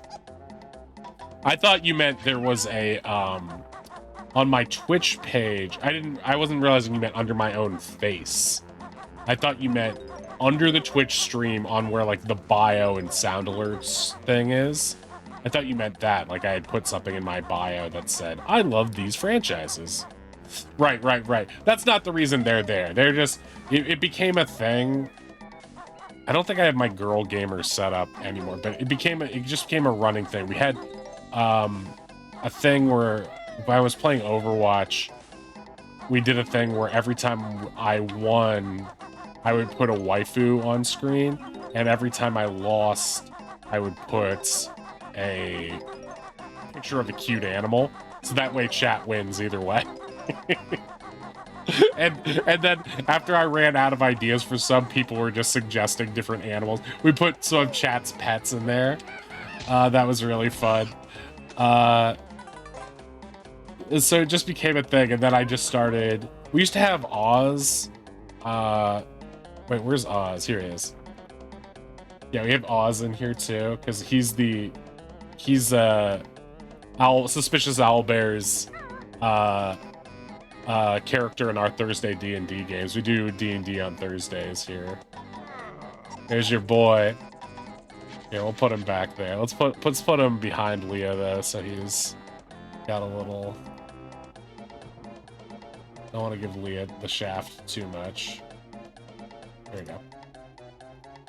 But he used to be sort of the mascot. I put him in the channel, but I'm trying to put it so that the screen is clear and as big as possible. Whenever I go into other streamers' things, I like seeing like their advertisements for their other stuff, but I'm always like, I hate when the screen is too small. But yeah, on Thursdays at 8 we do Eastern, we do D&D, and Owlbear is one of the players, and that's Oz the Kenku wizard. But and that's her art also for that. But we have some really good artists in the channel and in the D&D campaign. They have made a couple of the emotes that we have. I just passed my note high score finally. But yeah, this is, I mean, it's a true, the schedule I'm trying to keep to now is Mondays are viewer redeems. We have a thing where people can redeem a game, I think for 10k channel points. We just got 3 redeems today, and earlier today we played today's viewer redeem, which was Pepsiman, the Japan-only Pepsi game where you play as Pepsiman. Homebrew or Coast stuff? Oh, we this is my first time DMing a longer campaign, and it is a homebrew world. Some of the stuff, of course, like Monster Manual stuff, and like Tasha's stuff. So it's a mixture of, you know, classic D&D stuff, but the world itself is homebrew. It takes place, primarily it's taking place on an island nation called Plantania, and it's called Wrath of the Godkin. The Godkin are these like demigod characters who, I was running a campaign, who are sort of taking over this island continent, and our heroes are, you know, slowly but surely figuring out what they're up to and the mystery behind that too. But mostly right now they're currently, our heroes are currently stuck in a pirate city. They just went to a pirate bachelor party where one of our characters, Affinity Amberfield, performed. This is Affinity right here. That's her picture, drawn by Ink herself. This is Kelken, who's a Firbolg druid. This is him in druid form. And we've got some Oz emotes here too. Oops, I added a pizza tower emote there. I was running a campaign of SOTDL. What's SOTDL? Which is a different D20 TTRPG for a while, but it ended recently. Oh, I'm sorry to hear it ended, but hopefully it ended under good terms. I play a silly little owl who definitely isn't an arsonist. Right. Yeah. You're playing Wizard, which is my favorite. Fireball aimed at the feet is a valid strat. Yeah, and Oz can spell sculpt, so that's really good. Shadow of the Demon Lord. Oh, that sounds cool. Let me look that up real quick. Shadow of the Air Tree. Shadow of the Demon Lord. Horror fantasy tabletop role-playing game. Robert Schwalb. I'll check this out when I get more of a chance. Looks interesting. Proud Grimdark game. Homage and satire to Warhammer. Oh, interesting. But yeah.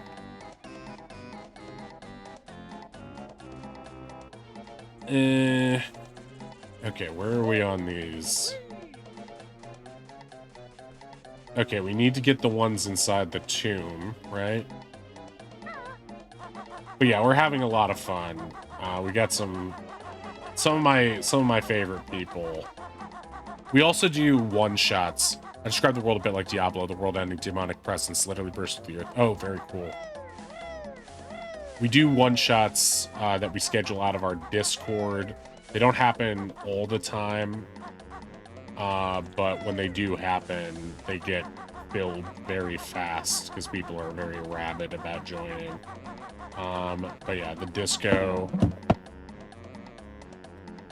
is this in case anyone wants to join. I'm DMing my first campaign in like a dummy one with Curse of Strahd. I've heard Curse of Strahd is like the module you want to play. I've always wanted to play it. I think I've learned a bit too many secrets of it already though, so I might. I know Ruthie has it. Wait, I already did this? Yeah, it seems like a really, really good one. Usually short campaigns and you DM it in scenes. So it's like a system that has fast travel. Oh, interesting.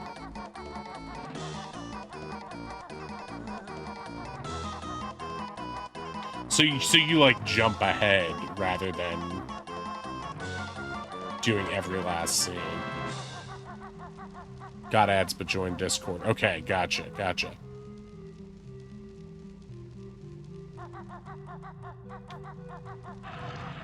How long does it take to run Curse of Strahd? Like 2-3 months?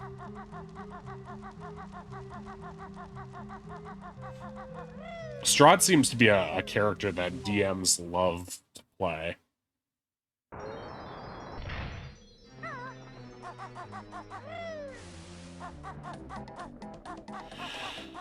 I don't know where to go.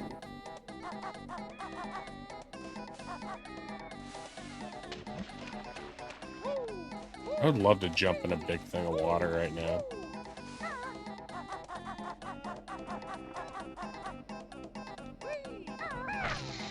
You can make it a pyramid where it branches out as it goes on, or it can be like a spider web where certain pages connect to certain.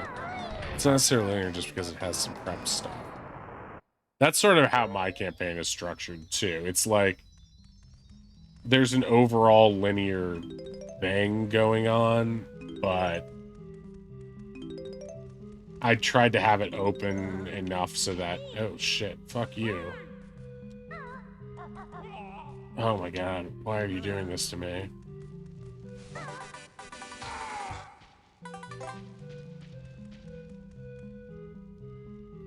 Okay, yeah, let us know.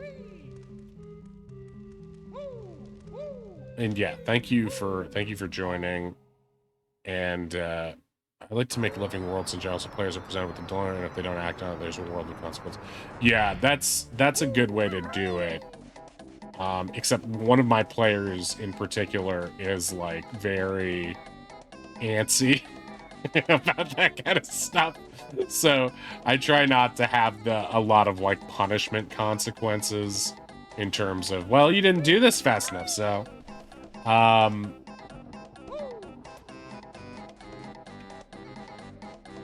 it's my consequences are more like, because you did this mission, you know, this faction, you now have notoriety in this way with this faction, or a lack of notoriety. Oh shit!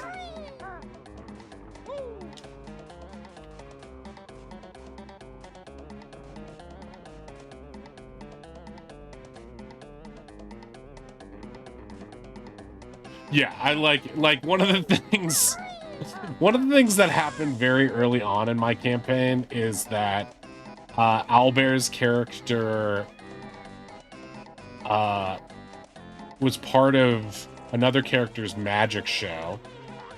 Oh my god, I'm just getting ripped. And as a result of that, all these pirate children who loved the magic show started referring to Oz the Kenku as Bird Kid, and the character of Bird Kid became a known celebrity within the world of these pirates. And so now at every possibility, whenever one of my players is, but Oz is the Bird Kid, I try to make that have value and have them like, no matter how, like recently we had like an elf who, for all intents and purposes, probably shouldn't know who Bird Kid is, but I was like, it's funnier if they do, though, right?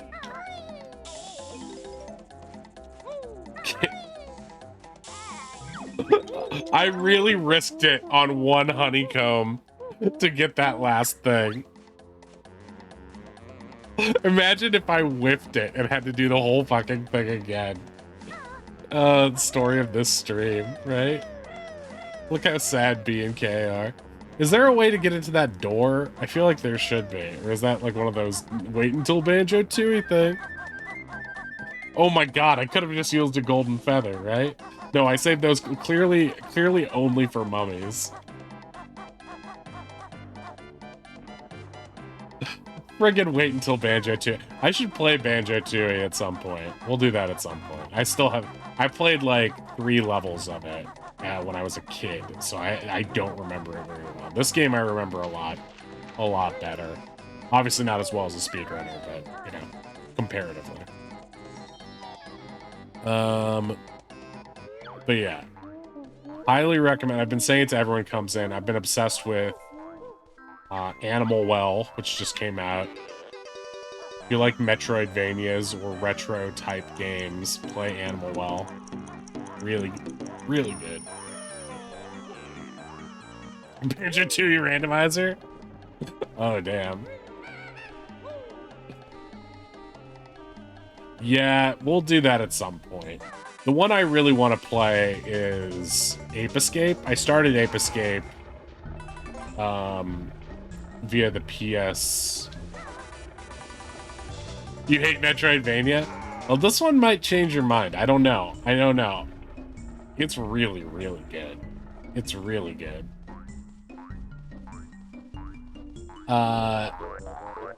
Highly recommend it.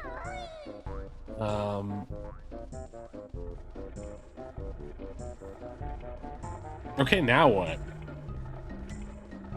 Cat in the Box, do you know where all the honeycombs are? We can get the honeycombs I'm missing if you do. 8 out of 10. Missing 1 in Mumbo's.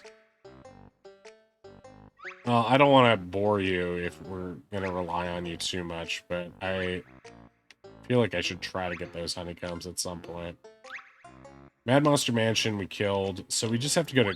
What is the next one? Shitty Oil Gulch. That's not the name of it, is it? The only one I liked growing up was Symphony of the Night. Oh, I love Symphony of the Night. You didn't like Hollow Knight? Oh, no. Or Ori. Oh, Ori is one I've tried to get into like 5 or 6 times, and I always, like, wuss out on it. I'll do it at some point. All right, Midtown, have a good night.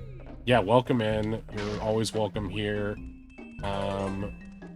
Should have been here earlier when we were having our very aggressive discussion about the Pepsi Jet and whether or not that guy should have won the Pepsi Jet when he saved up 7 million Pepsi points. In Mumbo's Mountain, it's either in the totem pole or the cliff in the water. In the Clanker's Cavern, it's either in the tap-shaped pipe you gotta swim up. The rectangular grate. I got the rectangular grate. I remember that. Alright, let's do that. Let's go back to Mumbo's and get that one. In the totem pole or the cliff by the water.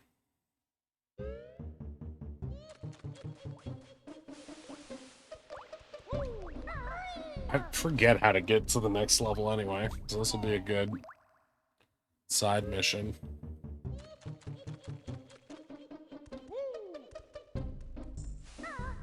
Totem pole is easily forgettable.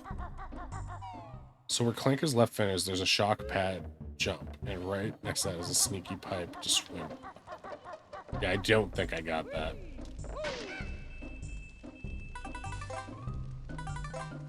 Gotta save one totem head to backflip off. Whee! So cute. I love this game. Ba-dum, bum, bum, bum, bum. Look at this dancing ant.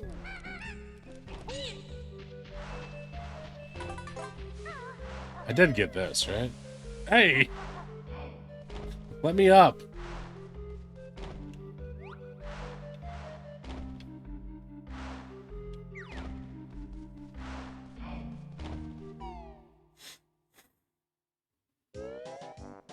Something happened to my 100% time is 2:09. I have the Xbox glitchless world record at 2:27. Oh, wow. That's awesome. I assume that's hours and not minutes. It's minutes, that'd be crazy. Oh, I'm so relieved I don't have to get all the notes. World record is 156. Wow. Though I know that, like, in speedrun terms,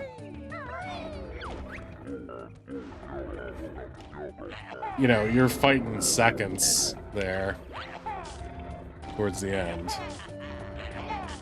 Have you ever done any of those, like, summer games or awesome games? I always used to love watching those.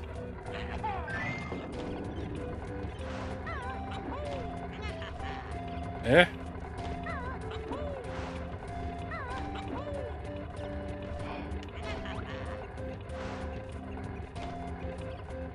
I did get this one. Okay, so where's the other one? Cliffs?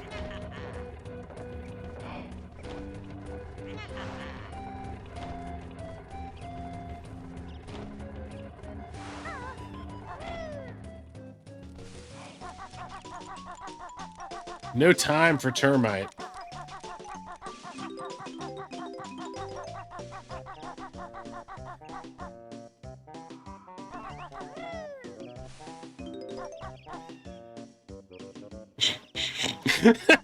I'm so lost. Great Cliffs water.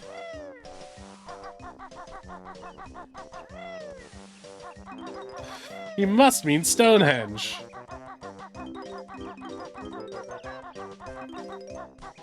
Bridge, water. Cliff, lake. I love this bull, he's a jerk. No! The bastard. Hello. There!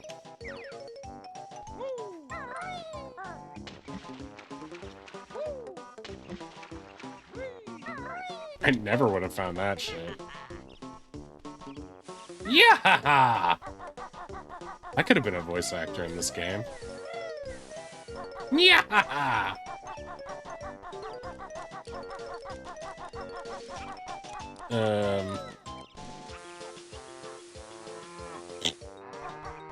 Perfect. I should have been a termite, but this is stupider, so let's do it this way.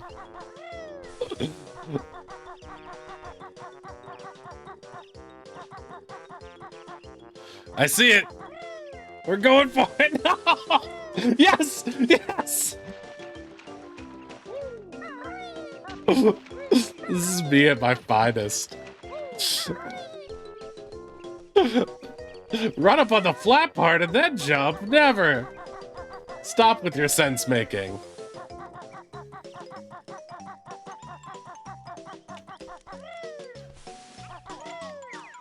Yes! Yes! Okay, okay.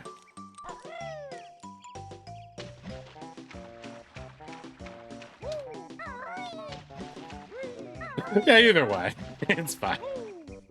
Whatever dumb thing I do, when it actually works, that's all that matters. Okay.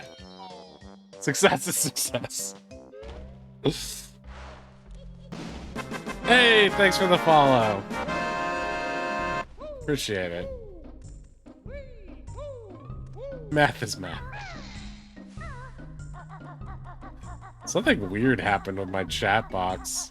I don't like it. It's bothering me. But I know if I mess with it, it'll end stream permanently.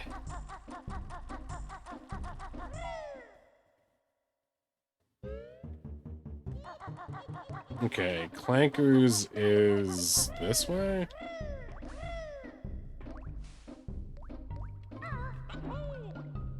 Pulled an all-nighter because I got a day off, so it's 7 a.m. here. Oh, wow! That is early. Well, thanks for being with us. Appreciate it.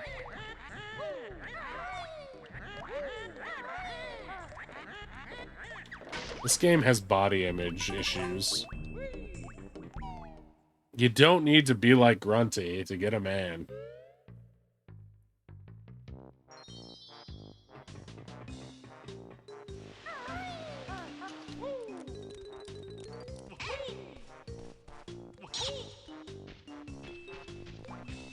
Wait, do I need to go in that?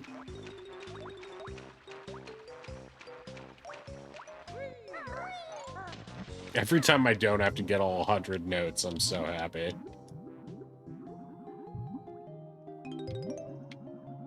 Do you have to get all 100 notes in Banjo-Tooie? I've wanted to do a randomizer, but I think the one I would do is Link to the Past or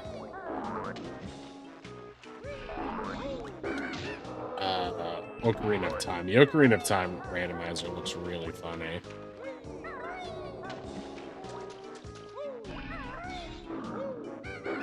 Got your ass.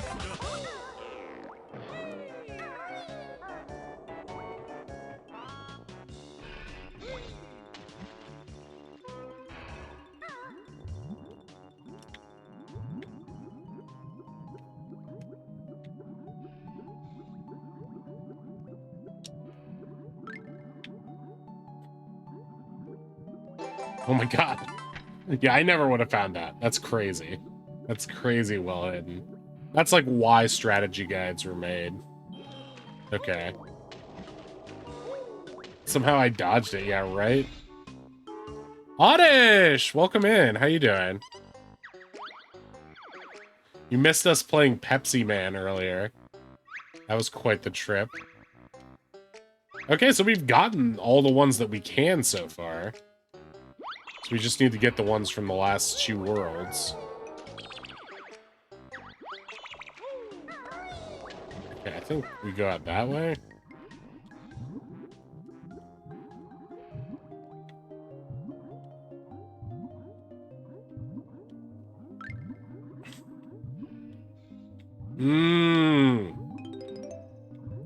Yeah, so it is possible, but I definitely did not see it that first time. Okay, so are we close? Also, you can only get to Rusty Bucket if you first raise the water level by Mad Monster Mansion, which I did do. I did do. Just got back from Pooja's place and playing to. Oh, you're gonna play some Animal Well? Hell yes. Did you get it on Steam?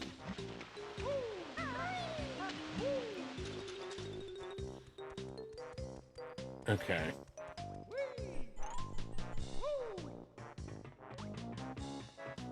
I'm so excited. I thought you might not get it because you got so much Persona and such to play. But I'm so thrilled you did. I've been... No! Bastard!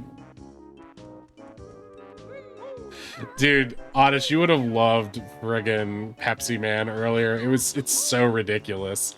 It's like an endless runner where you look like the Greendale human being, except you've got a Pepsi logo strapped to your chest, and you're like, and it's got FMV videos in between where there's just some dude who's constantly eating pizza and chugging Pepsi and saying Japanese. Yeah, just like skim through the VOD. It's really bizarre. Wait, what's this?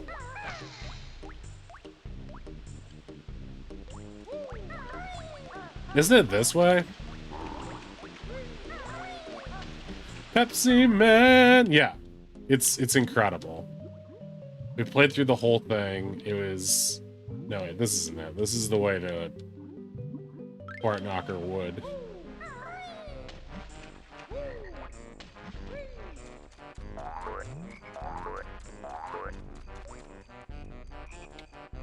Boop Gloop Swamp. Yeah, leaping over cars. Not if you're me, though. Well, actually, I was good at leaping over the cars. The wood, Katamari, and the fucking everything else. Not so much. The giant Pepsi cans, not so much. Last two levels took me a long time. Pepsi Factory. Then we got into a long argument. I mean, not even an argument, but it was just me being furious about the fact that they didn't give that kid the Pepsi Jet, even though he clearly earned it. Alright, I'll listen to you. Massive bloomers. Nasty pet dog whose name is Leg Chomper. Grunty and the Cauldron Crew. They're awful.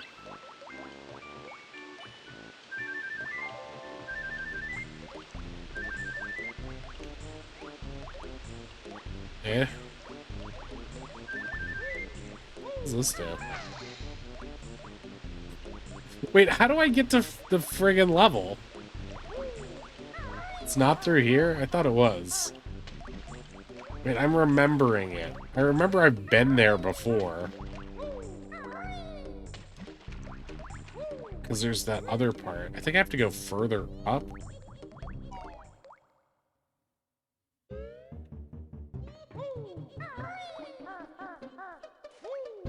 No! Pepsi Man! I love that big statue. Yeah, they look similar, but yeah. Wait, what's in here? Is this bubble glue?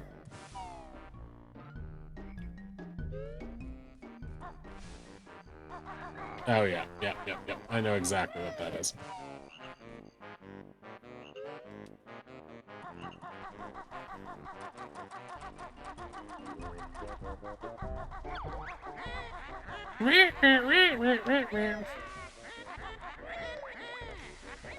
Useless like a pile of dung. Grunty has a way with words. Ba-da-da-da-da-da-da.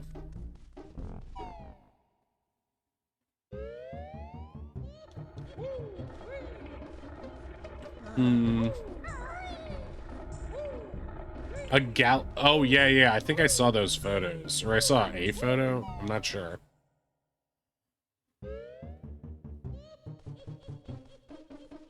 At the end of the event, they turned the center of a dance floor. They played Not Like Us, and I lost my voice rapping along. I don't think I know that song. But you do remind me of that character in The Matrix, who when she dies says, "Not like this. Not like this." Yay, free ZZ Peak. Best level. I think I might like it better than Mad Monster Mansion. Oh, yeah. I mean, I've listened to all those songs approximately one time. That's why I'll never be a true meme lord. My favorite is Rusty Bucket. How can I go through a door and come out a window? Eh.